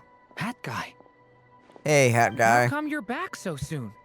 Did things go all right with the Fatui? Fine. Dotori's been summoned home by the Tsaritsa. Couldn't get much more than that. How about you? Any progress with the investigation? Unfortunately not. Why do I not believe that he's gone? We've I don't believe tried it. everything. Different phantoms, different locations, different points in history. But the results were the same each time. Abyssal monsters roaming the land. People crying out in despair, with no hope of being rescued. Every time I see it, I can't help but think, is this what it was like in Mondstadt when Dragonspine Durin attacked? And if I fail in the task I've been given, will I create yet another tragedy? That's just meaningless speculation. When we encountered similar phenomena previously, I tried to interfere with those illusions, using sounds and lights to guide them. However, we could not change their fates. At most, we were able to extend their existences.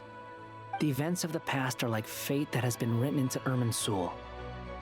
There isn't a living thing in Teyvat that can escape its past. But Miss Alice You would know instructed this. us to try to find ways to change the outcome that these phantoms face. It's an impossible task. Can't you just refuse? Since It's she asked music. us to do this, I feel like it can't truly be impossible. Or if it is, well, mages can make the impossible possible. I could not have been born as Durin otherwise. But you also said He's so freaking that innocent, your past holy crap. 39 attempts were fruitless. That's true. But you're still going. Yes. After this many futile attempts, I love that. Surely you realize I that you're like not that doing this interaction. because you still believe what some mage told you. It's because you want her hypothesis to come true. It's something you wish for deep inside. So, think for yourself about what you want to do. As long as you don't believe it's futile, it isn't. Aww. Let's go. Yeah. True words, Previous honestly. experience indicates that we cannot touch the phantoms, which limits the effectiveness of our interventions. If we want to clear this hurdle, we need to break this rule somehow. Same thought here. Following the same rules means repeating the same failures. Reducing ourselves to mere playthings of fate. So you mean we need to figure out a way to make contact with them despite knowing that we can't? Yes. Yes, and I suspect that's something only you are capable of. Everything in Tevat is logged in Irminsul, but the withering that once occurred in Sumeru was a sign that the Great World Tree was being corrupted. This corruption allowed things that should not have existed in Tevat to appear. This is tantamount to rewriting reality to an extent. You're saying abyssal power might be able to affect those phantoms? No one's ever tried it before. If you're gonna try it, it'll take courage. And you have to be confident that you can control it. Is anyone there? Has anyone seen my daughter? Well, crap. She's missing. I have to find her. I hear someone inside. Spargana? Are you in there? Ooh. If I can use my abyssal powers to warn him that there is danger here, maybe it'll change his decision. Maybe he'll stay away. Yes. Maybe. The important thing is not the nature of the power, but rather how you use it. To intimidate and obstruct. Sounds about right for the Abyss. Well, let me try. I should be able to influence that thing. Okay. Have you seen a little girl? What? This isn't the time for that! Just run! If you're a parent, there's always time for that. Okay, we gotta do stuff. I hear someone inside. Spargana? Are you in there? Durin can use the power of the Abyss to affect the world in which the Phantom is located. For example, using it on a stone pillar will create a barrier with the Intimidate and Obstruct attributes, which in turn will affect the choices and actions of the human phantoms. Okay.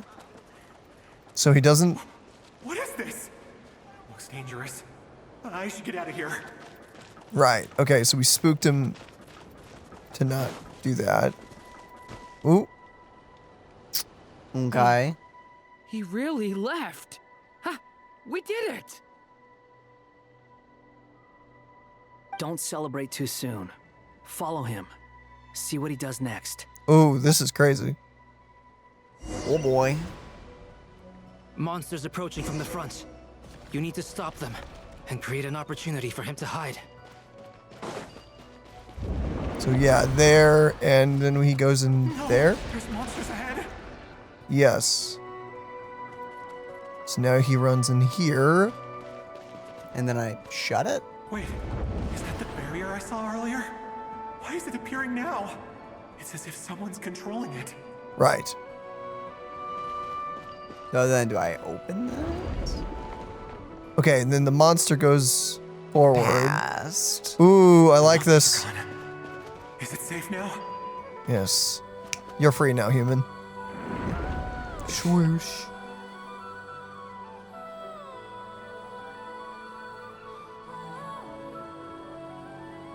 The barrier's gone too. How odd. Anyway, I guess I'll keep going. Quickly, let's keep up. Sure.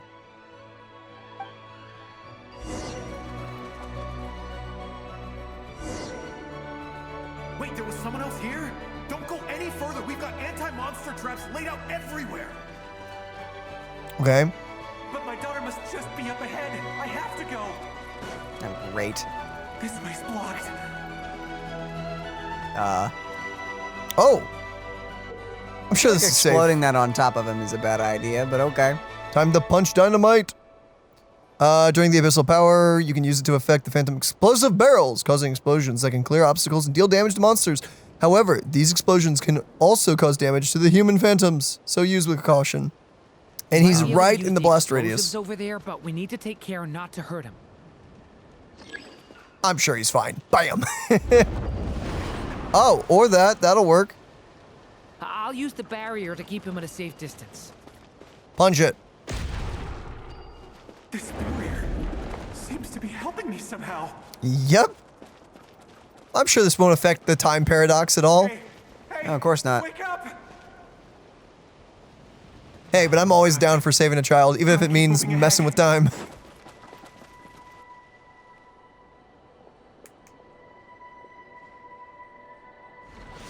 So many monsters!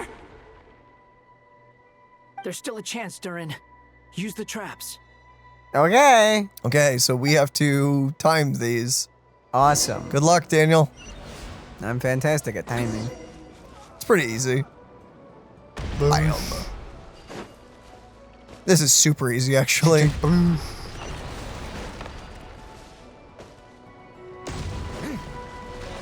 Yeah, the radius is huge. Oh, what? Is that a little close? No. Oh my goodness. Just breathe. Take it one step at a time. You good? This Look is at a that. new development. I've never seen this happen before. We might just be able to save this person. Well, longer.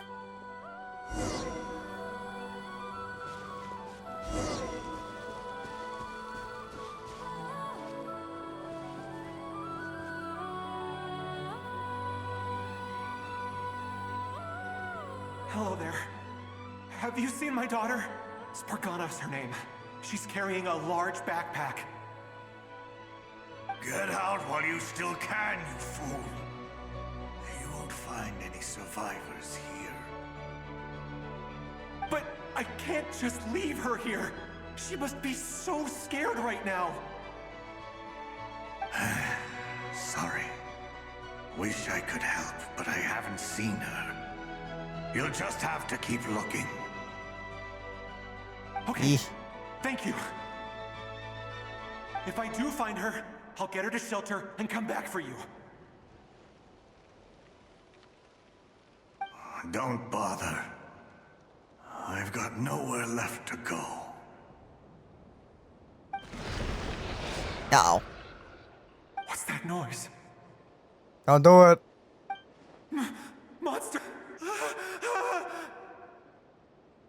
No, if he goes inside, he'll be walking into a trap. Let's try this once more. This time, we have to stop him. Okay, so they have to wait for the thing to happen again. And boom, we did it all again. You know what this reminds me of? Whoosh. Frequency. Why? How will I know where Spargana's Great movie. gone like this? If you haven't seen it, I recommend it. You know I'm pretty what? sure it's called Frequency. I'll trust this strange barrier. It's gotten me this far after all. If it's a movie about the Northern Lights, that's the one. Oh yeah. Oh my. It's not good. No, Spargana, are you there? it's just a bunch of dead children. Okay, so Hey, let us out! Sorry. I assume that's a trap that we don't want him to go into. Probably.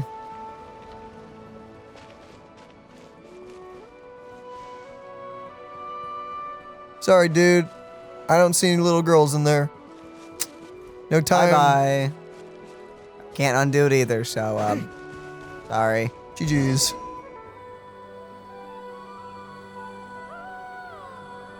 Huh? That looks like one of my daughter's books. Uh-oh. Ah. Thank you. Thank you. Yes, it's one of hers for sure. That's her name on it right there. She left her backpack here. Ah, great. Durin, just like last time. Use the explosives. Okay. I really like the music they're using here. It's very pretty.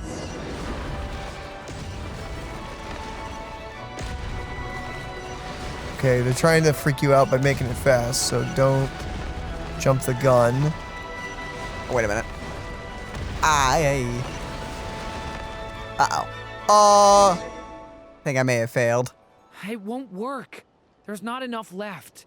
If he makes it in, he'll die. But then, this clue could be the key to him finding his daughter. It might not be the only one. Better he misses that clue than loses his life. He's got a point. Oh. Here we go again. Stop him, Durin. We can't let him get any further in. Woo. That's my daughter's book. She's passed this way. Why? Why won't you let me go in? Because it's death. I've searched and searched and searched just for this. But how will I find her without any clues? It's literally a book. I no longer have anywhere else to go. Oh, great. He just gives up. A book would not tell you where she is. Move it. I'm sorry. I'm so sorry. He refuses to go anywhere else. Whether he opens this door or not, all that awaits him now is death. We couldn't change his fate. Albedo? Hat guy? Let's try one more time. I don't know how we're gonna do this, but I don't want to give up either.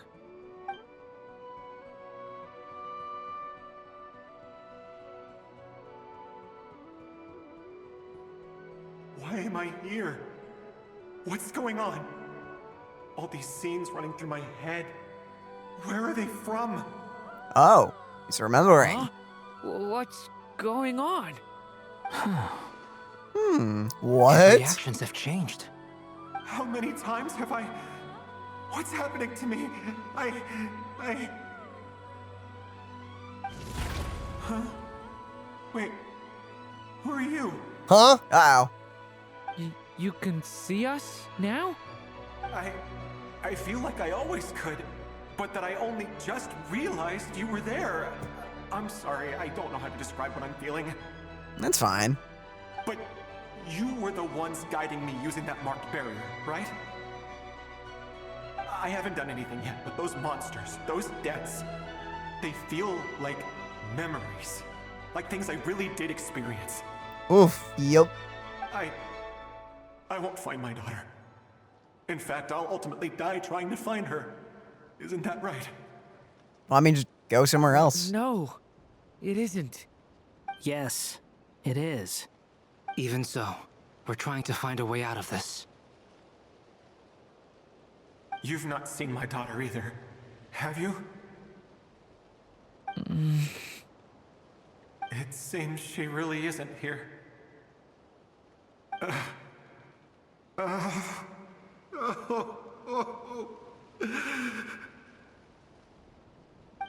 I'm sorry we couldn't help you.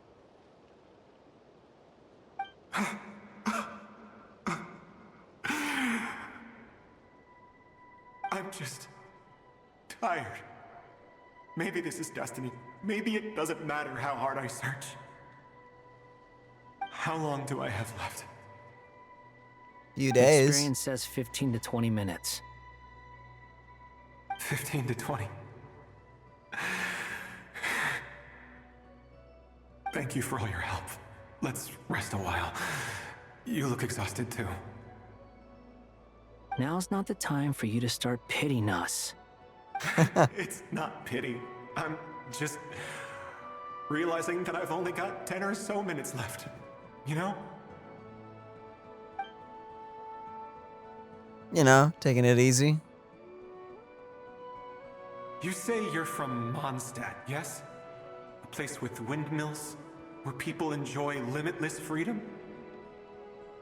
And you're from Sumeru, where they've built an academy into a giant tree?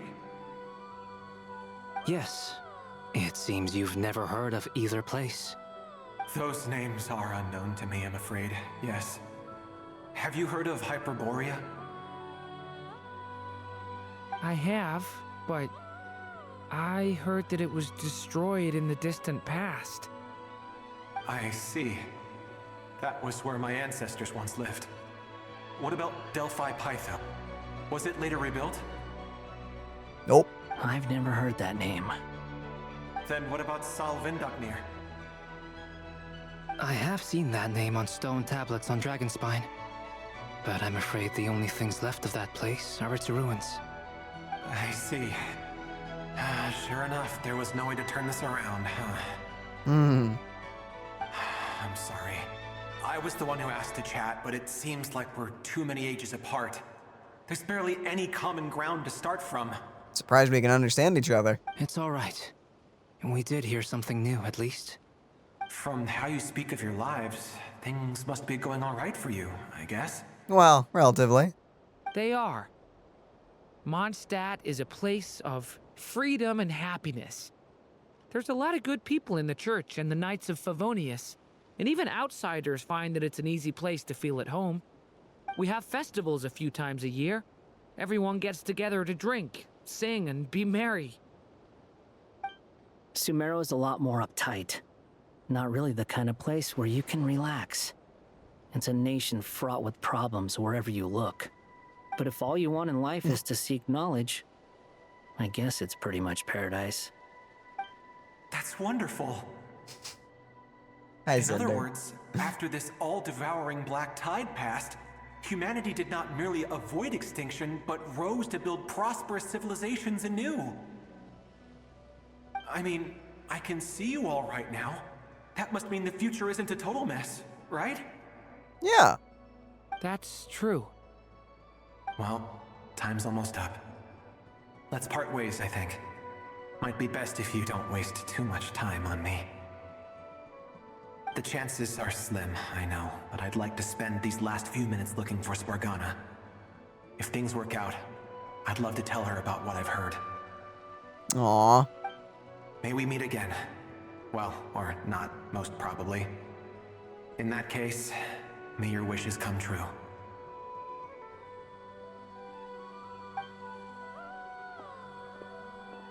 Well, he was nice.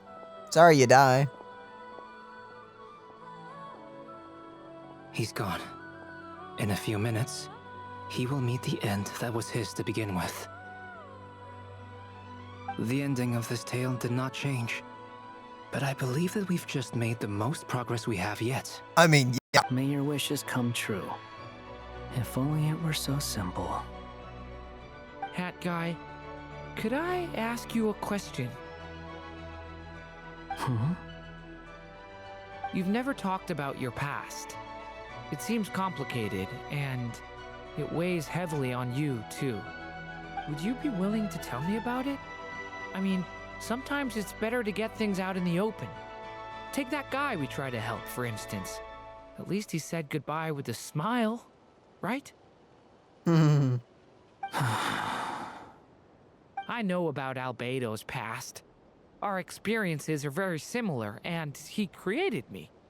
As for you, you're my first friend, and you've witnessed every step I've taken. But by comparison, I know nothing about you. Either way, I mean, we're still best friends. But if I knew more about you, I might understand your thoughts a bit better. I've told you about myself. I'm a student at the academia.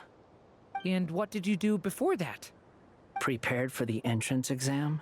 Before that? All right. If you really don't want to talk about it, I won't press you any further. I was a puppet built from the branches of a white tree, using technology left behind by the Conrian schools of mechanical engineering. A white tree? You mean an Irminsul tree? Yes. A branch of Irminsul that was once connected to the main tree. So you had a human creator too? Yeah. But my creator abandoned me after deciding that I was a failure. After that,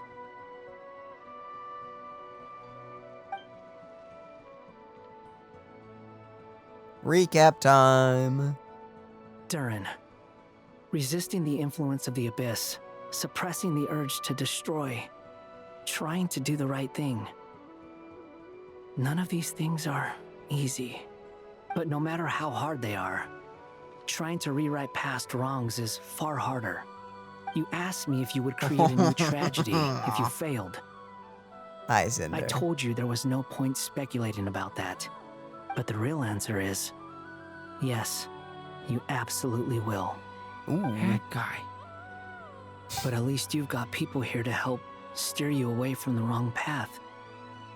So, just keep aiming towards the light. I will. I promise. All right, break time's over. Oh? Hello? Durin speaking. Hello, friends, it's me. What have you been up to, I'm detecting some unmistakable fluctuations here at the border. The amplitude is not particularly high, but they're completely different signals from the ones before, and the scale is comparable to those I've detected previously. Oh. Alice, we were unable to save that person. However, he appears to have retained a portion of the memories gained through that cycle, and was able to hold a conversation with us. I see. Well, that is rather odd indeed. It definitely merits further attention. God bless Could you. I Pardon me. trouble you to keep trying the same approach? I need to gather some more data. Counting on you. I should probably have Nichole come and check this out as well. That would be interesting. Oh! And it ends there. Okay. I wasn't expecting it to end there. Flashbanged right into the next part. Right into the next bit. I was worried you might stop to collect treasure chests opened by the Seelie along the way. It would have taken you so much longer to get here. Wouldn't mind a few extra primos. Another conversation I cannot hear. Aww. I am delighted to see that you understand what takes priority, and that your adventurer's instinct has not swayed your resolve. Really, I must applaud you for it. You should know. Paimon's head. Okay, I'll try and keep it short. My senses are telling me that this is where we shall find the entrance to the ruins. It is very pretty. What are we waiting for? Let's open it up and see. Patience. This was a sanctuary of great importance to the Hyperboreans. A special process is required to open the gate.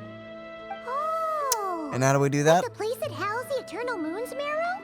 Seems like the ancients were very fond of making tricky gate puzzles. Okay, so what's the plan? Need us to do anything? And just the short version, if you can. Ah, all right then. I was planning to start with some background on the invention of these techniques. Are you sure you don't want to hear it? It's quite informative. Press Remember what you were saying about priorities? No, come on, let's hear her out. Fine. Simply put, we need 3 human representatives to successfully undergo a process of Kuvaki resonance. Think of it as a test from the 3 moon goddesses to see if the entrants are qualified, with the most recognizable qualification being Kuvaki. Pretty sure Lauma would ace that test. Oh, wait. But we need 3 people. I also have no doubt that the Moon Chanter would be qualified. But we would need 2 other people with the same constitution. Therefore, the most feasible method is not so much to follow the rules, but to figure out how the test functions and find a workaround. I've done some research, and it turns out the mechanism is rather crude. We'll simply need humans to stand before it who Darn. have sufficient Kuvaki energy within them. I'm with you so far. How do we get the Kuvaki in them? The easiest way would be transfusion. Take What? some Kuvaki from Nodcry's soil, put it into the bloodstream, and get it circulating in the body. Is that healthy? So we're going to cheat on the test? Yes. Yeah. Precisely. There are other methods, but this is the simplest one. Cheating the system is much easier than trying to hide from it. Huh? Ah! Sorry? Does the idea of cheating upset you, Miss Lauma? No, that's not it. I suddenly had an idea. Oh? What is it? What do It's it about be? Moon Prayer Night. I figured out a way for Kutar to join in the festivities. Oh.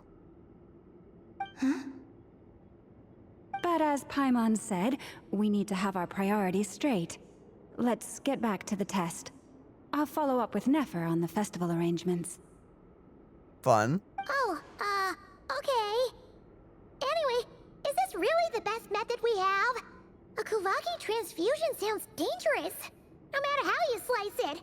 Well, If another you choice. think that's dangerous, wait till you hear the other methods. I'd be more than happy to go through them if you'd like. There are several. No need, we're good. Let's go with this one. Very well. Okay. Kuvaki transfusion it is. Now, I should mention that the risks can be greater or lower depending on individual compatibility.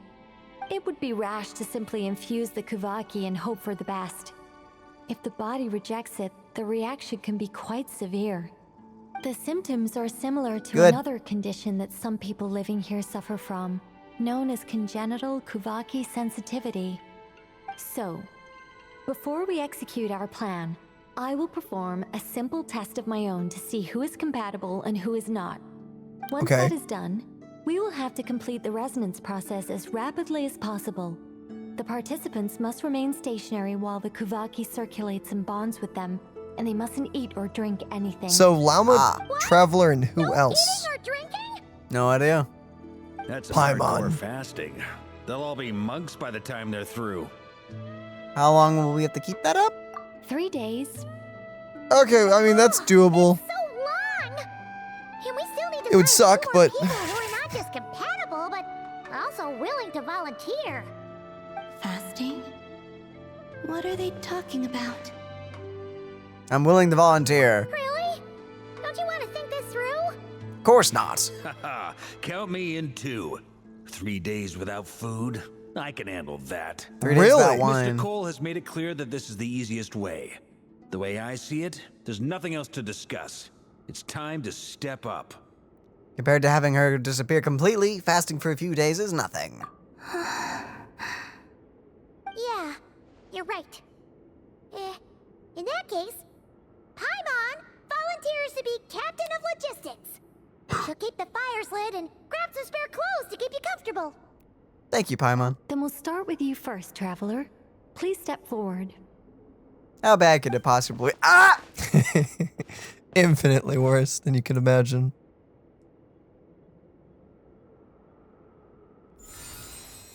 Ooh. How's it going? Do you feel anything? Nope. How about now? No. And now? Still nothing.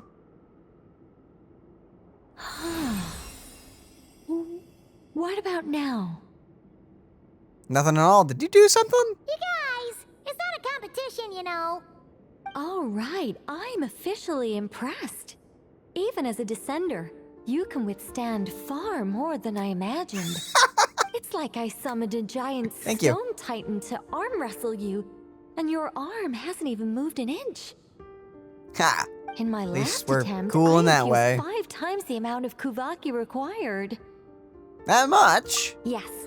Safe to say, compatibility won't be an issue for you. You're eligible to join. Sweet. You're Cool. next, Why Mr. are we Varka. so compatible? Sure. Here We're the goes main nothing. character. Varka's gonna go down in like I'll one or start two where we things, I left assume. off.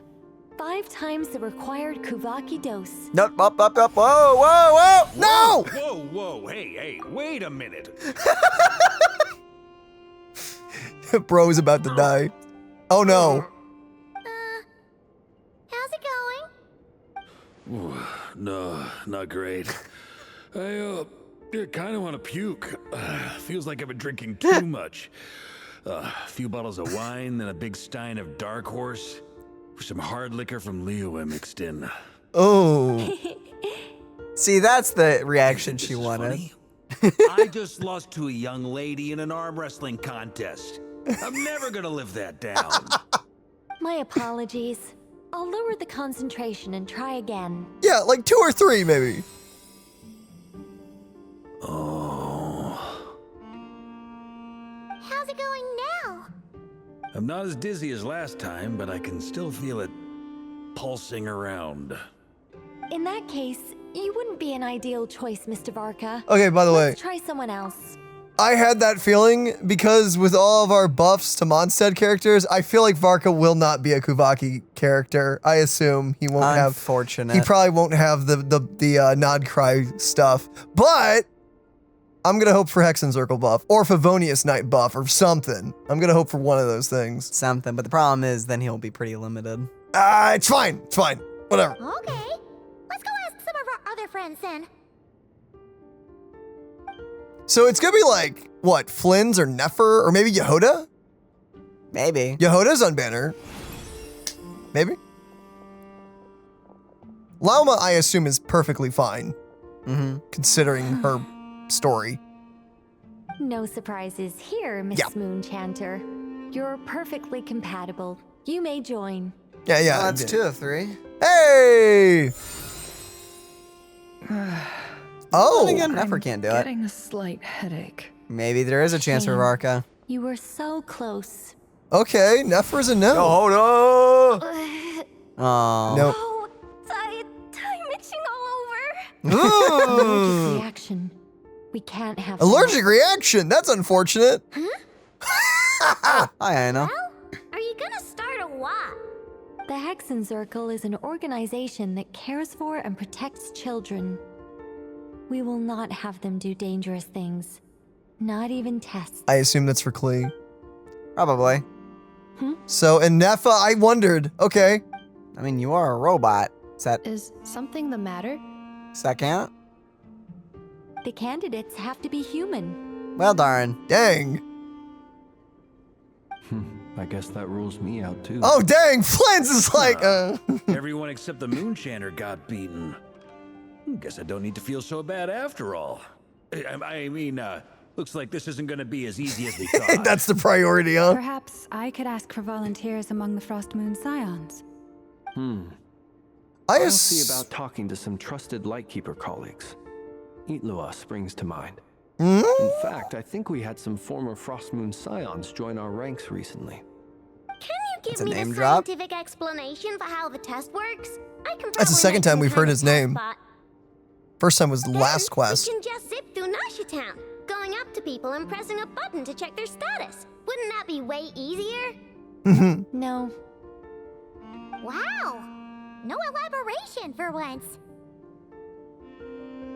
How about I contact the Knights of Favonius garrison in the Wave Chaser plane? Who's it gonna be? Shame that Lohan's already No left. idea. And that guy's even tougher than I am. What? Strange. The moon goddess is Wait, clearly pause. revered by many people.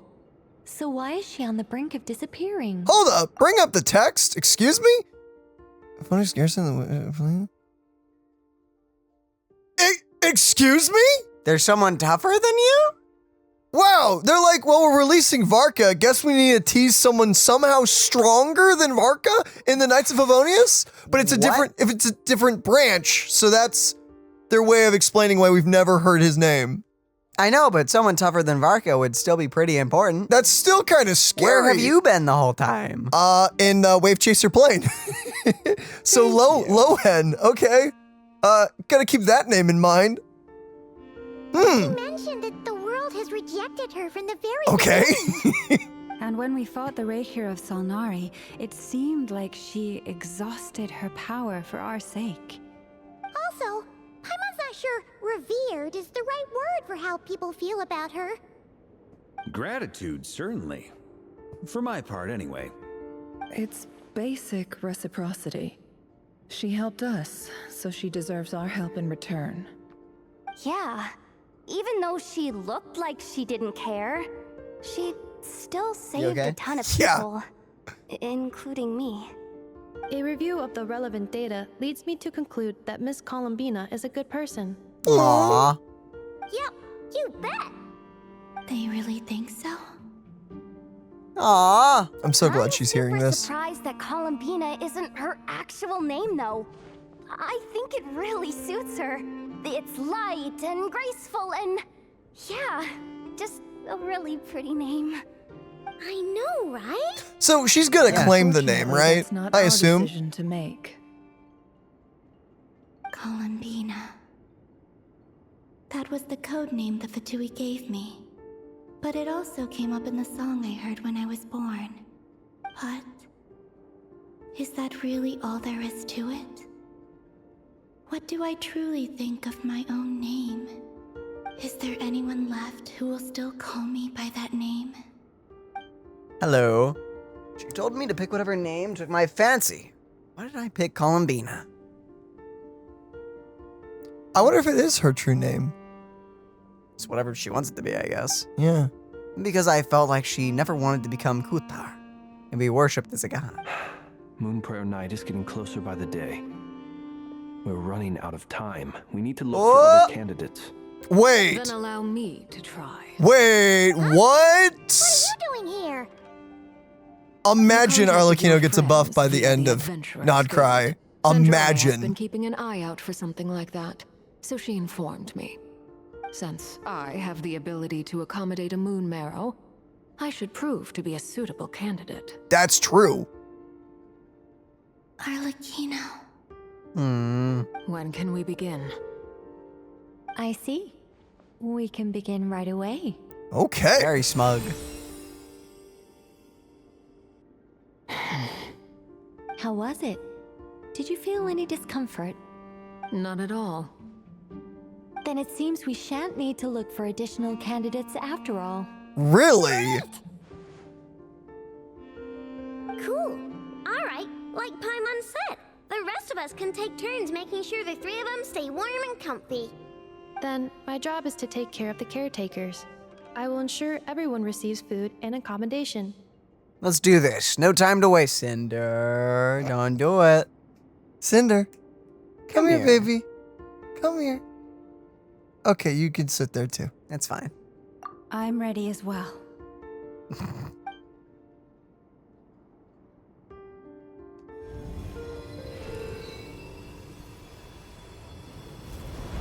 So this is gonna open a portal. Dude, are we getting an Arlecchino buff? May just be story.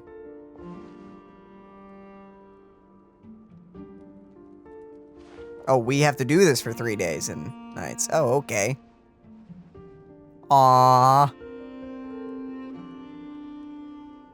Oh, this would drive me crazy, man.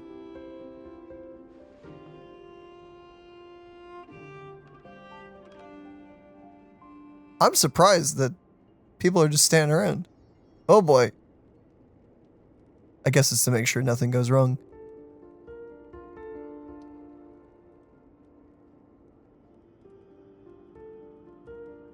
Ooh, I like what they're doing with the music. The work is done. The sacred scroll shut. The stars grow dim, the people silent. The white sun sets, the silver moon rises. O path to the temple, appear now before us. Ooh. Okay, so we're pretty sure that En's the one who made those shields now, right? I would guess, and if it's not her, then that's an even more interesting question. They've been trying to open this gate.